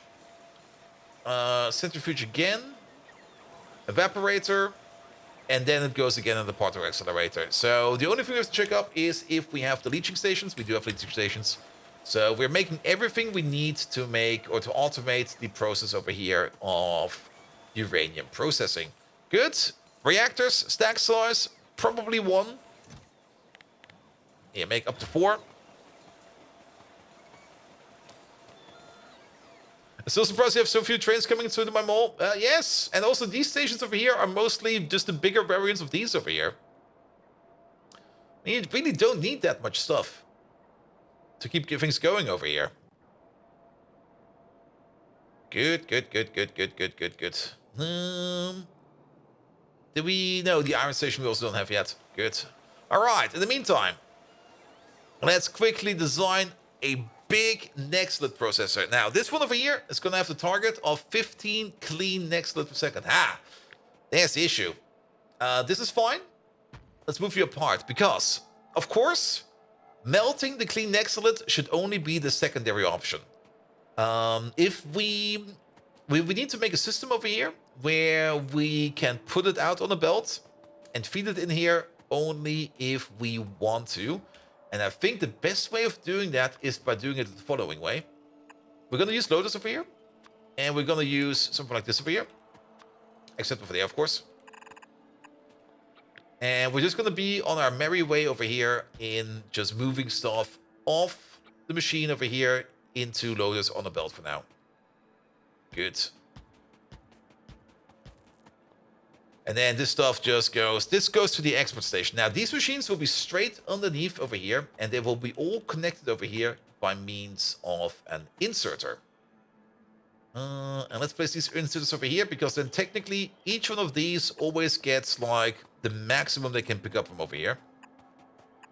These inserters, however, we will be wiring them up. And we will only allow these inserters over there to activate. If, and only if... the export station of the washed Nextlet is full. So if it's basically about to back up, then we will allow to start smelting this into plates. Because keep in mind, we do want to do the next level of processing somewhere else. We don't know where it's going to be yet. The only thing we do know, it's going to be somewhere else because we don't have the space for it where we are right now. Good. As for the input over here, clean Nextlet, raw Nextlet, that is going to be 9 raw Nextlet in per second. So basically a single belt coming in. And each one of these over here eats 1 Nextlet per second. Thank you so much for the lovely follow again, mate. How you doing? Welcome. Now, I have to say, ever since we started multi-streaming, the amount of follows we get in has drastically increased. And I love that. Here we go. Good. Oh, on the lamp over there. Why ship around clean Nextlet plates versus the plate? I mean, here. Let me show you again. So, the clean Nextlet, we get a better recipe later on, where we can turn the clean Nextlet into Nextlet grade 1. we don't have that yet because that comes with chemical science, so we can't do this one yet. So basically, as the fallback solution over here, we will be turning the clean distillate straight into the plate, and then we will be exporting it from over here. But at some point in time, we will have that next level of processing, and that will be sitting somewhere in the base. We don't know where yet. It will be made somewhere. And that's basically just the natural interface we're going to be using. So we're going to be shipping around clean distillate as well as distillate plate. And the clean distillate will then be picked up by the tier 2 processor, which will be turning the clean distillate into distillate grade 1, distillate grade 2, distillate grade 3, and then into the fine powder. And from the fine powder, we go into not distillate pulp, but into molten distillate. And over here, we do the same. We will focus on exporting the molten distillate, or maybe even casting the molten distillate on site, which will probably be the case in this case. But we will also try to export the fine distillate powder for the next processing center. And Mr. Macalita. Too bad it's the same person following, unfollowing, and then following again. No, actually it's not. I do see the names over here. I mean, we did anonymize the name in the follow message, mostly because people were horsing around with it, quite literally, especially with that magnificent name on yesterday's stream, which... There we go. There you are. Because there sometimes seem to be some jokers around. And I mean, people doing jokes like that, yes, I understand it. It's fun. Do them somewhere else, please.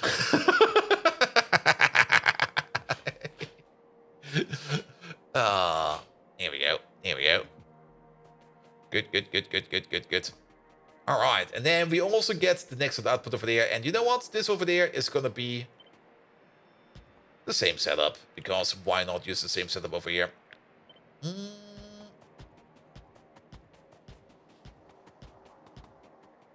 Yeah, things I still need to do is I still need to make a custom overlay just for the YouTube stream and a custom overlay just for the Twitch stream. At the moment, I think it's fine because the channel is also small enough that I think nobody cares. But that's definitely something I should be doing. So now I know how to do it, but it just takes work as always. And finding time for that work in between of me gaming and horsing around myself, yeah, that's going to be an issue. All right.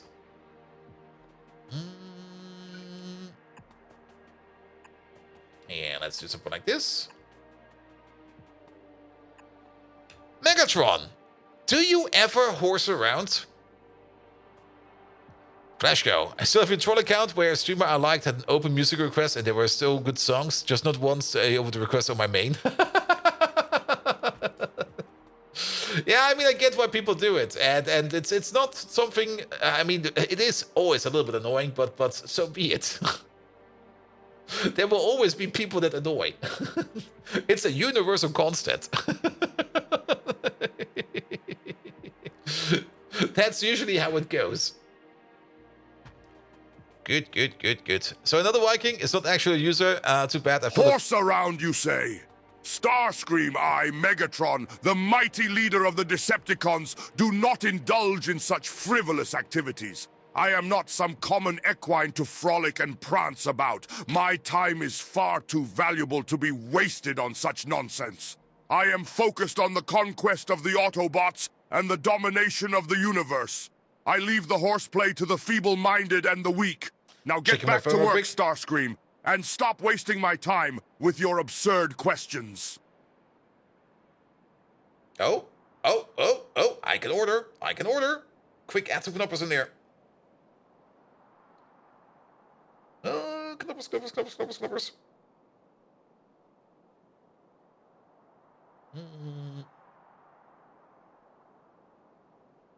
Oh, don't tell me they're out of knuppers. No! No, they're over here. Never mind. Found them.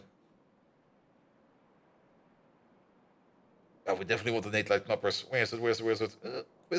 Quick. Oh, did it say they're close already? No!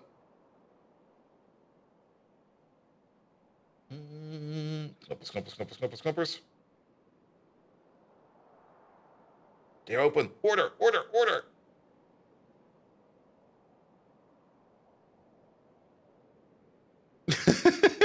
Quickly doing my groceries. I followed. He said hi, and so, and then he had to take a second to look, and there was the name itself. It was the troll account. There we go. Pay for it. At least you're not standing on the track this time. Processing payment. And estimated delivery date is exactly when they close. In an hour from now. Good! I got my groceries done! Yes! I'm a successful human being! No! I'm actually not. Alright, but there will be some knoppers later today. You feel like missing out? Oh, Spectre, I kind of noticed, like, an hour into my stream, that tomorrow, of course, is a national holiday over here, and I can't just go shopping. So, at some point in time, I whipped out my phone and was like, alright, time to order some groceries. And I was just basically looking at my phone, walking around to whatever I wanted to do in Factorio. And of course, I got hit by a train. Just get smacked by a train.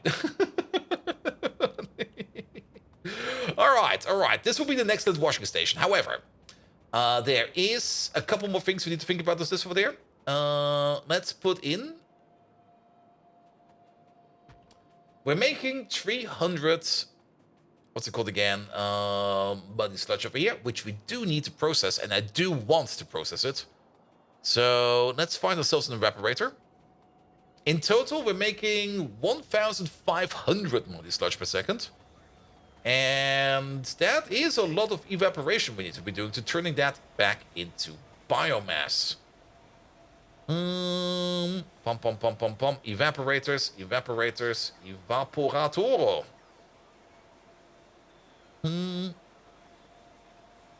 You suddenly get the text, sorry, we're out of pizza. I'm actually not even quite sure what I ordered in terms of actual food in there. It will get me through the day tomorrow. That's the only thing I remember.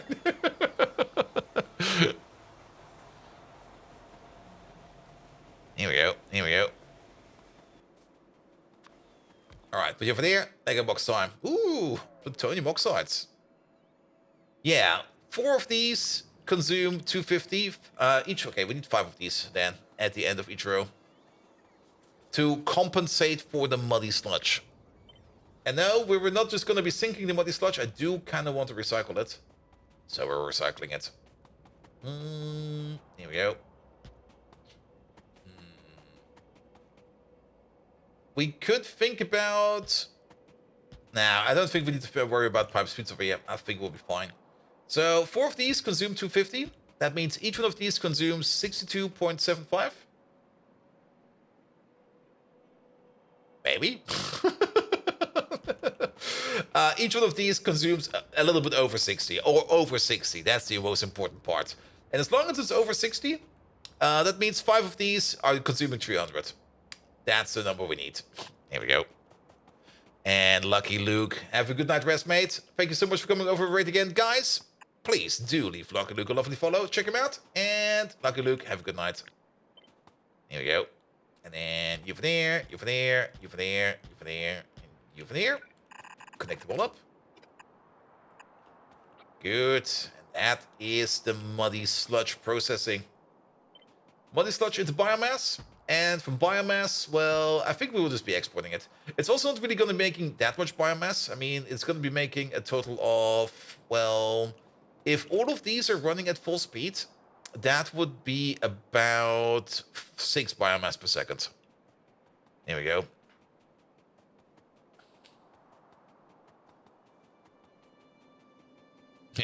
Then Troll to put in barbecue in the middle of the all rock and roll requests. Nice. Also, I mean, if you want to troll with music, don't ever forget about Eurobeats. People either absolutely love it or go absolutely crazy when they hear it. Here we go. Good. So that's going to be the next little machine. Let's turn that into a blueprint real quick. Put you over there. It's fully piped up and ready to go, even lamped up. So we can turn you into signals. Excellent. Then we're going to place it over there. We can already order up what we need for there for that machine. But now we need to figure out about how to mine next. And again, there we go. There it is, the Digosaurus. It's actually not that hard to make, the Digosaurus. We can automate a whole bunch of these. We do need a couple of these.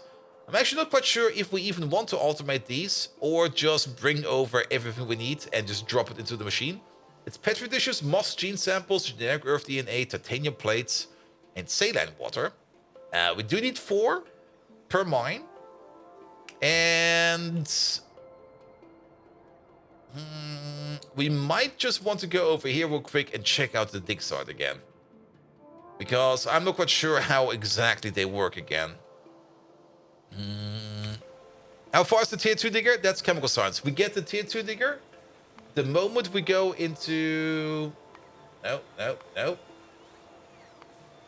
The moment we get into next to the processing stage 2 is when we get the VCAT. And once we go into next to stage 3, we get the worker dial. Stage 4 sadly does not give us a new creature as stage 5, but so be it. You need to feed them guts, meats, or worker food. Yeah, at the moment we're thinking about worker food. Because we are making worker food over here. There's only one downside to worker food. It stacks up to 10. It used to stack up to 100, but now it only stacks up to 10. But we are kind of backed up on it. Which also consists of the guts and everything.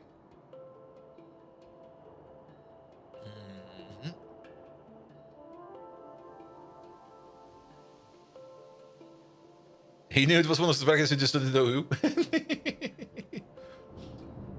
Worker food is also something you probably need to rebuild at some point in time. But at the moment, I mean, it's like 16 million raw excellent over here. The things I'm kind of curious about, and maybe Simrock, maybe you know, how can we efficiently mine this? I mean, can I just place like a whole bunch of these next to each other? Can they even mine underneath the building itself? Is that the thing they can do? So could I just do something like maybe like this? And then build it up or something like that?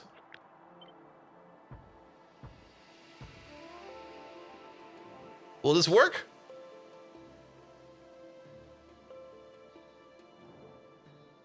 Here we go. Either way, we need to automate the dig site, because that is definitely something we have never automated before. There we go, dig site. Good, order it up.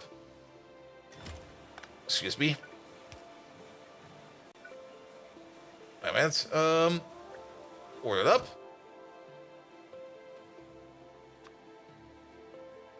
$200 of these. Wait. Yeah, my number is off. 200 of these. 200 of these. Fast about it. Faster fingerbolt. Shit is coming. No. Go away. Good. That's way better requesting. I've overlapped the fields, but placed the buildings outside of the zones. Yeah, I'm pretty sure we can overlap the fields, but I'm not quite sure if they will be able to mine underneath other buildings. There we go. Also, how much do they stack? They stack up to 10. Yeah, that should be enough. Good. All right. Moss samples is also one of those things we've never really automated. Might be a good idea to start moving these around, but for that we do need petri dishes. And then we're suddenly back into glassland. Oh. I mean, we could always... Actually, how much do we have over here? 726. So the landfill maker over here has made 726. Moss is not much of an issue yet, but it will be an issue at some point in time. So you remember to place your fastest concrete? Yeah, we learned that the last time. We've already placed some concrete over there, where we did it as a test, and it was pretty darn good. Good. And there's also 16 million next to it over there. All right. Now, back to the creature chamber. How do we do this one? I mean, we're gonna need these boys over here. And we only need a couple of them. We're also gonna need generic Earth DNA samples. There they are. They do come from automation science packs, biosamples, and iron chests. Kinda feels a bit like we should do something like this in the mall. And we can use this area over here for it. We don't really have a salt requester yet, but we could just make like a little... We could even put it right over here. Oh, actually. Oh. Oh, that's nice. Where did you come from? I'll take that. There's a random 1-1 science provider over here. We don't even need to request science. Excellent. So, if you want to make the Digosaurus, titanium we have in the mall. Just make the generic Earth DNA. Petri dishes and moss gene samples. We could even make those inside of the mall. I mean, the Digosaurus is one of those creatures we really do not need a lot of. We only need to make a couple of them until we're happy. So it does make sense to do it over here. Creature chambers. We do have creature chambers automated. Or at least we have got 10 over here for whatever reason. So we could definitely place this machine right over there.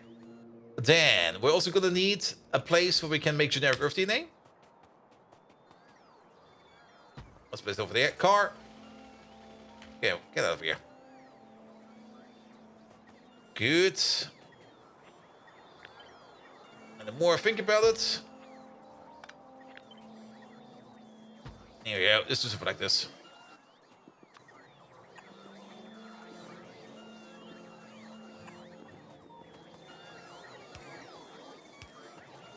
There we go. And then we just belt these up or just bot these up. Because these over here, they really don't need to be working that much. Good, good, good. We do need the soul train. Now,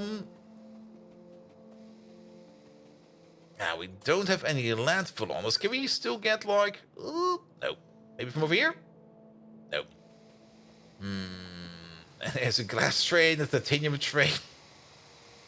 Oh, horrible. Horrible. This is such a horrible corner of the mall. We're definitely not ordering up salt into the mall. That's definitely something that is not happening. I'm also not quite sure how you are meant to get in here every now and then, but I guess you just go through these stations. Which I guess is fine.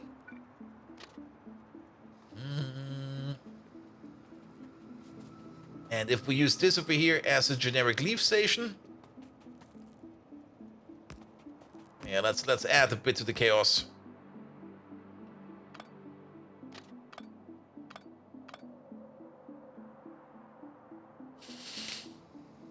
Well, that's one way of connecting these up.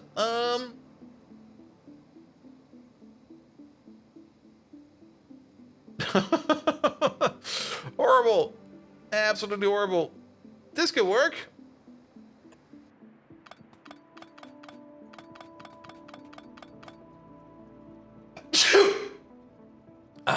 Sorry about that.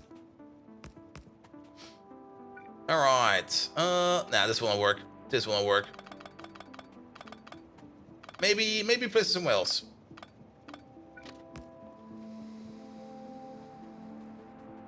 The Factorio challenge where you have to use whatever the automatic road planner says? Yes.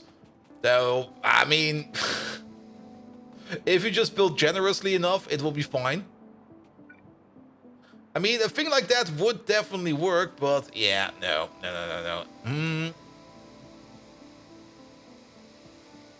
We could maybe think about making the station on the other side over here. Maybe even down there. Or just over here. Yeah, let's do this over there.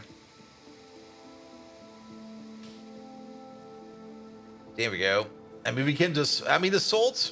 Actually, what am I thinking about? We're gonna be ordering in salt, aren't we? Here. Is there a station 3 over here somewhere? Yeah, right over there. Hey, you. 1 bad Terran. Salt. 1-2 requester. Oh, we can even go with a 1-4 requester. Do the 1-4 then. There we go. Train's coming over. That's salt done. Gosh darn it. And then we just put a washer over here somewhere. That just washes the salt into saline water. And then we're gonna be fine. Good, good, good. All right, you over there, you make the Digosaurus. Petri dishes. We're not really ordering up Petri dishes yet, nor are we ordering up moss gene samples, nor are we ordering up moss. That's a bit of an issue. I mean, for generic moss gene samples, yeah, we need moss in here. Do we have something like Kim Yoon? We do have a 1-4 moss requester. And the train is coming over. That will be fine. That'll be fine. And then we can do the same for the petri dishes. That's the launch pad. That's the electronics requester. That is this one. A bit agrees. You over there. Petri dish 1.4 requester.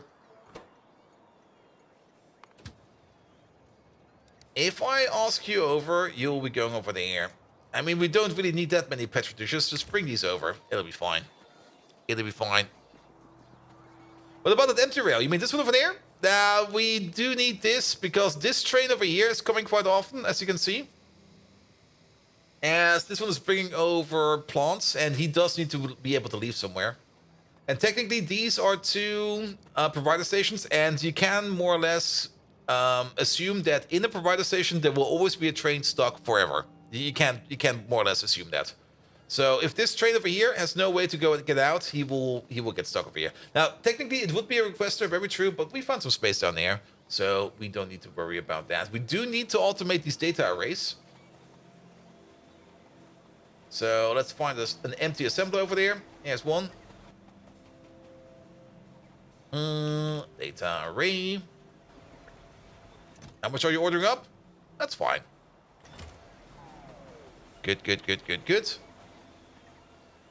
That means you will be built soon, and then we need only a washer machine, and we can find a washer that turns salt into, there it is, into saline water right over there.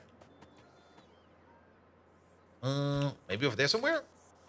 There you go, just straight in. Straight in. Good, good, good, good. And the rest will be done via bots. Then we don't really care about that. Offshore pump. Where the fuck are you? There you are. Pull you down. Put you in. Excellent. Put the power pole over there. The power pole over there. Excellent. Just add salt. Here we go.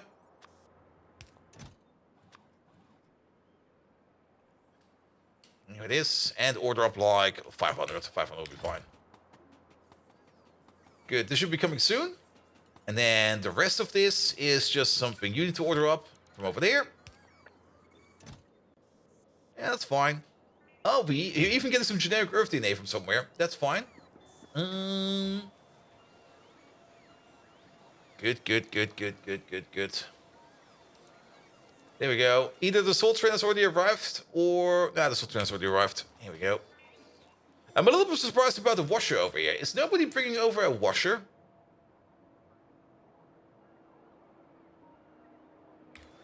I mean, do we have one of those in storage? We got one over there. He's also requested to be picked up. Oh, but the bot is probably stuck somewhere. Is there a washer over there? There's one over there. I'm just going to steal you. There we go. The construction bot is probably wanting to charge somewhere, and he will not be able to figure out where he needs to go.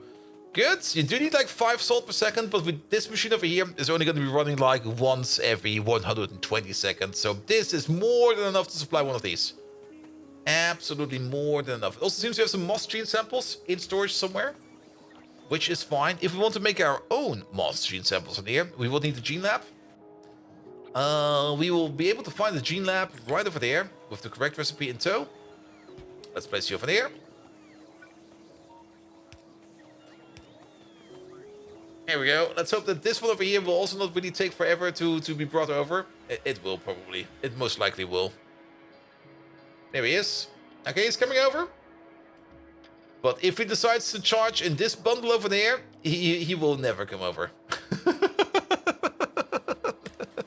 He will never come over if that happens. Alright, you're only missing titanium plates. That's kind of interesting. Do we have a titanium request over here? No, we do not. You there. No, you there. Charles Gangloff. Titanium. 2.8 requester. Off you go. That will solve titanium for you. And then, of course, we're gonna need to make a couple of these creatures. Let's put them over there. How many of these? 2 stacks for now? How much should they stack? They stack up to 10? 20 Digosori? I think that will be fine. I don't think we need more than 20. Good, good, good, good, good, good, good, good. All right, with this, we can automate the Digosaurus. Now, let's maybe go real quick over to where we are using those Digosauruses to just quickly check up on them and to remind ourselves how they work, because we set up this place over here ages ago. I don't even remember even when we did that. But it's the best way to get next to it, just mine it from the ground. So let's do that real quick. Here we go, here we go.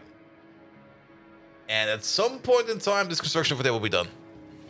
Should bring more concrete? Yeah, I should have probably done that. But we're definitely going to go back and forth at least one more time. And then we can bring the concrete. Because we also need to make more of those mines and everything.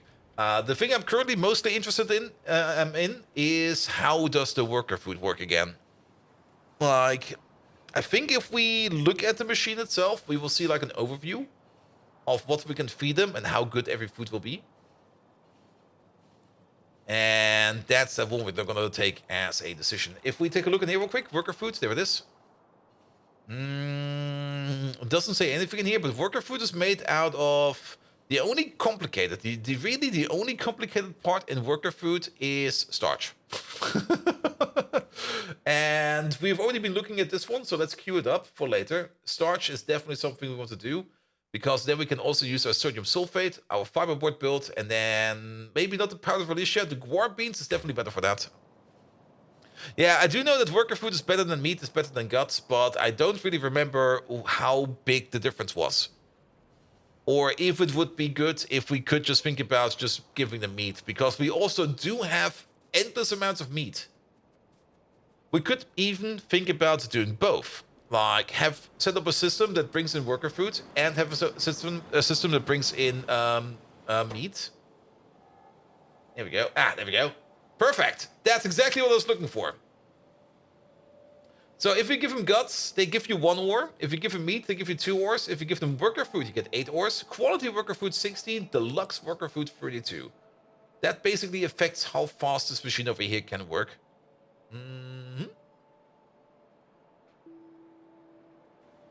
And then speed and pollution, cross species, crafting speed is 5. There's 1,000 in storage, which is fine. But this only stacks up to 10. Whereas a stack of meat gives you 200 ores. A stack of food gives you 80 ores. There's a bit of a difference. But I think running on worker food is probably a decent idea. Which means we are going to need to make some starch. Now, we're making starch over here. And we're actually making worker food over here. We could still go with the idea I had. But maybe we just also order up meat. And if for whatever reason we run out of worker food, we just top it off of meat. And then it'll be fine. How much meat is worker food? Good question. Worker food does not even contain meat. But worker food does contain 4 guts and 1 lard. And every gut gives you like 1 ore. So if you think about that, it's already good.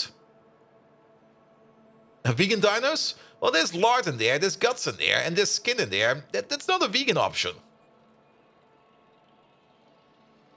And there's blood in there as well. There we go. In the ratio of 4:1:3. Oh, we don't really have that many lardy creatures. I mean, there is the case to be made that we do have a bit of a slaughterhouse over here.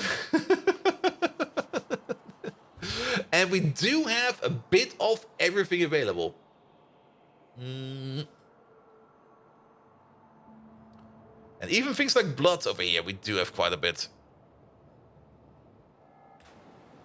It might be in vegan food, there's so many ingredients you never know. True, true, true. Alright, alright. And then the question basically remains, how many of these mines are we going to be making? Well, I guess we are going to go by layers, and then... Yeah, I got some ideas how we could do this. Alright, alright. Now I got some inspirations. Also, while we're here, this train over there. Yeah, could you go back to your provider? So, what does it mean over here? We definitely want to get a bigger Nextlet provider station. The 1-1 station over here is not going to be good enough anymore. We're still going to keep the 1-1 station, but we need a bigger station over here to bring in more ores. More ores for more smelting. There we go.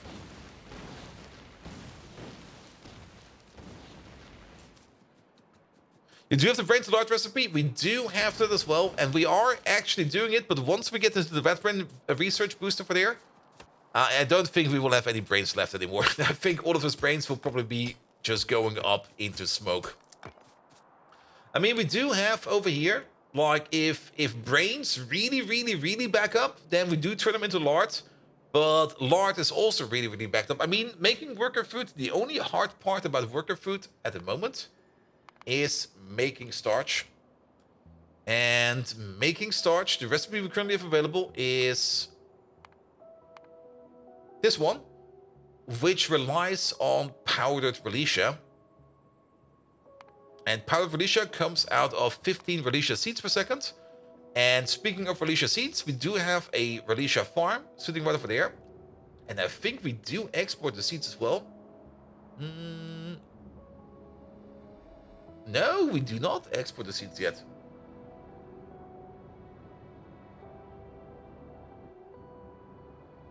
Oh, but we did set up Relicia Mark II production over here at some point in time. Thank you, Posby.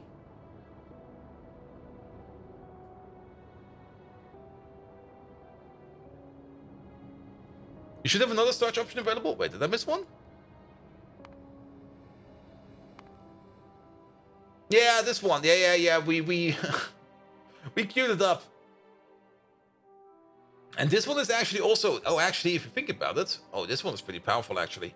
If we keep it with the powdered Relicia, and we add just a bit of fiberboard to it and a bit of sodium sulfate to it, suddenly we more or less triple our output. Like, instead of making 3 every 3 seconds, we make 10 every 3 seconds. And then the guar beans over here also do that.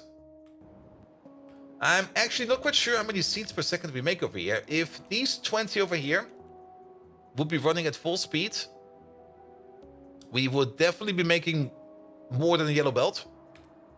So, and yeah, we could definitely run all of that once we get this research in. This one is also kind of cheaper, so let's swap them. Because the Vat Brain one is kind of taking a bit, and the Vat Brain one, even though it's a very good one, is currently not the priority. So swap them around. This one will be done quite fast. And then we can finally also make use of the sodium sulfate over here, which has been just sitting around over here, nothing to be done with. And we just turn that into a starch machine. So we can definitely make a new worker food machine then. Because bringing in guts, lards, native flora, skin, seaweed, tin plates, all of that is possible. And if you kind of think about it, it would probably make sense to make a centralized food making machine somewhere. Because all of these require plants, moss, seaweed, and sometimes they require plastic, and sometimes they require tin. But all of these require that. All of these also require things like starch. So it would probably even make sense. It would make a lot of sense to make the starch on site, because we already need the Relicia seeds for the cotton gut basic food and for the cotton gut quality food. It would make a lot of sense to keep all of these together. Because these recipes over here, they don't really require a lot in terms of inputs, but they have a lot of inputs. Especially the quality recipes. The quality recipes are usually kind of full of them. And we can easily share all of these across all of these. But that does mean a whole bunch of planning, which we're not going to be doing today, because I don't... I don't even want to think about that right now. But yeah, I mean, we should then maybe designate an area where we're going to be making all the foods. Starch Scream, is that a new Decepticon? Yes, it is. Yes, it is. But we should designate an area where we would do this project. And if we have a look around, It's basically going to be a stack of inputs like this. And we would need a place for that. Maybe over here. Though, if we do want to expand, we do kind of want to explore this area over here. And at some point in time, wrap the train track around. And there's a lot of pilots over here. Ugh, it's getting annoying over there.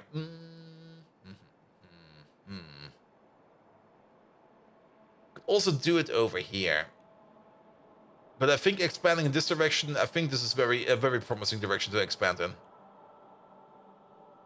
Good. And then I'm kind of confident that we probably will find a spot right over here where we can do it. Except he flies a bit like a potato. Megatron, have you ever used a potato cannon? I'm kind of curious. Alright, alright. We got some plans done. So, let's put in the requesters.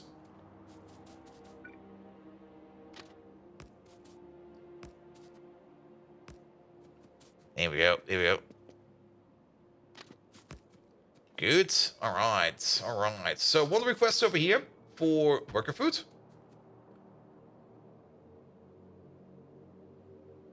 I don't think we need one for meat. I think we're just going to skip that. We're just going to straight go to worker food. So let's skip that. And then it's going to be one provider for the next salad. And that's it. There we go. A potato cannon, you say? Yes. Starscream! You never cease to amaze me with your idiocy! As the leader of the Decepticons, I have no use for such petty and insignificant devices. I deal in destruction on a cosmic scale, not in potato-launching antics. My power lies in my fusion cannon and the might of the Decepticon army, not in some contraption for shooting starchy tubers. The mere suggestion is an insult to my superiority. Now, enough with this nonsense. Starscream! Focus on something more befitting of a Decepticon, and leave the potato cannons to the feeble-minded humans! Well, good thing I am a feeble-minded human, and good thing I'm in control of Starscream. But, sir, this is a fusion-powered potato cannon. It can shoot potatoes so fast, they basically turn into small nuclear explosions on impact. What do you say about that? I mean, of course, it's not going to be just your average potato cannon. It's going to be like a super sophisticated potato cannon. You ever seen the negative effects of potatoes on human waistlines? Trust me, a lot of destruction. Yes. There was this one time on the Wacken Open Air where there was like a bunch of dudes. Basically, they had this 3-man slingshot. And they basically challenged people to get shot by it. And of course, I was an idiot and was like, yeah, sure, shoot me. And they basically hit me straight in the stomach. And I had like a bruise the size of a pizza platter on my stomach for like 2 days.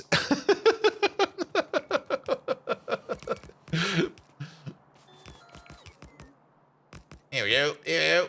Stupid things I did when I was young. Lovely. Love those. Alright, alright. How does it look over here then? A fusion-powered potato cannon? Yes! Ha! Well, that is a slightly more interesting proposition, I must admit. Right. The idea of turning potatoes into miniature explosive projectiles does hold a certain appeal. Perhaps we could use it to strike fear into the Autobots, reminding them that even a lowly potato can become a deadly weapon in the hands of a Decepticon. Very well, Starscream. If this fusion-powered potato cannon truly exists, bring it to me immediately. I shall inspect its potential, and if it meets my standards, we may unleash its explosive wrath upon our enemies. Just remember, Starscream, that it is I, Megatron, who wields the true power of destruction. Now, go and retrieve this potato cannon and prepare to witness the true might of the Decepticons. All right, sir. I present you the human potato cannon. It seems that I got this off a site called Craigslist. And it seems to be very crudely made. It can barely shoot a single potato, and it costs us about 5,000 Decepticon credits, which is an affordable sum. Also, I didn't buy any potatoes. I couldn't find any. But here, please, sir, have this.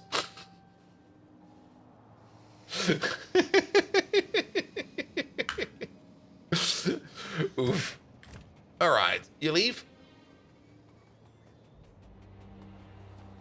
Here we go, here we go. And we go over here real quick. Because we still need to put down some things over here. A requester chest over here, a requester chest over there. In we go, order this, order that. Yeah, you get all of that. That is actually enough to be ordered up because this does take 25 seconds. So, yeah, come on here. We don't need to be stingy. Order up 10 of these, order up like 150 of these, and like 100 of these. It'll be fine, it'll be fine. Then, here over there, same thing. Order up like 40 of these, and maybe like 400 of these. We have it, we have it. Good, and then you guys over here can start just making this.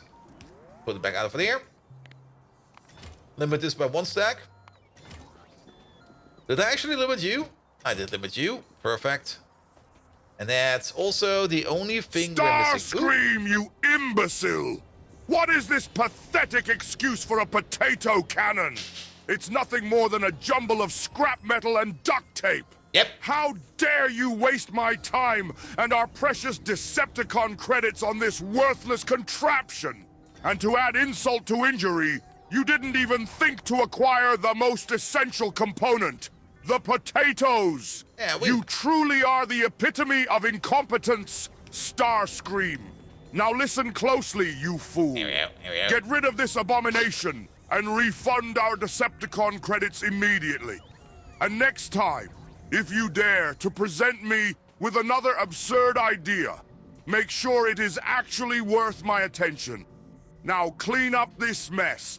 Go apologize to every Decepticon for your incompetence, and come up with something useful for once in your miserable existence. Oh, I will everyone? not tolerate any more of your pointless endeavors. Each one? You know how many... Okay. Megatron, how many Decepticons exist? How long will that take?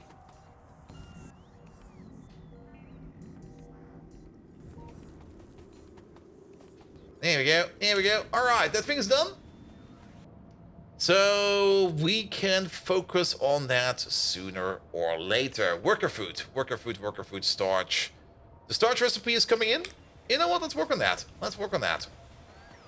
Now, we're going to be ordering in Relicia seeds. So we do need to make a station over here that will then export Relicia seeds. We might also kind of want to get rid of this kerfuffle over here because, well, some ground. Starscream, your question is as pointless as your existence. Thank The you. number of Decepticons that exist is irrelevant.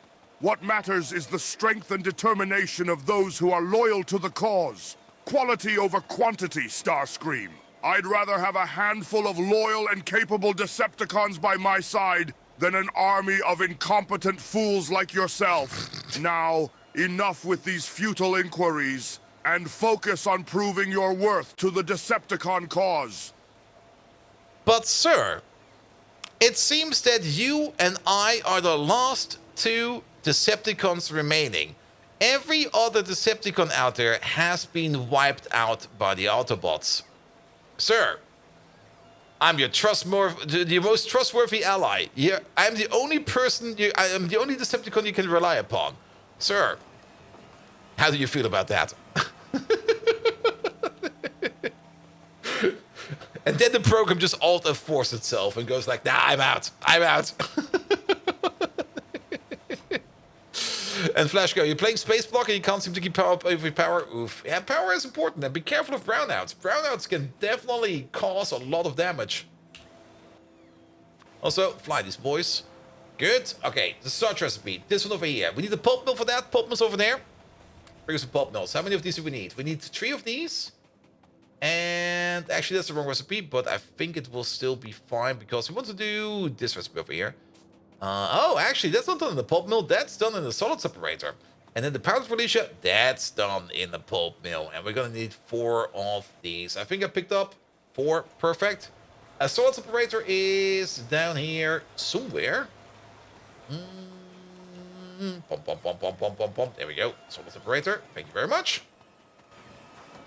And then we turn the release seats into my groceries.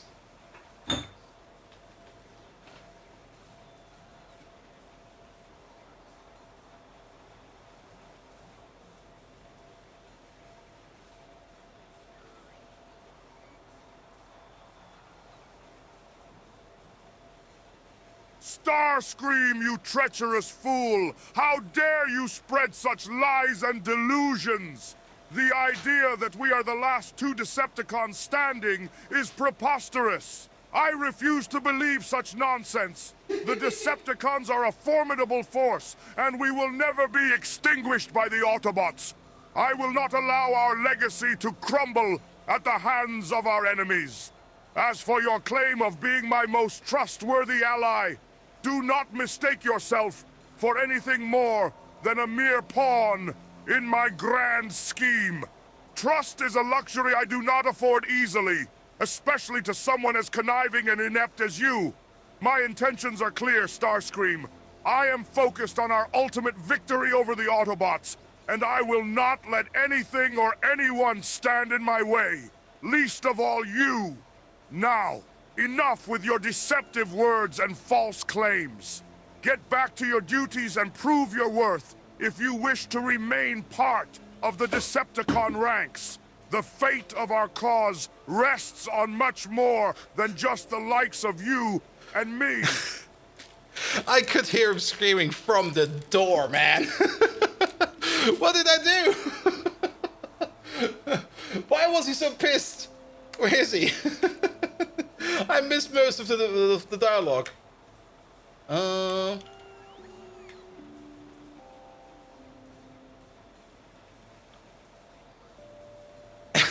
Get back to your duty while Bolt is not there.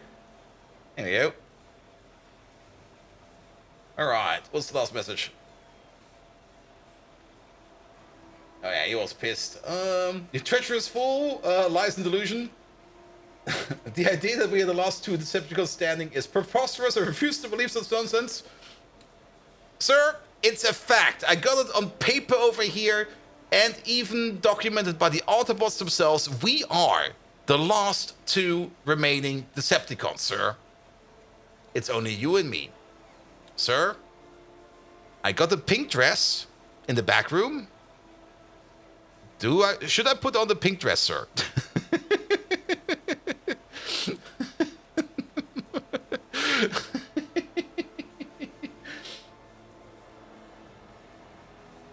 He's gonna pop. He's so gonna pop.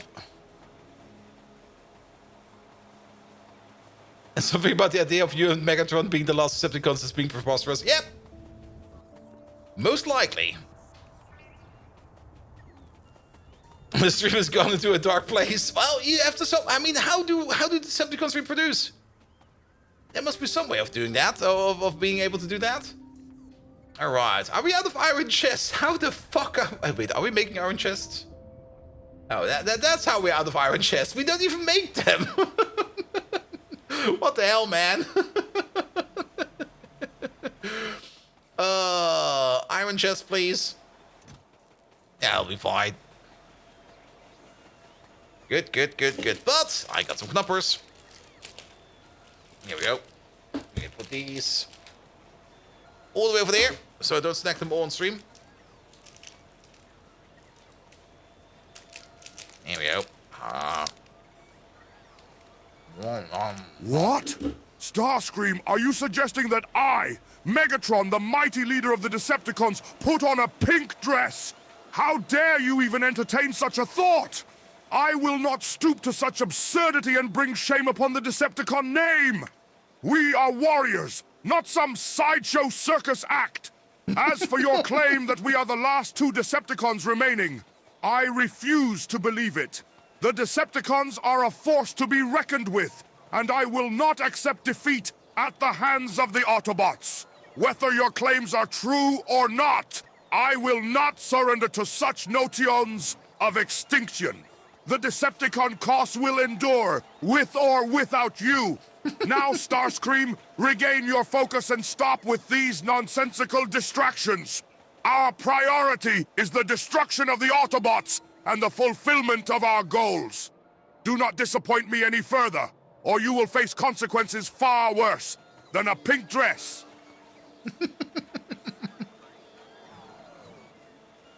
I think I need to make him a little more gullible. Because he just outright refuses to believe certain things. Alright.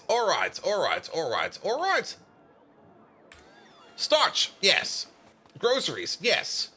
Yeah, there we go.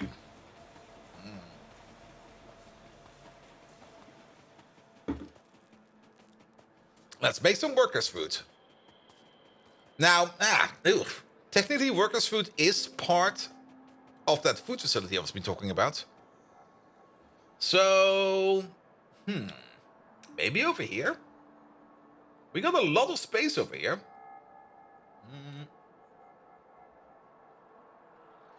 I mean, I don't want to be fighting biters today.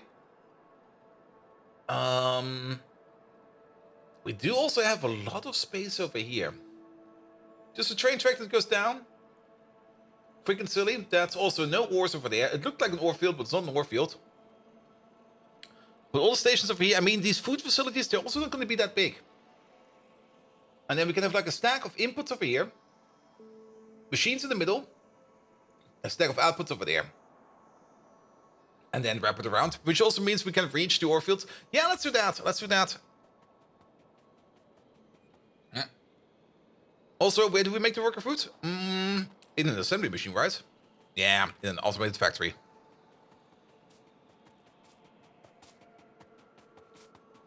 Good. So you over there, you make the workers food. And yeah, it's like 1, 2, 3, 4, 5, 6, 7 inputs. 9 inputs if you think about the food input as well. Yeah, the liquid input as well. Good. All right. Then, workers' food. It doesn't open over there with the worker food real quick. How many of these are we going to make? I mean, if we make 10 of these, we make 2 worker food per second. Which I guess is fine. I'm still not quite sure, and that's the info that I'm kind of missing over here, is how much worker food per second is going into this thing. Does it maybe say over here in the pie codings? Digosaurus. Native species on this planet over years of evolution have adapted to collect next to it as an energy source. Exploited, the Digosaurus can be placed in the dig site. The Digosaurus requires food to work. Each food allows the Digosaurus to gather ores, more ores in the same trip. So workers' food gives you 8 ores. In larger, genetically enhanced version of the Digosaurus, the VCAT has 100% mining productivity. The worker tile is 200% mining productivity. Floor tiles such as a steel tile can improve running speeds of the Digosaurus. And the Digosauruses are expensive. I mean, we've now automated the production of the Digosaurus, so I don't really care about it anymore. But yeah, I mean, if they go back and forth on one food... I mean, basically... I mean, if you think about it, 8 ores per second... is gonna be 1 food per second. Makes sense, doesn't it? Though they do take some time to get that 8 ore in, so there's gonna be a bit of a delay from them walking over here, mining it and coming back. But in a sense, 8 ores per second is gonna be 1 food per second.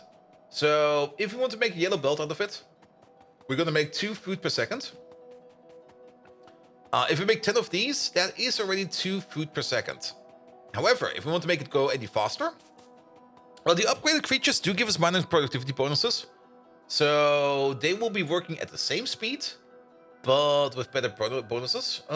If we think about worker food, especially the quality worker food, which does require the normal worker food, as well as a whole bunch of weird stuff in it as well.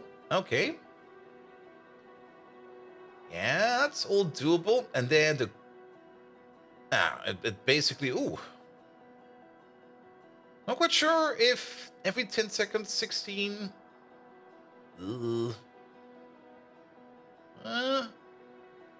Could work. And the deluxe worker food is a whole bunch of extra on top, as well as a caged rock. Okay. We also need the worker food, the quality worker food, and the deluxe worker food to turn that into guano, but I don't think that this recipe is available. And I think some of the better creatures require better food as well. Could be the case. Could be the case. So if we go back to usage of worker food, yeah, it's still the same. Like every 10 seconds, one worker food goes in. That might be the thing we need to look for. Though the whole animation thingy and stuff like that is, maybe this is just an average. But yeah, basically 2 worker foods will give us 2 worker food per second will give us 16 raw excellent per second. So yeah. And how much of this will we make? Well, I would say, I mean, this is, no, 10 of these is 1 worker food per second. I would go for 20 of these. And the same is probably also going to be true for all of the other foods over here. Mukmuk's food, for example, over here. Yeah, that's going to be making then, if we do the same kind of build for the Mukmuk's food, we would be making 6 food per second. I'm just want to kind of have a look at the scale of this. Mukmuk, that's the wrong thing. Mukmuk's food. If we would be making 6 per second.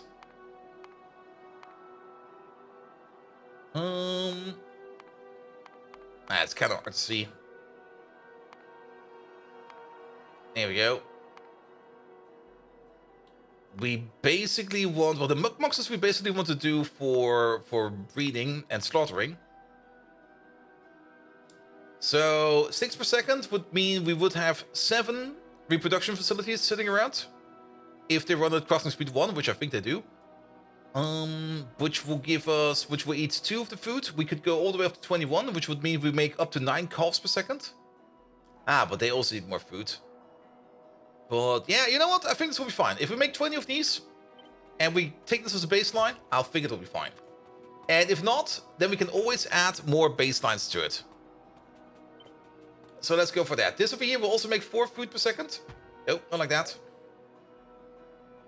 So on tier 2, it will make 8 food. On tier 3, it will make 12 food per second. If we add speed and productivity modules to it, it will just be able to output on the same belt again.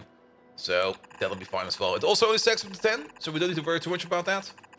And then the only thing we do need to worry about that, and that's already something I kind of broke over here right from the get-go, is that we do need to have a distance of 3 over here. Because the inputs, we got 7 physical inputs. So we can do it like this, and we can do it like that. And then we got an extra input at the top and over here. Also, this happened. But you actually broke in a position where trains can go around you, so I don't care at the moment. Good, good, good, good, good, good, good. Here we go. Here we go. And then just bring in all of these resources and we are gonna be fine. Unless, of course, I build a belt in some kind of weird place. Good. Do something like this. Do something like that. Do something like this.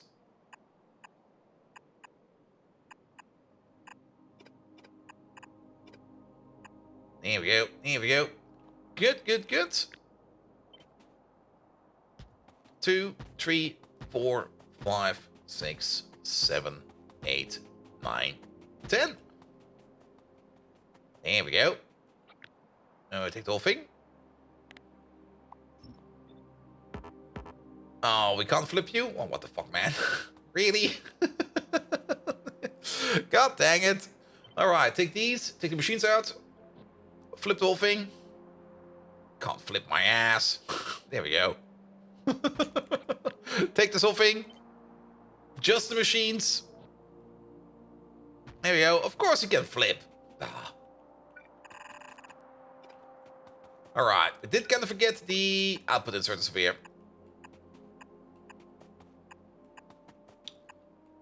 Good. And that could be one of the food builds we're going to be doing.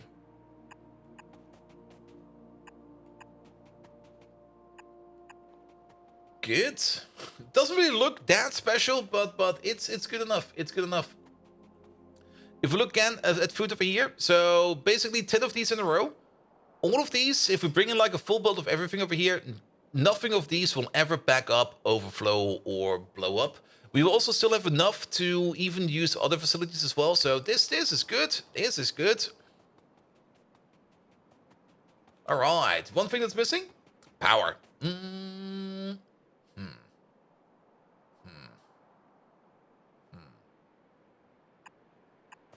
What we could do is the alternate. Yep.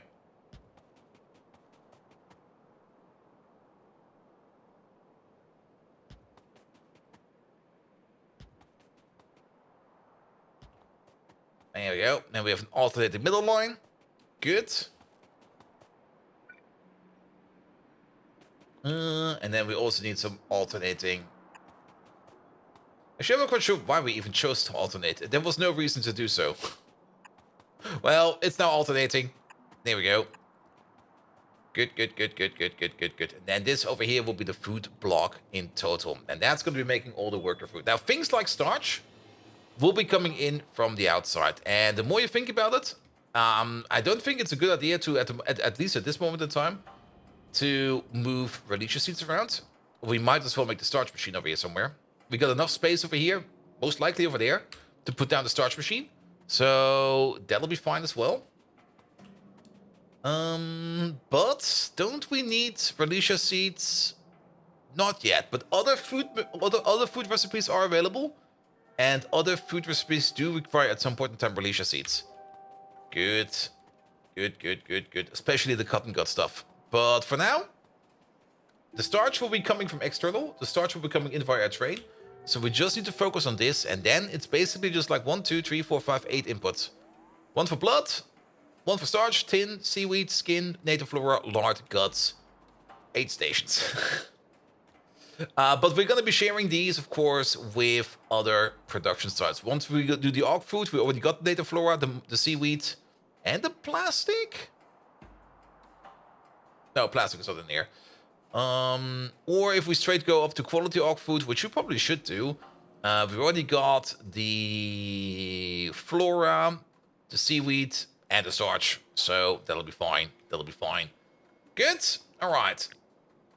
Very simple build. It only requires a metric ton of inserters. So put you over there. Turn you into signals for later. And put you over there.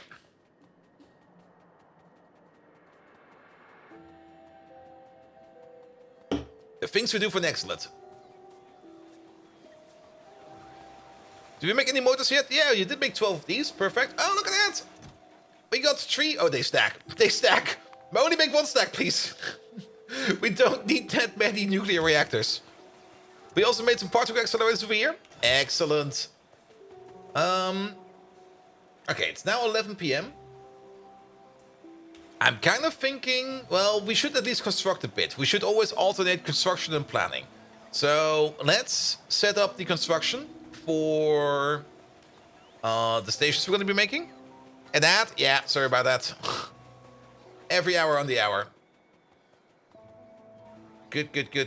But we should at least set up the construction or plan out the construction of the thing we're going to be doing. Then we order up the stuff, bring it over, let the bots build that. And in the meantime, we're going to design another build. And then we can basically alternate our way all the way to victory. Let's see, which one is it? This one.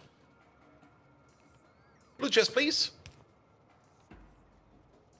And then start ordering up this. What we maybe also should start doing, and that's basically just a thing we probably should have been doing a while ago, like a requester station like this and a provider station like this. They basically got the same inputs, don't they? Do they have any kinds of difference in terms of items? No, they're fully identical. Perfect. Make a copy of this, turn that into signals as well.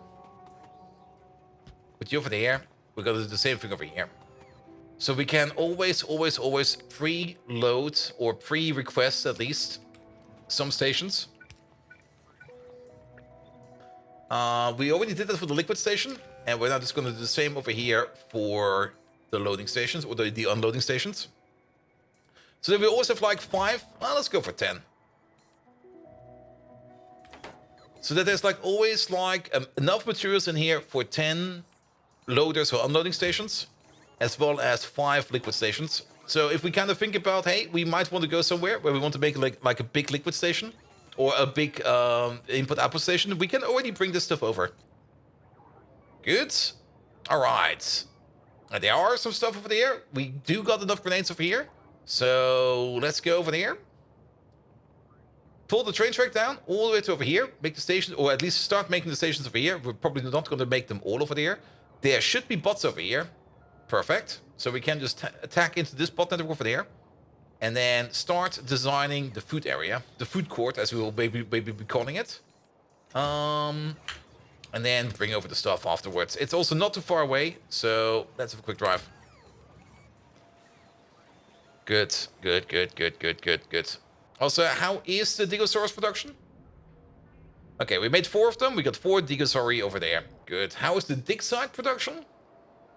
We got 18 dig sites over here. That's also good. And welcome back, everybody, from the ads. Sorry about that, but ads do happen every now and then.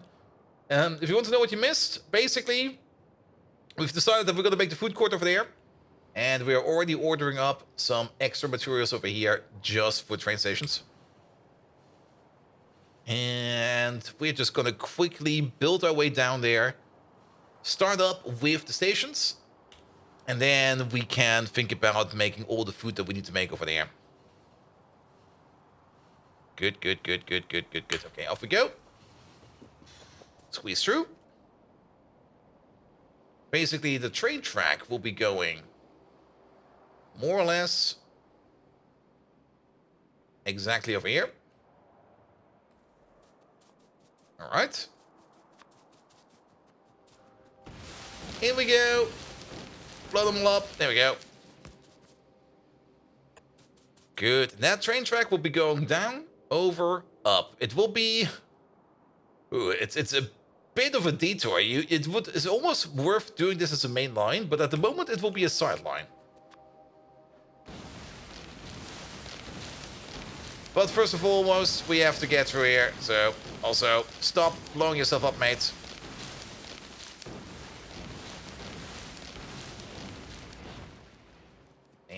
There we go. Good. A new block seems to be working again, since I've got no ads for the past 2 streams. Ferox. Don't you notice that beard next to your name?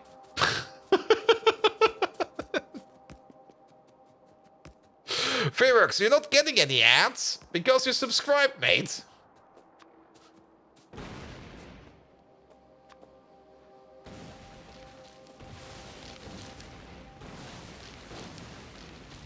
And yeah, I've been subscribed for 2 months already. Though I think you always got them gifted, or did you actually sub? No one tell him. Though, he might also be talking about other streams. I mean, keep that in mind. He might try to subscribe twice. And then you just put in like a bug report with Twitch and goes like, Twitch, I can't subscribe to this guy. Twitch, you're broken. Twitch. And uBlock has been failing on YouTube recently. It only failed on me once, and it's like a while ago. But at the moment, I'm still not getting any ads on YouTube. But also, I'm also not accepting any cookies from YouTube, so I don't even think they can even check anything. And here, I thought uBlock was working. Nah, mate, you're good. Here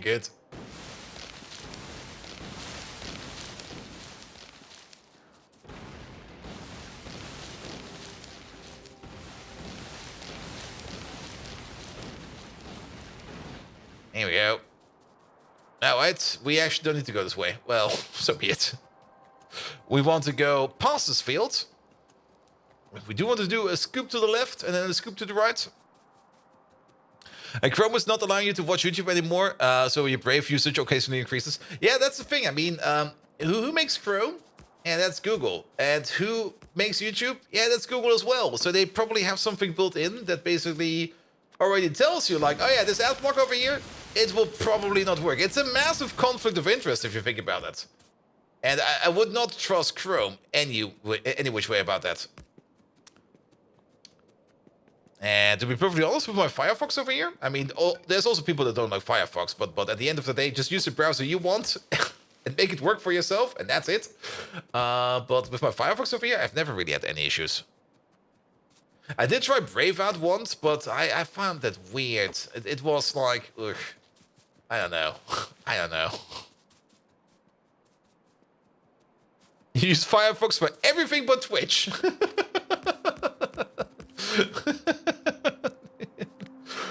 Well, that's also one way to do it. All right, requester time. 1, 2, 3. Firefox and Twitch will get along. Firefox and Twitch will not get along if you reject the cookies from Twitch. If we reject the cookies from Twitch, then Firefox will not be able to load. And why that is, I have no clue.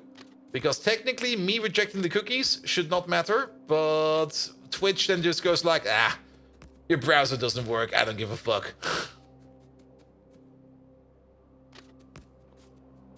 Here we go, here we go. Alright. Yeah, this is loads of space. Loads of space. The only issue you have sometimes is with the ALF tokens validating on third parties. Yeah. But then again, my Firefox is also set up in a way that every window is private.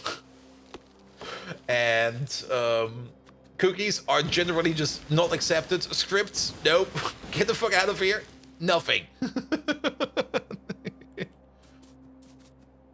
And some of the websites do look very primitive after that, and some break, and the ones that break, I don't care about. What do you use to block cookies? I just use the built-in Firefox stuff for that. So you do, that's the only annoying part, and that is really annoying. Like, every time, it doesn't matter to which website I go, every time I get asked, like, don't you want to accept our cookies? I'm like, no! I don't want to accept any cookies at all. And they go like, okay.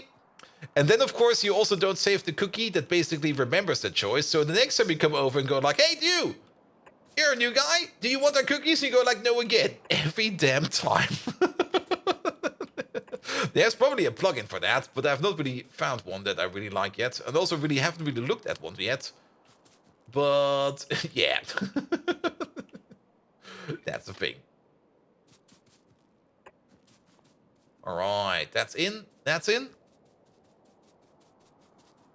Good, good, good, good, good. Yeah, this is a bit off, but that's perfectly fine. That's perfectly fine.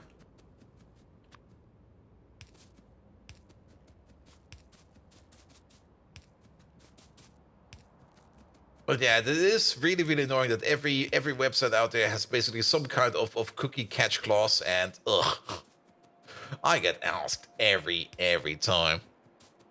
The cookies popper thing is solved. Consent-o-matic, born at the Danish uni. Oh, I'll take a look at it. Because the consent is always no. And you know what I really dislike about those consent thingies the most? That usually you see like a big button that goes like here. Just click here to accept all. And if you want to look for the reject button, it's like hidden between layers and layers of bullshit. Absolute and utter bullshit. Oh. And whenever I see a website that does it like that, I just go like, hey, you know what, this website, I don't really care about you. I'll just go somewhere else. I'll find the same information you probably copy-pasted from somewhere, probably on over here. There we go.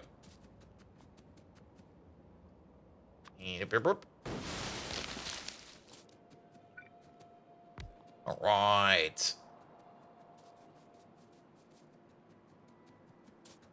Yeah, let me just copy that over real quick. And put it in the tab for later.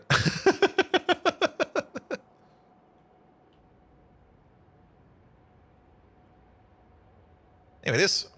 From the Aarhus University. Excellent. Oh, I forgot about Snapchat again. No! Here we go. Ah! I hope there's a big Pyanodons in the food court. Oh, maybe. Don't want our cookies? Please disable each of these 70 affiliates individually. Yeah.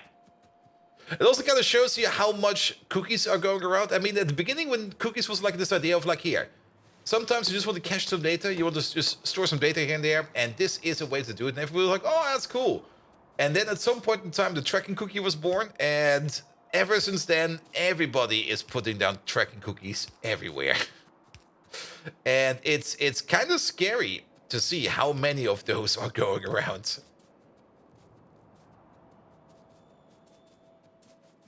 We recently got fined for not offering a single opt-out button. Ooh.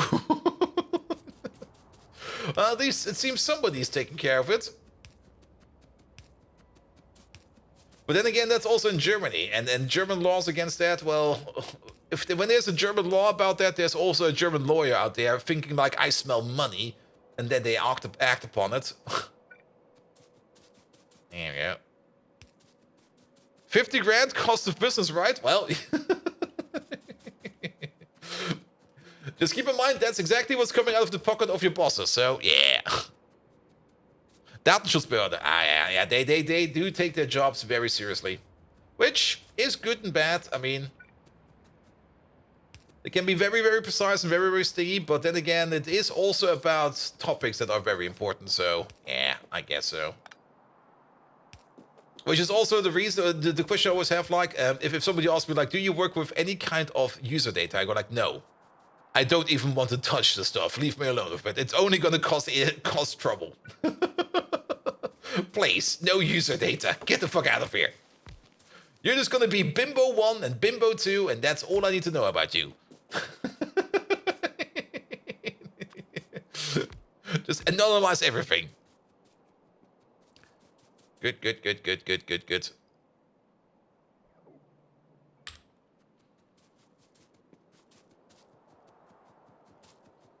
And we're right, all the devs keep saying this is shit, you need to do that, and they're tracking people, and then they're tracking people, it will be fine. Yeah. Good.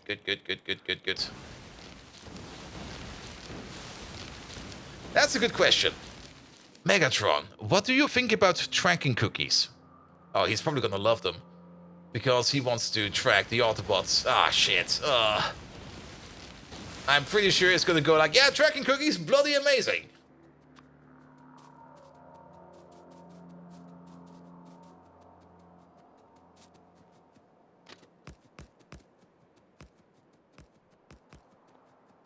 Here we go. Alright, this train track basically goes all the way back. We're definitely going to be pushing to the iron field. It's not really that big of a deal to build some train track over the iron field over here, as the mines can easily reach underneath the track. That is a pretty dense iron field. How thick is this one? 7 million. Lovely. A thing we're going to be doing at the end of the stream is we should do... Tracking cookies, you say? I care not for the petty concerns of human technology. As the fearsome leader of the Decepticons, my focus lies on conquering worlds and crushing the Autobots, not on some insignificant lines of code. If it gets in my way or compromises our operations, I will obliterate it without a second thought. Tracking cookies, like the feeble humans who rely on them, are nothing but a nuisance to be eradicated. Now, stop wasting my time with your meaningless questions, and get back to ensuring the success of the Decepticon cause. And if you ever bring up tracking cookies again, I will slice through your circuits and leave you as nothing but a scrap heap. There we go. Good boy, Megatron.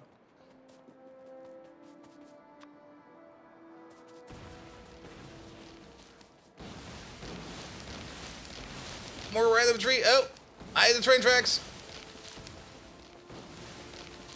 I kind of missed this field over here. So we're gonna go in from over there. Good. Don't tell him you hurt his feelings. Ah, Megatron has no feelings. We know that. Megatron is a cold-hearted, absolute lunatic, powerful leader, and he has no need for feelings. Megatron is just that kind of a killing machine.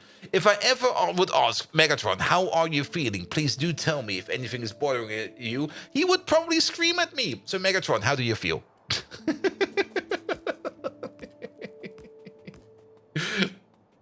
And now watch him go sob. And he goes like, oh, actually, been depressed for like 10 days already. We're probably also going to be running out of train track. Not yet.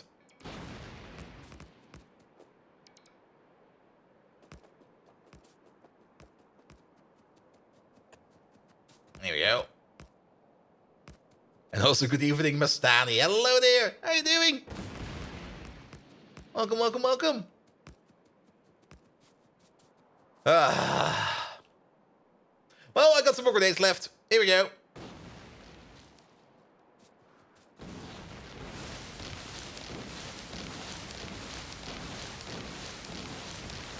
Doing okay? Great. A bit more than off by one. Pretty much off by one grenade. There we go.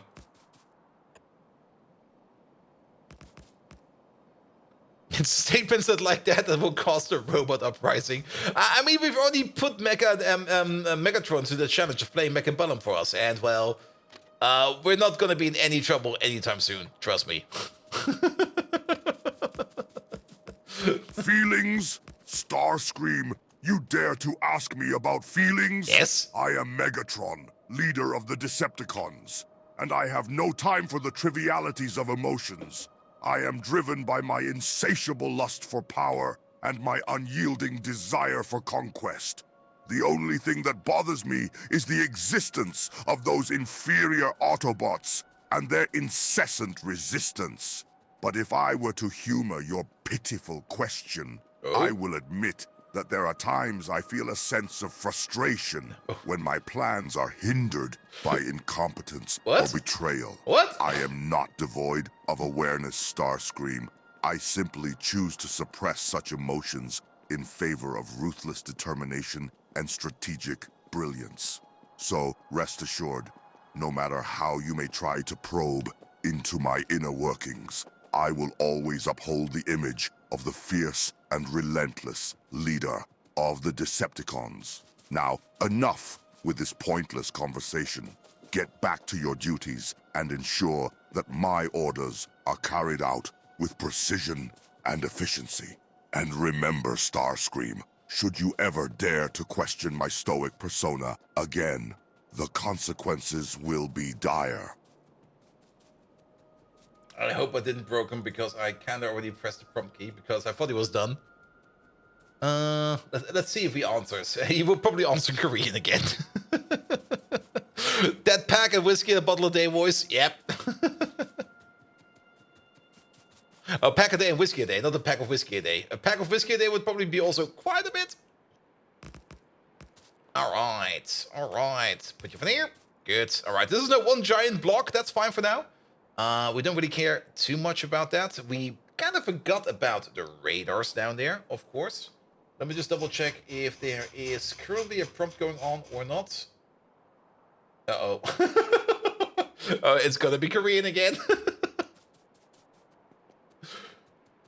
Not quite sure if he's even gonna be processing this because oh god. Well, have fun, lads!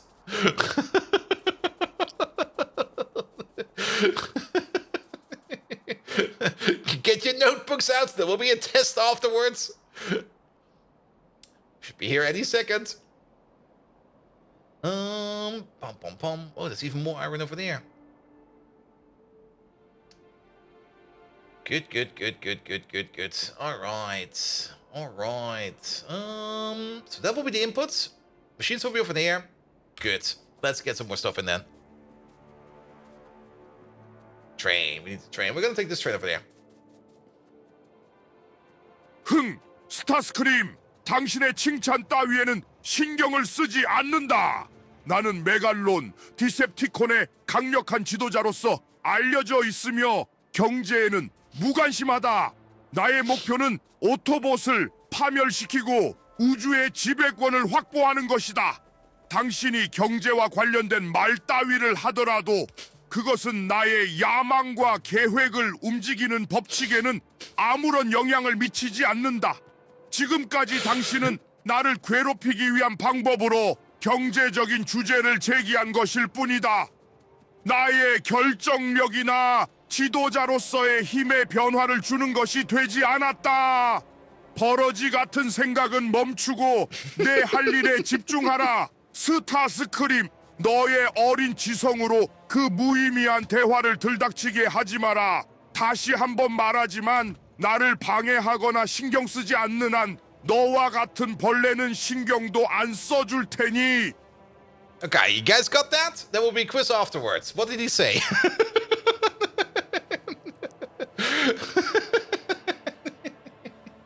I got the transcript in Korean over here. I can't read Korean. Is that a mix of German, Japanese, and Chinese? No, it was Korean. For some reason, and it only happens, it's kind of funny actually. If I accidentally fumble the prompt button and I kind of slip off it, or if I press it too early, whatever the mic picks up, the AI translates that into Korean.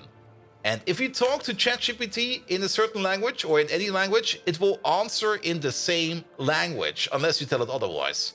And, well, since the text-to-speech, or the speech-to-text in this case, has translated it into Korean, we get Korean. At the end, you switch to Chinese? No, it's still Korean. I can see the Korean symbols. I mean, the Korean symbols are pretty easy to spot because they got all those circles in them. They're pretty easy to see and identify. So you might be right. There might be Chinese words in there as well, but I don't think it's the case. Also, no clue what he was talking about, but yes, I agree with him entirely. Korean is very cornery? No, Korean is very roundy. Yeah. I mean, we already had a little bit of Korean in Discord. Have some more Korean in Discord. If people want the transcript. There we go.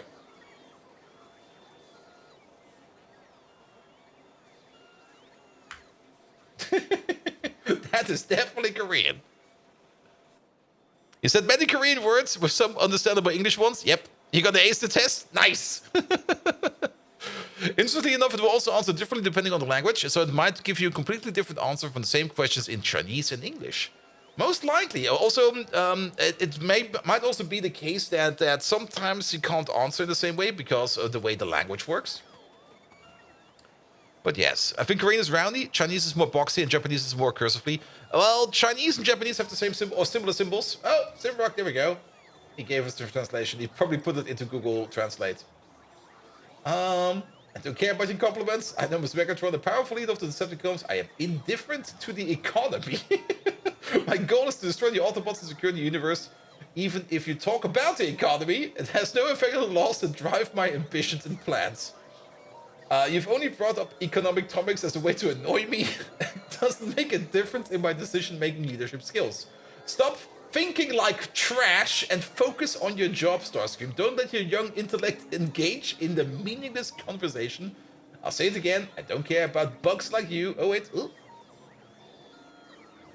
It got formatted. Don't care about bugs like you as long as they don't bother me. There we go.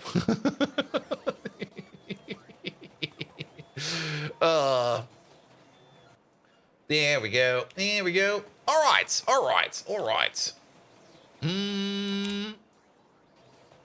Good.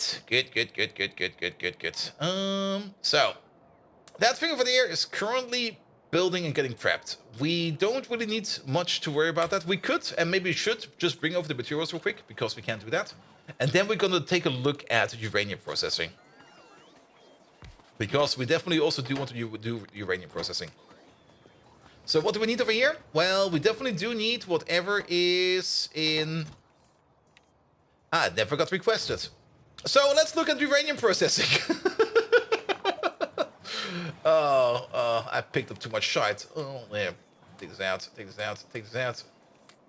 All right, uranium processing. I kind of remember a couple of steps that we need. We need jaw crushers. Come on, bots, bring me stuff. Also, take this stuff away, please. We're gonna need some jaw crushers. We're gonna need some impact crushers. We're gonna need secondary crushers. So there they are, jaw crushers. We are gonna need agitators. I still kind of remember some of the parts. Korean is very right angles and circles. Japanese is cursive and Chinese is weird. Yeah, Chinese is definitely weird. But Japanese is also kind of weird. I mean, they got like 3 alphabets, and they use basically they use different alphabets to basically put the words apart. So if you have like a long word, and that's basically 3 words, they will use 3 alphabets for that. Leaching stations. Do we need leaching stations for the uranium processing? I think we did. Pom pom pom pom pom pom pom. No pulp mixers. We definitely do need the agitators. And that's a good question. How far do we take the uranium processing?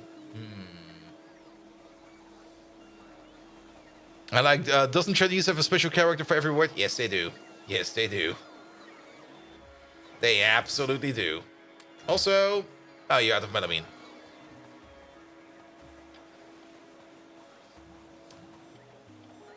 You're looking forward to Bolt's radioactive spaghetti. It's not going to be as impressive as the previous one. Is this another impact crusher? We got 2 of them. What the fuck, man? What the fuck? Windsinger, hello there. Thank you so much for the follow. Also, forgot about Snapchat again. Agitators. A centrifuge, I think, was also in there. Not the pan, none of these. It'll be fine. Stop on following people. I kind of have... Oh. And thank you for the follow again. I kind of have sometimes a bit of a suspicion what it might be. I mean, if you click on a button, that button is highlighted. And if you click space, that button will get clicked. And I sometimes have the feeling that people sometimes click on the follow button, and then they want to type in chat, but they either miss it, and they start typing already, and then they hit space, and then they unfollow. That is my suspicion and how that is kind of breaking apart. It could be something else as well, but that's usually what I think about why you sometimes get unfollowed from like a random streamer you're following. It could also be something completely stupid. It most likely is something completely stupid. All right, the jaw crushers. Uranium processing here. Uran.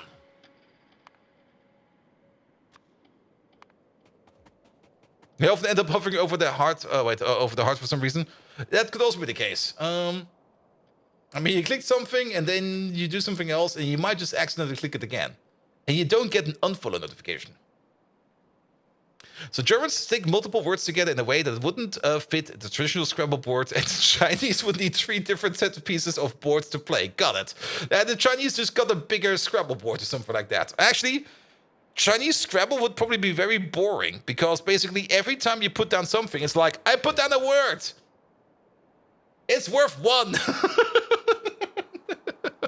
And then the next person comes on. I can't even attach to that word, because every word is singular. You can't play Scrabble in Chinese, I think at least. Maybe instead of putting words together and making words longer, you have to make sentences or something like that.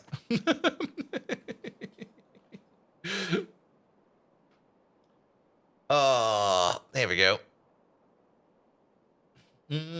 All right. Good, crushing it. Then, grade 1 goes to the grade 2 by means of the impact crusher. There we go. Impact crusher. Then, grade 2 goes into the secondary crusher into uranium powder. That will be you. Make the powder. Then, once we're at the powder stage, we throw it into the leaching station, where we turn it into pulp. Leaching station. There they are.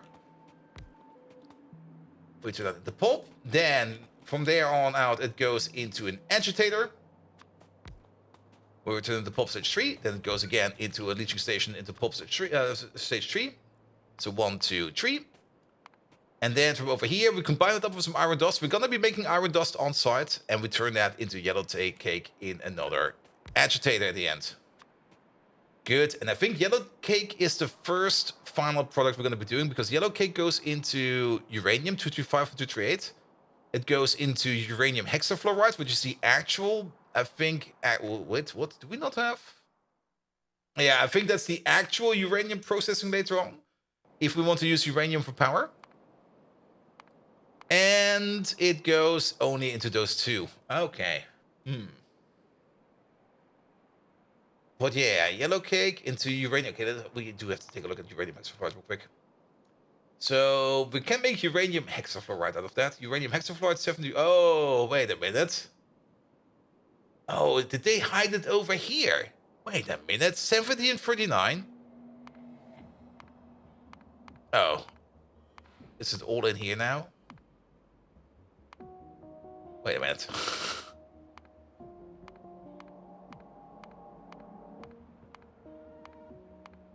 I'm a little bit confused about all of this.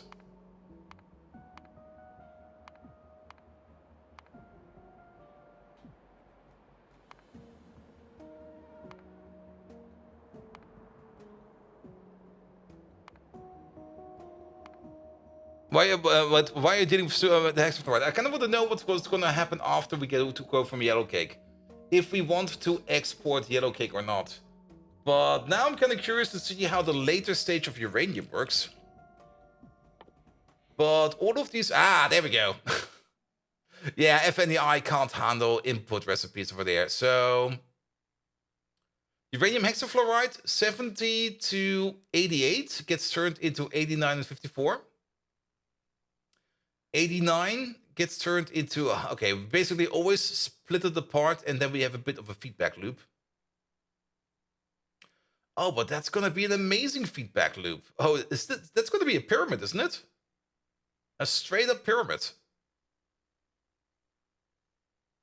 Let's see, 28. It's going to be a semi-pyramid, I think. So basically, the first step over here is... I'm not quite sure what the first step is going to be. But you take whatever it is first, and you get like a lower and a higher out of it. The higher goes into the next higher level, the lower goes into the next lower level. And then you split it up again. And then the lower level goes back into the higher level. So it's not going to be a pyramid. It's going to be a diamond. Oh, I can't wait for this one. I'm looking forward to this one.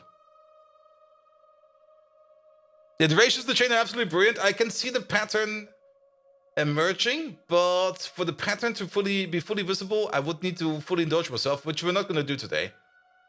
But we're going to be doing soon, because it's also straight after here. Actually, I kind of... Well, we can't see the things. That's the annoying part.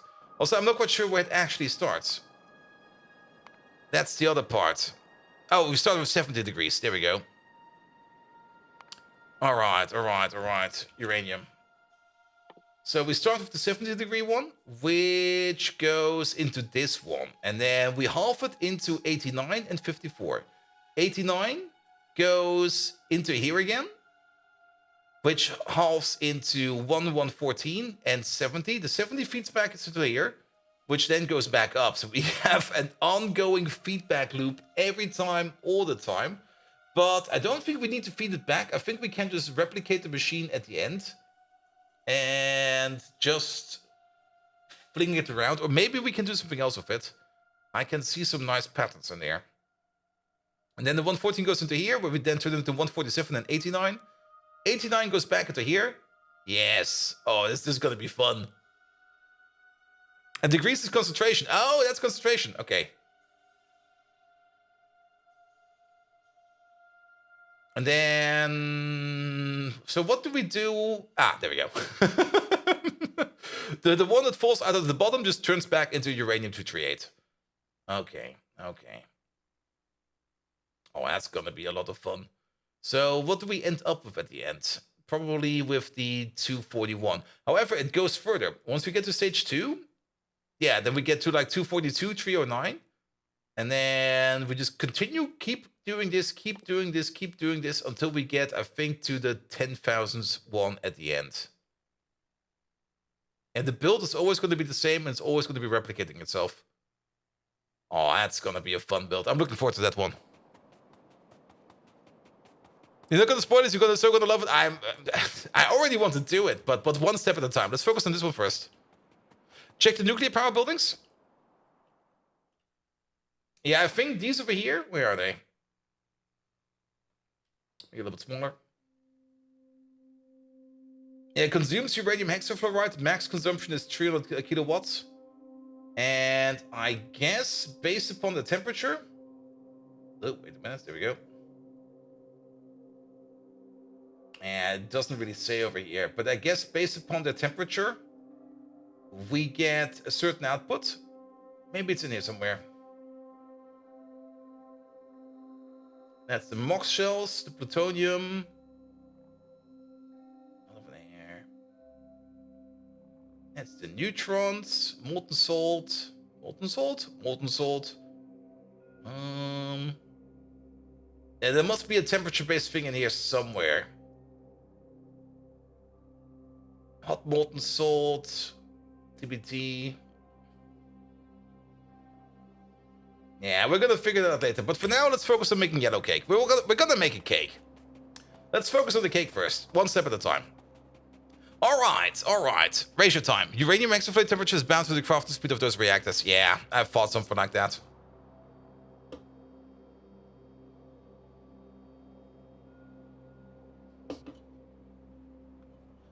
Good. But that will be for later. Good, uranium grade 1. So, 4 of these make 1 uranium grade 1. Uranium grade 1 over here. Wait a minute. That's only one recipe. And 4 of these each 1 uranium grade 1. Oh, so that's already 1 to 1. So, the jaw crusher goes 1 to 1 with you over there. Because you over there, every 4 seconds, you require 1 uranium grade 1, and every 4 seconds over here, you're going to be making 1 uranium grade 1. Perfect. They go 1 to 1. Excellent. Done. Then, every 4 seconds, we're also going to make 0.2 of uranium grade 2. Uranium grade 2 goes into here. Every 4 seconds, you're going to need 1 of these. So, this is a 1 to 5. So, if you have like 5 of these, we're going to need 1 of these. Every 4, you eat 1, and every 4, you make 0.2. So it's going to be all of these, and then you at the end. And then... Oh, wait, no, that's the wrong machine. That's the wrong machine. Wait, are we missing one? No, we're not. Wait a minute. I'm being also kind of stupid again. Every 4 seconds, we're going to make 1 uranium grade 1 over there. And in addition to that, every 4 seconds, we're going to make 0.2. So 4 machines over here make 1.2 uranium grade 1. Which means if we have 5 of these, we're going to be making 6 uranium grade 1. So it's a 5 to 6 ratio. So 5 of these to 6 of these. Maniac, thank you so much for being there. Have a good one. Until next time. Good. Alright, 5 of these to 6 of these. That seems super duper fair. And... oh, we might be able to make a nice pattern out of that. But let's keep on going. Good. That means we've got 6 of these, which means we're going to be making 1.5 powdered uranium per second. 1.5 powdered uranium per second goes into... well, 4 of these eat 1. 6 of these eat 1.5. So after this step, it's again 6 of these. Is it all the same speed? Oh, this is kind of boring. Well, so be it. And then it's going to be 6 of these. That's a little bit more than 6. Let's do it like this. All right, because it's all on the 4-second crafting loops over here. And then 4-second crafting loop again. So 6 of these. At 7.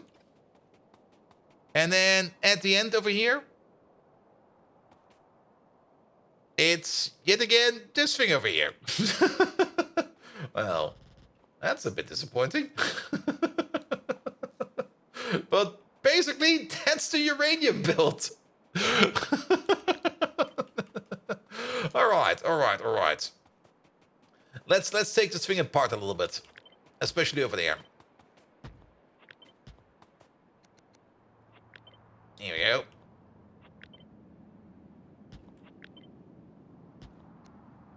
Yeah, this is already a bit... This is already going to be a bit weird, but sure. Okay, the number 2 input is over there. This one we can at least flip around a bit. How does the number 1 input look? Nah, that doesn't work like that. So, do it like this. Oh, this is horrible. This is absolutely horrible. Maybe put you over there. I mean, they have the exact same ratio over and over and over. And this actually makes a little bit of sense because at least now all the steam is on the same side. So, yeah, it's... Oh, what the fuck, man? Why? We're gonna need 6 of those. Which then also means... I mean, these over here also go 1 to 1. And then... Now comes the interesting part. Because these over here go 1 to 1 as well. However, we got 5 of these and they go into 6 of those. Yeah, that's not gonna work. We could ignore it and go up from a 5 to 6 to a 6 to 6. And then we don't need to worry about anything. And then these machines over here will be like a little bit under par. But you know what? That's fine. But then it's gonna be the most ugly machine ever. Absolutely the most ugly machine ever. Is it gonna be an abomination? Yes. I'm just want to check if there is... No, there's no productivity in here. Maybe in the last step over here. No. Oh... It's gonna look like bananas. Now, there is one thing where we have to be careful about, and that's over here. This over here can technically get stuck. Because both of these make the same product. So both of these need to combine the output first before they send it off. And it's going to be very important that we're going to take the input from above first as the priority input, else things will go bad. And if we already have something like this, then we might as well go for the correct ratio. You thought your build was quite pretty for uranium, if you recall correctly? We will see. All right, so basically, yeah, we're going to start off with these then. These are going to exist somewhere, and if we do this kind of gently and kind of cool, we can do something like this, where over here, you are going to be Uran. Grade 2. And you're going to be stone. Oh. Eh. Stone. Yeah, because we make that. Do we get anything about... Oh, we also get sand out of that later on. We have to keep that in mind. But crushing this over here, that gives us gravel. Ooh. We're going to get a whole bunch of stuff out of that. Good. But we could then do this over here. Then comes the filter. And at this point in time, everything is going to be uranium grade 2. And that then goes somewhere. There we go. And this one over there, doesn't really matter what it is. That just pushes out. So then we have these boys over here. And of these, we can make 5. Good. They will work together hand in hand. And then what we basically need to do is for now first get rid of all the crumple.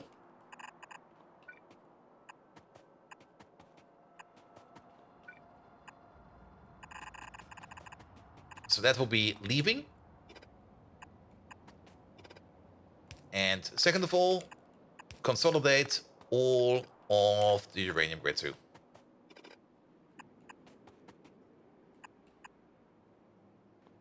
There we go. So you.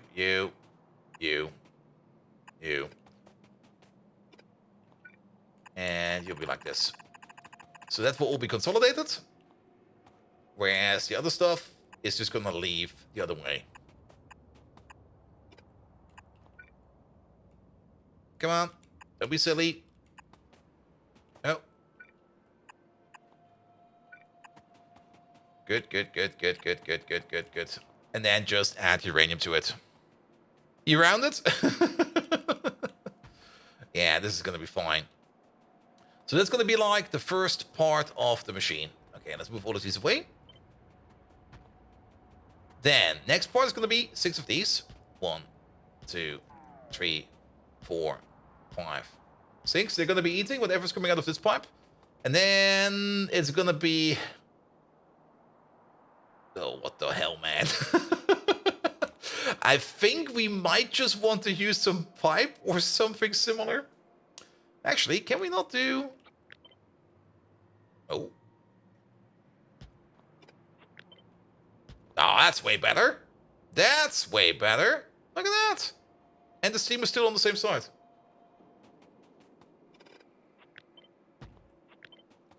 And then place you on the top. But you're also going to be like slightly offset. There we go. And then it's a little bit less hideous. How much steam do we need? That's a good question. No, that's already too deep. There we go. You. So the first step over here is going to be eating 75 steam per second.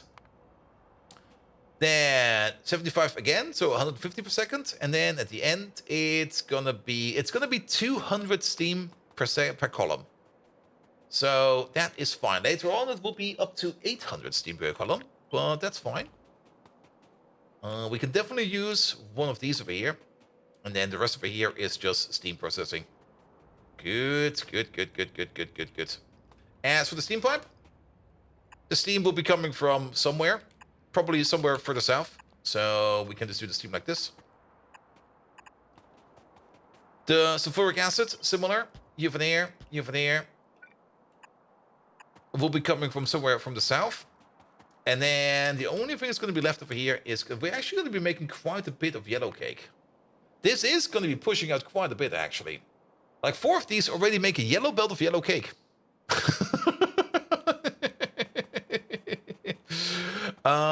And the yellow belt of yellow cake, at the moment, that would go into the particle accelerators. And this thing over here is probably also going to decide how big we're going to be making this thing. Because if we make 4 of these, and we make a yellow belt of yellow cake, and we add like 10 particle accelerators to the thing, that's 10 gigawatts of energy. That's a lot of gigawatts.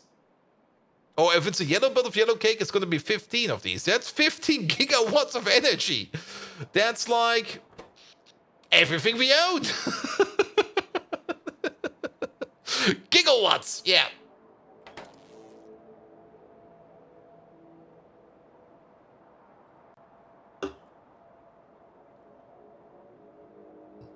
Sticking to the idea that you really don't want to overskill. Yeah, I can see that. But then maybe let's go from further beyond.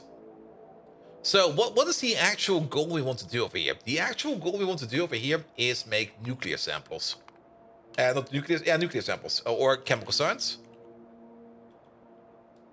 Chem. And for chemical science, we're gonna need the nuclear samples, and we need 1 nuclear sample every 4 minutes or 240 seconds. To make 1 nuclear sample, we're gonna have to make 1 plutonium-238 every 4 minutes. Plutonium-238 is made out of...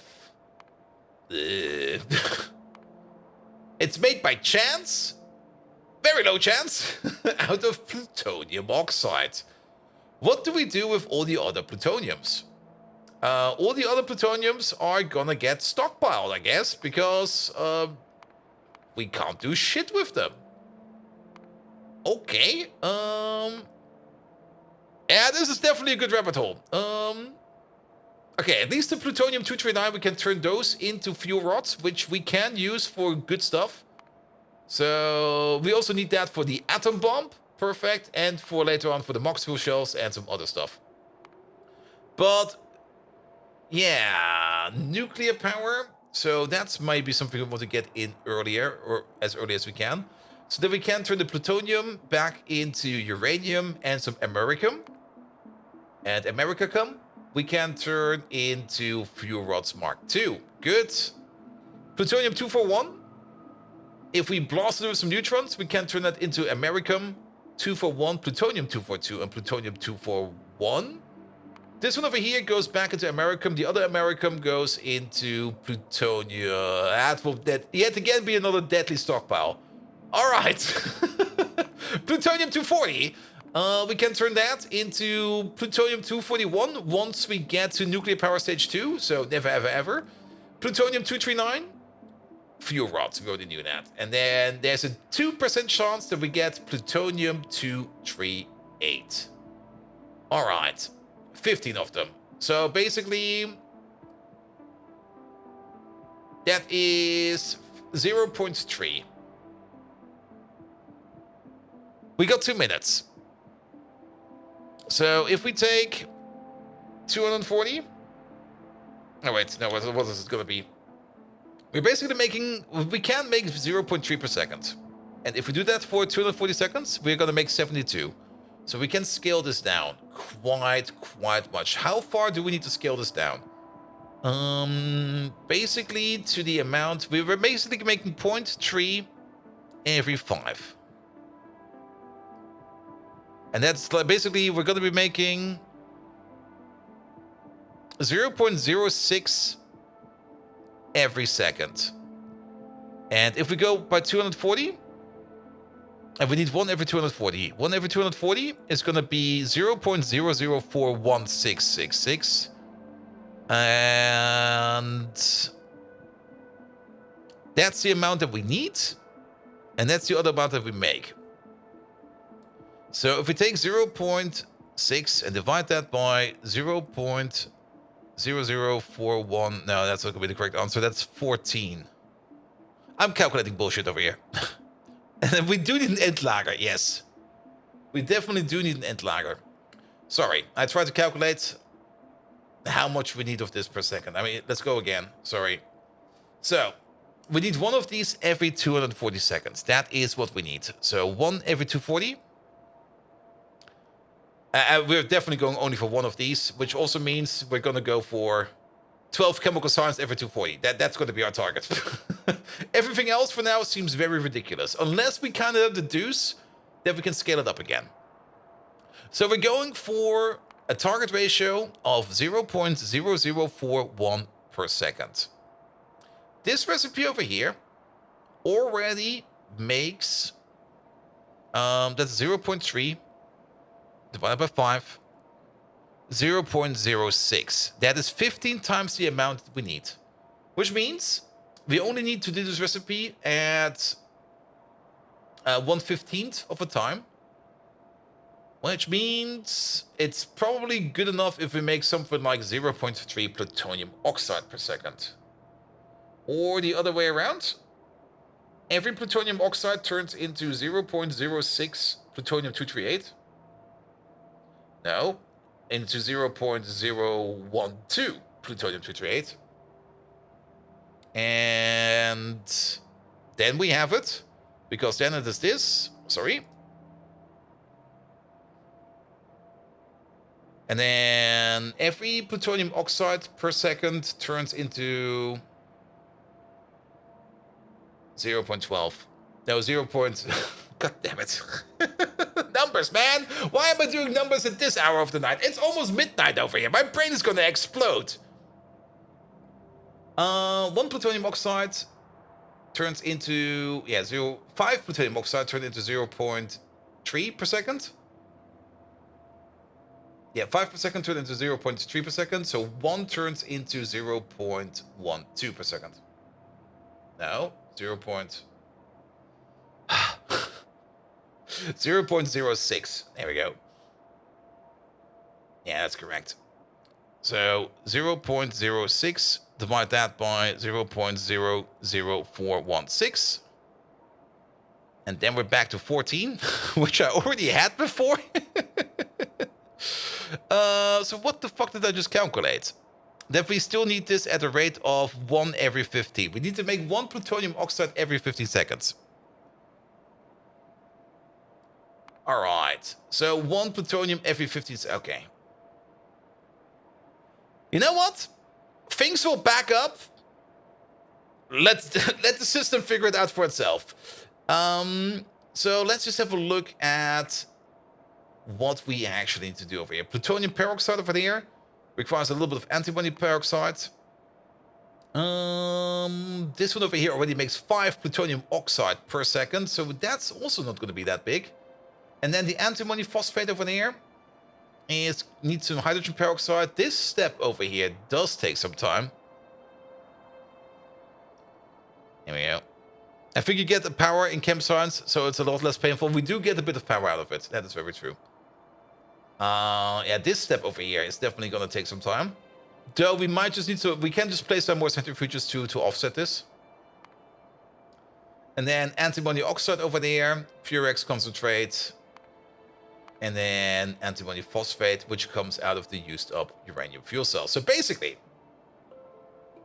we need to run a nuclear power plant that uses up the fuel cells. We're going to use that for power, which, oh, now that I think about it, will offset, of course, the power demand that we have. We could maybe even make it in a closed power circuit. Or into a close to closed power circuit. So, all right. Wait a minute. It's a trap! What? Using this power is a trap? No. I know what I'm doing. It's not gonna be a trap. I mean, the thing which you do need to keep in mind is... How to put it? I do want to use... I don't really want to use the power to power the base. I want to use this power only to power the particle accelerators, if possible. And then only top it up from the base. But I'm not quite sure if we can do it. Let's have a look at you real quick. So, you over there, you consume 10 gigawatts of power at an efficiency of 20%. So basically... constant consumption, efficiency is 20. So whatever kind of fuel we put in, we only get 20% out of that. So if we go back to the uranium fuel cell, wherever the fuck that thing is, over there, if we put in the fuel cell, that thing has 4 gigajoules of energy. 20% of that is 800 megawatts. And... Ooh. Okay, he's going to fuel right fast. 800 megawatts gives us nothing. Nothing at all. Output 2 gigawatts. Or, wait a minute. Is it the other way around?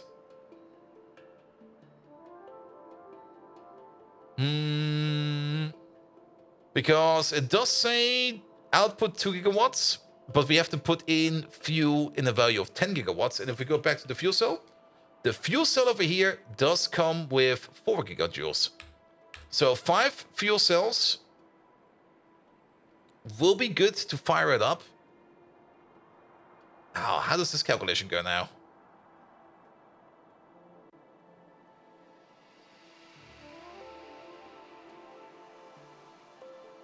Does it even heat up at all? Because usually, when you put in the fuel cell has so much energy that it basically declares how long the reactor will be running. And usually it has more energy than the reactor consumes, so it will be consumed over time. But if this one over here eats a constant 10 gigawatts of energy, and we throw in 4 gigajoules, it does heat up. The reactor should be at best thought as an assembler for depleted fuel cells. Yes, I think it's more an assembler. Like, it will just go in, it will immediately just blow up, and then it goes out.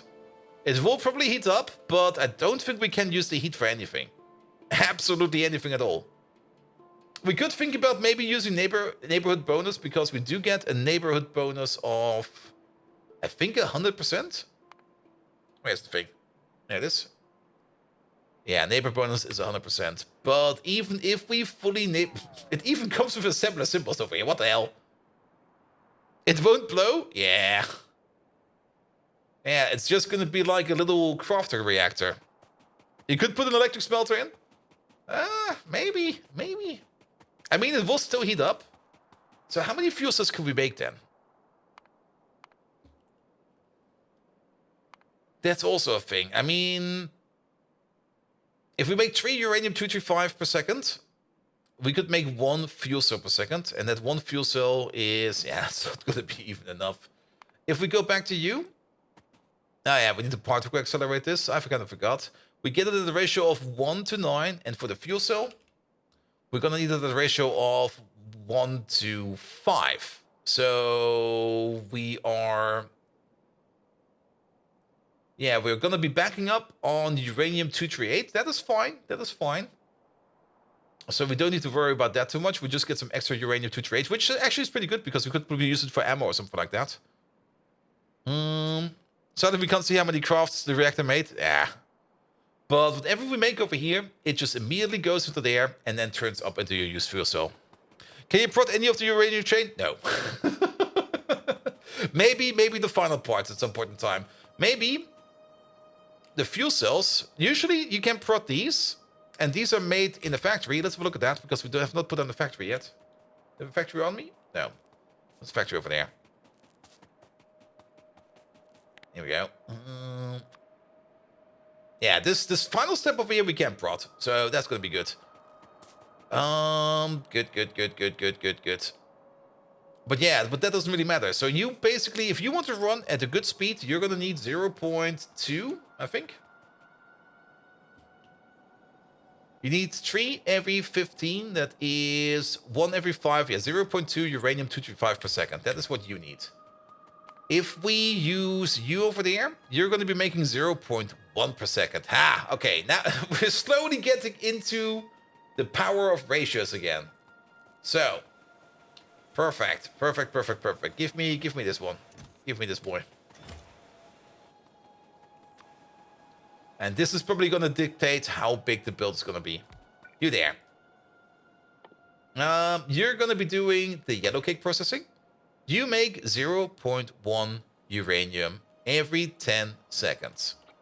So, you. And you. Wait, you make 0.1 every 10 seconds. Oof, wait a minute. You and you over there. You over there, yeah, that's 0.1 every 10 seconds. That's not 0.2 every 10. That's still fucking slow. And Ryan, thank you so much for being there today. Have a good one. Because, yeah, you need like 3 every 15. Or 0. Oh, you need 0.2 per second. Alright, if we put down these 2 over here, make 0.2 every 10 seconds. If we scale it up,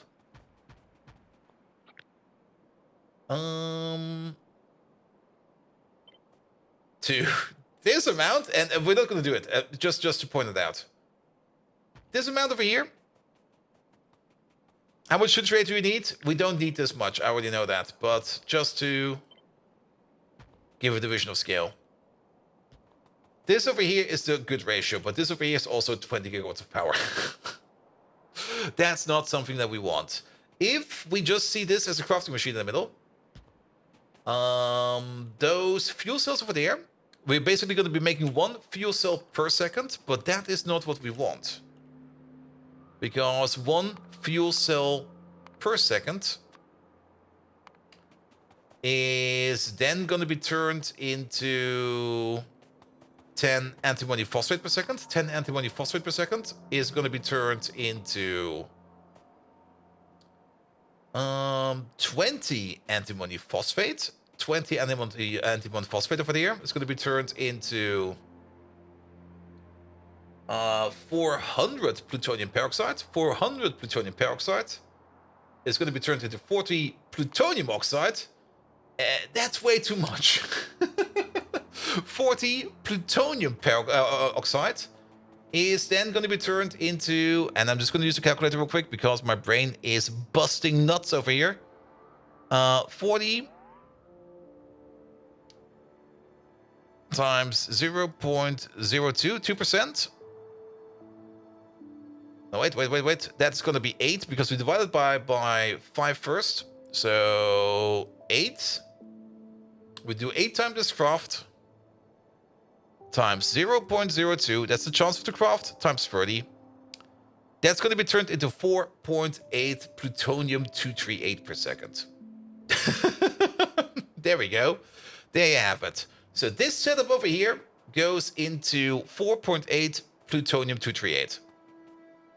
Not per second, but this in total, in whatever we crafted over here. Or at least the amount of fuel cells we make over here with this setup turns into 4.8 of that. We need 1. So that's what we're gonna go for. That's what we're gonna go for. Let's double check the calculation over here.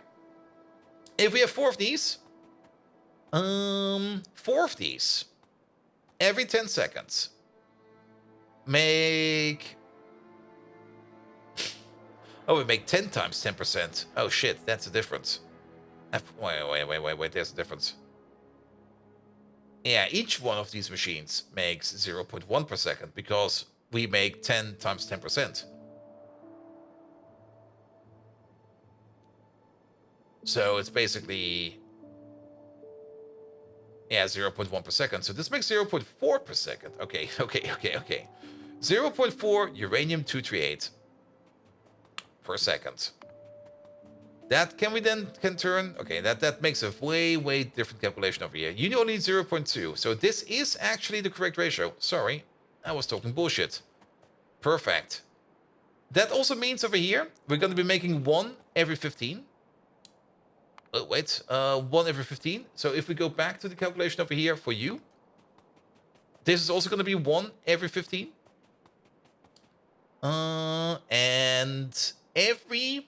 And now this is the important part, every 15 seconds. 1 used up uranium fuel cell is going to be making 10 antimony phosphate every 15 seconds. That's going to be turned into 20 phosphate every 15 seconds. That's going to be turned into 400 peroxide every 15 seconds. That's going to be turned into 40 plutonium oxide every 15 seconds. And that's then going to be turned into 40 of these. This part is the one that fucks me kind of up. So 40 plutonium oxide divided by 5. That's 8 crafts, or worth 8 crafts. And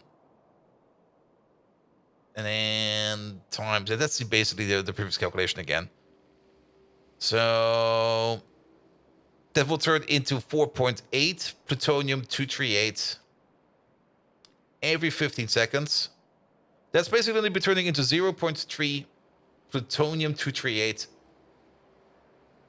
every 15 seconds. There we go. That's the important part. 0.3 every 15. It's 0.3 every 15.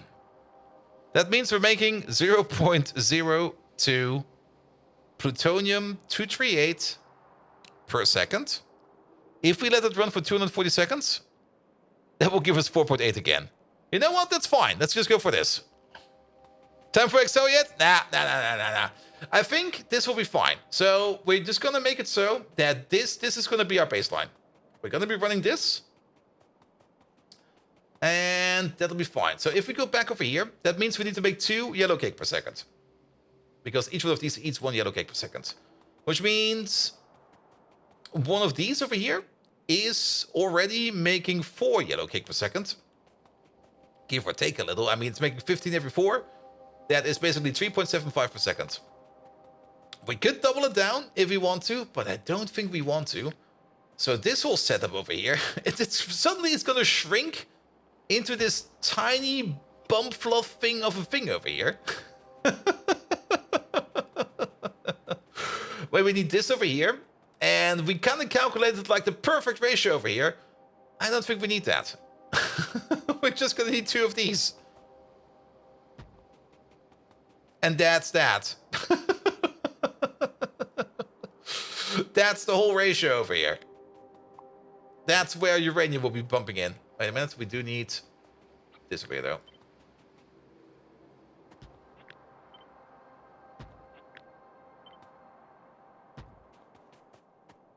Good.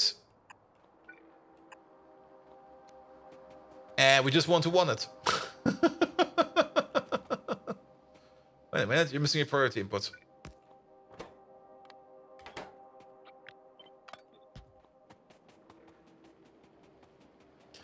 Oh, let's talk about cake is making you hungry. This is one of those cakes you should not eat.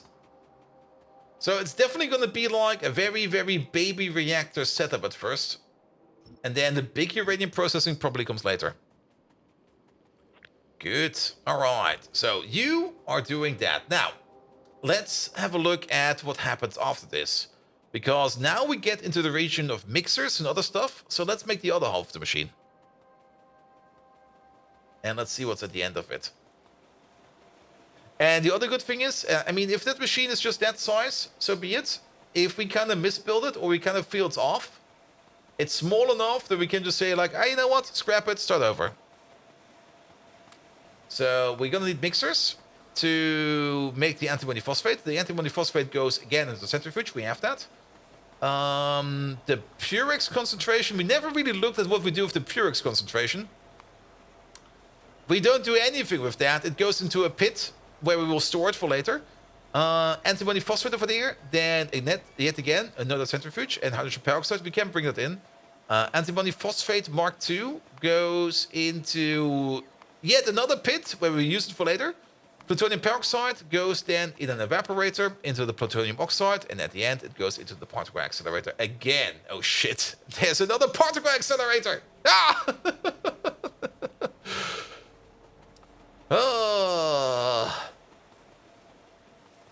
And if this whole setup over here eats like 4 gigawatts of power, I think it will be fine. Alright, one of these. Particle accelerator. Mixer again. Evaporator. Centrifuge, centrifuge. Okay. Alright, alright, alright. We almost got it. We almost got it. So. Yeah, this one over here. 0.2 per second. So we are running this at... Oh, are these the same speed? These are the same speed, are they not? They are the same speed. Are they? No, they're not. Every 15 you eat 10. And every 15 we make 1. So it is a bit different. Let's put you down real quick. There you go. This one over there. So every 15 you make 1. So technically this over here is the 10-to-1 ratio. What the hell, man? No. So 1 used up uranium fuel cell is coming out every 15 seconds. We did that calculation. It should all be fine. So let's just figure out, let's ignore the input over here. Let's figure out the ratio from this point. Antimony phosphate is going to be the next part. So you over there, every 50 seconds. And you over there, every 150 seconds. So one of you makes... Yeah, one of you makes 1,000 antimony phosphate every 150 seconds. Oh, that's going to be a horrible ratio. Oh, no. Yeah, every 15 seconds you get... Or every 150 seconds you make 1,000. If we manage to feed you, that's going to be the thing. If we manage... Okay, we do need to... Damn. I was hoping I could skip it. I cannot. This one over here is basically running at 10% capacity. We know that. So basically, we're making 10 every 15. Which means... Yeah, which means 150 seconds in, we make 100. That would still mean we need 20 centrifuges over here. Excuse me?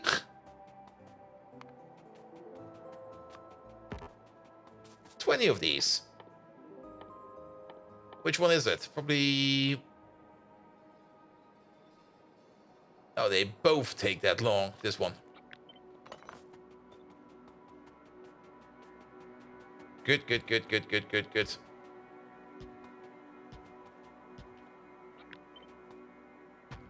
All right.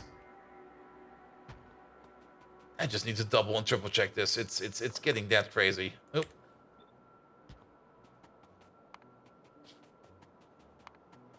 Yeah, we're making one use of uranium fuel cell every 50 seconds. So all of this is running at 10%. So you do make 10 every 15. In 150 seconds, you make 100. In 150 seconds, these over here, each of these eats 5. So 5, 10, 20, 40, 60, 80, 100. This over here consumes what you're making. Horrible. And then that's... If we scale it up at a clock of 150 seconds, each one of these makes 10. So that's going to be 200 antimony phosphate every 150 seconds coming out. Ah, perfect. This is also at 150 seconds. Are these going 1 to 1? No, these are going 1 to 2. These are naturally going 1 to 2. So immediately get the next one of these out, and we're going to switch you over to this. Wait, no, we're going to switch you over to this. So these over here are already, you make, yeah. One of you, doesn't matter the crafting time, you make 10. Same crafting time, you eat 5. So it's already going to look different.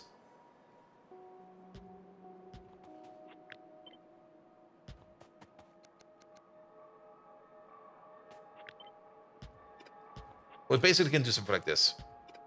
There you go.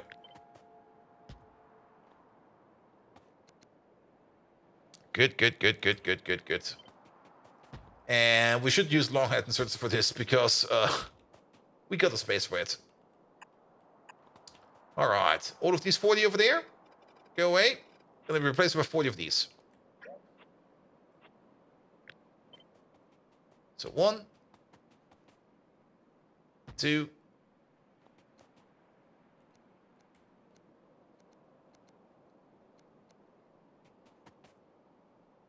yeah, that should be good for pipes. 2, 4, 8, 10. Yep, and then 40 of these. Bish, bosh, bish.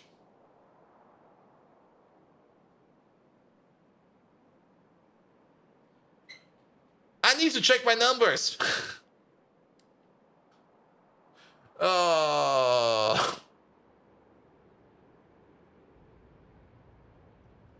Seems to be correct.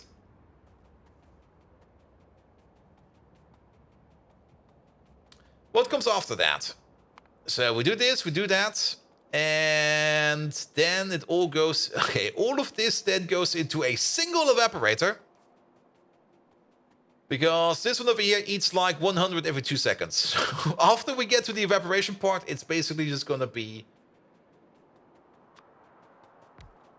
I think you're generous with how many use of fuel cells you're making. I am?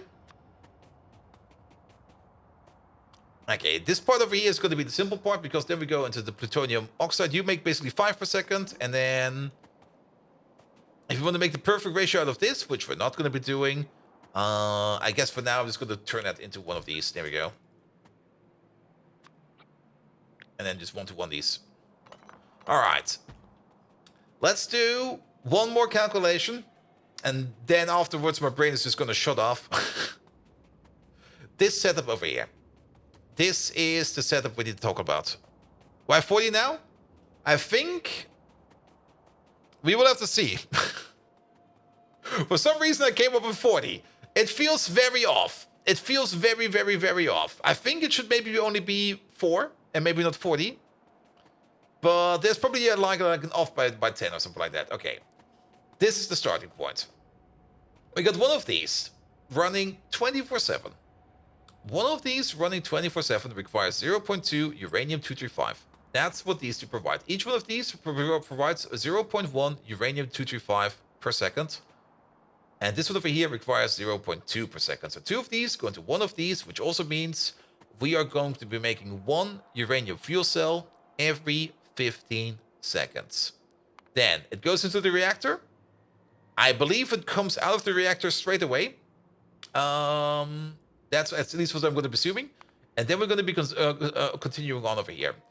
We're getting 1 used up uranium fuel cell every 15 seconds. So basically, this recipe over here will take us 150 seconds. So in 150 seconds, we make 100 antimony phosphate 1.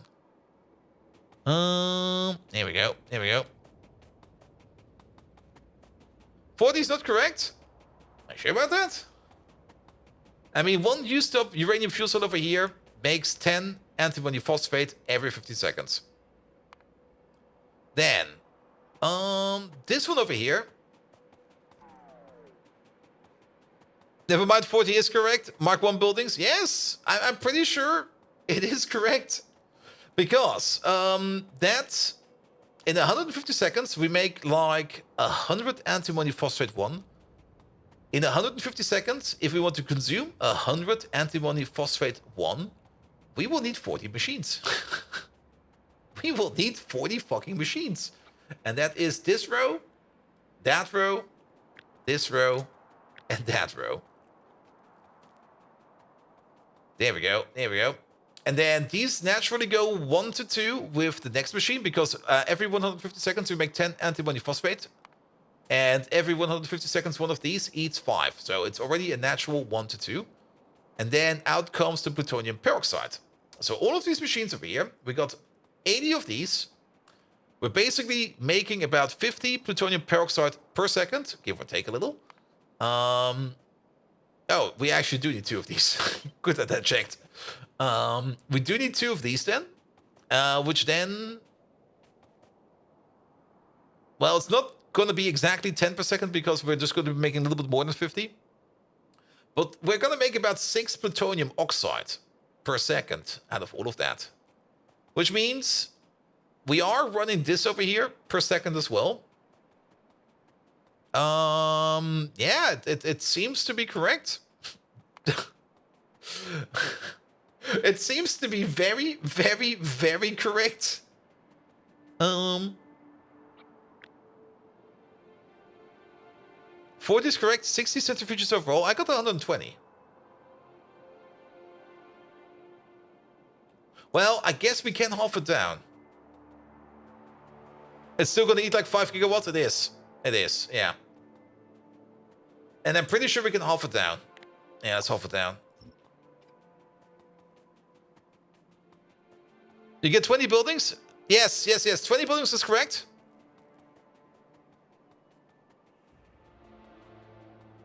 Isn't it? Yeah, okay, maybe you're correct. Yeah. You are correct. How did I get to 40? Excuse me, brain? Yeah, that's Sleepy Bolt brain. That is Sleepy Bolt brain.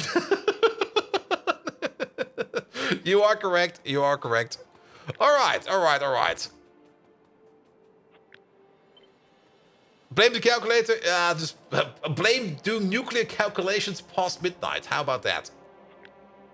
So the whole thing is going to look something, something, something, something, something, something like this.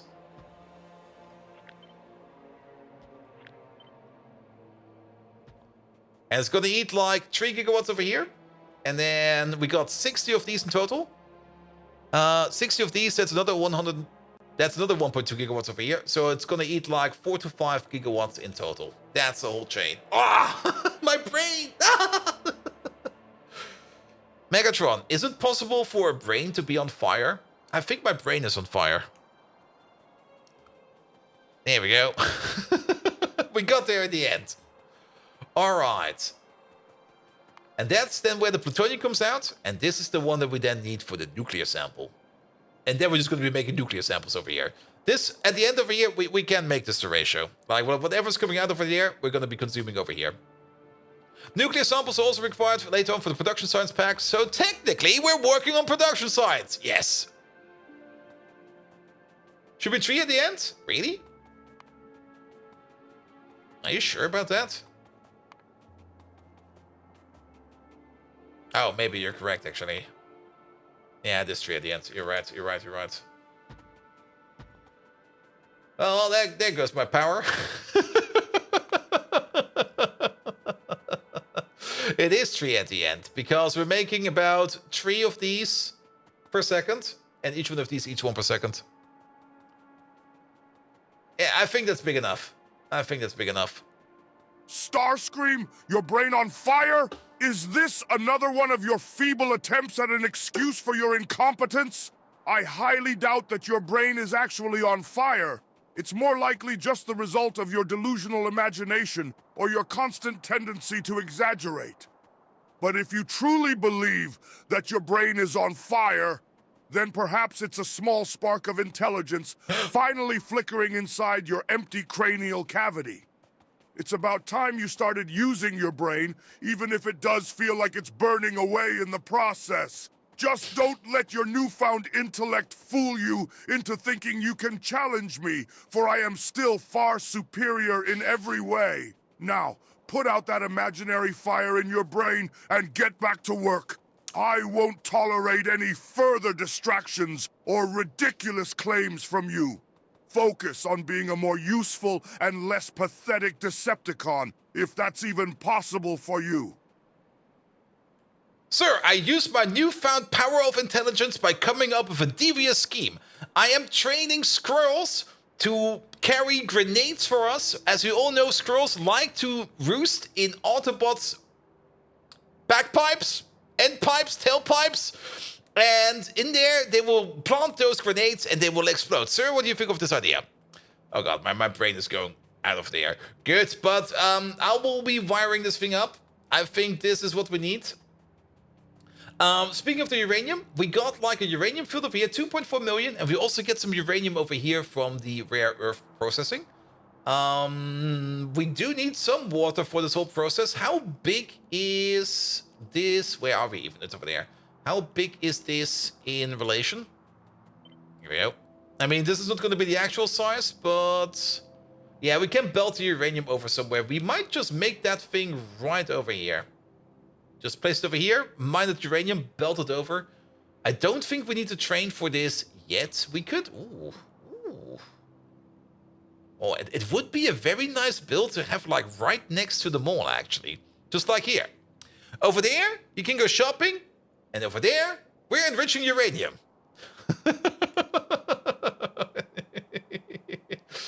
Yeah, why not? I mean, most of the stuff will be coming in via a belt, and maybe we can even bot some stuff over. It also kind of makes sense to make this close by, because maybe then we can also bot science over, because we're actually also doing the other pi science over here. There we go. No sampling the cake.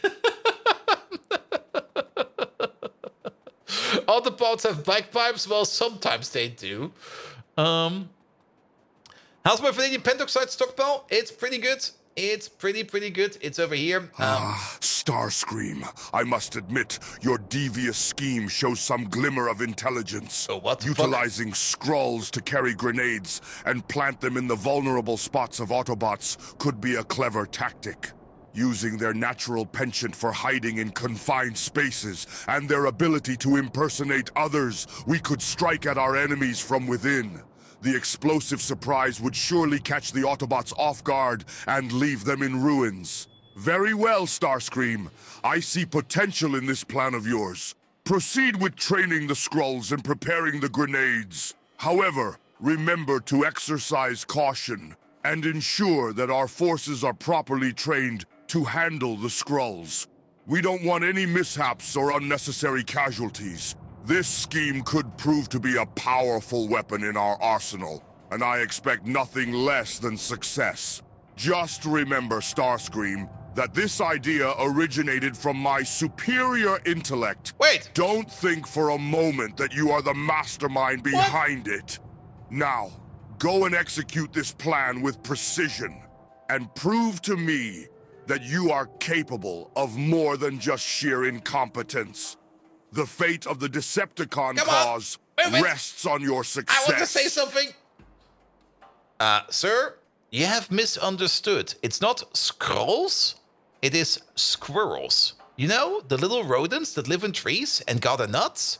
Squirrels, not Skrulls. I'm training squirrels. Let's see if the text-to-speech got that correct this time around. Yeah, he got it.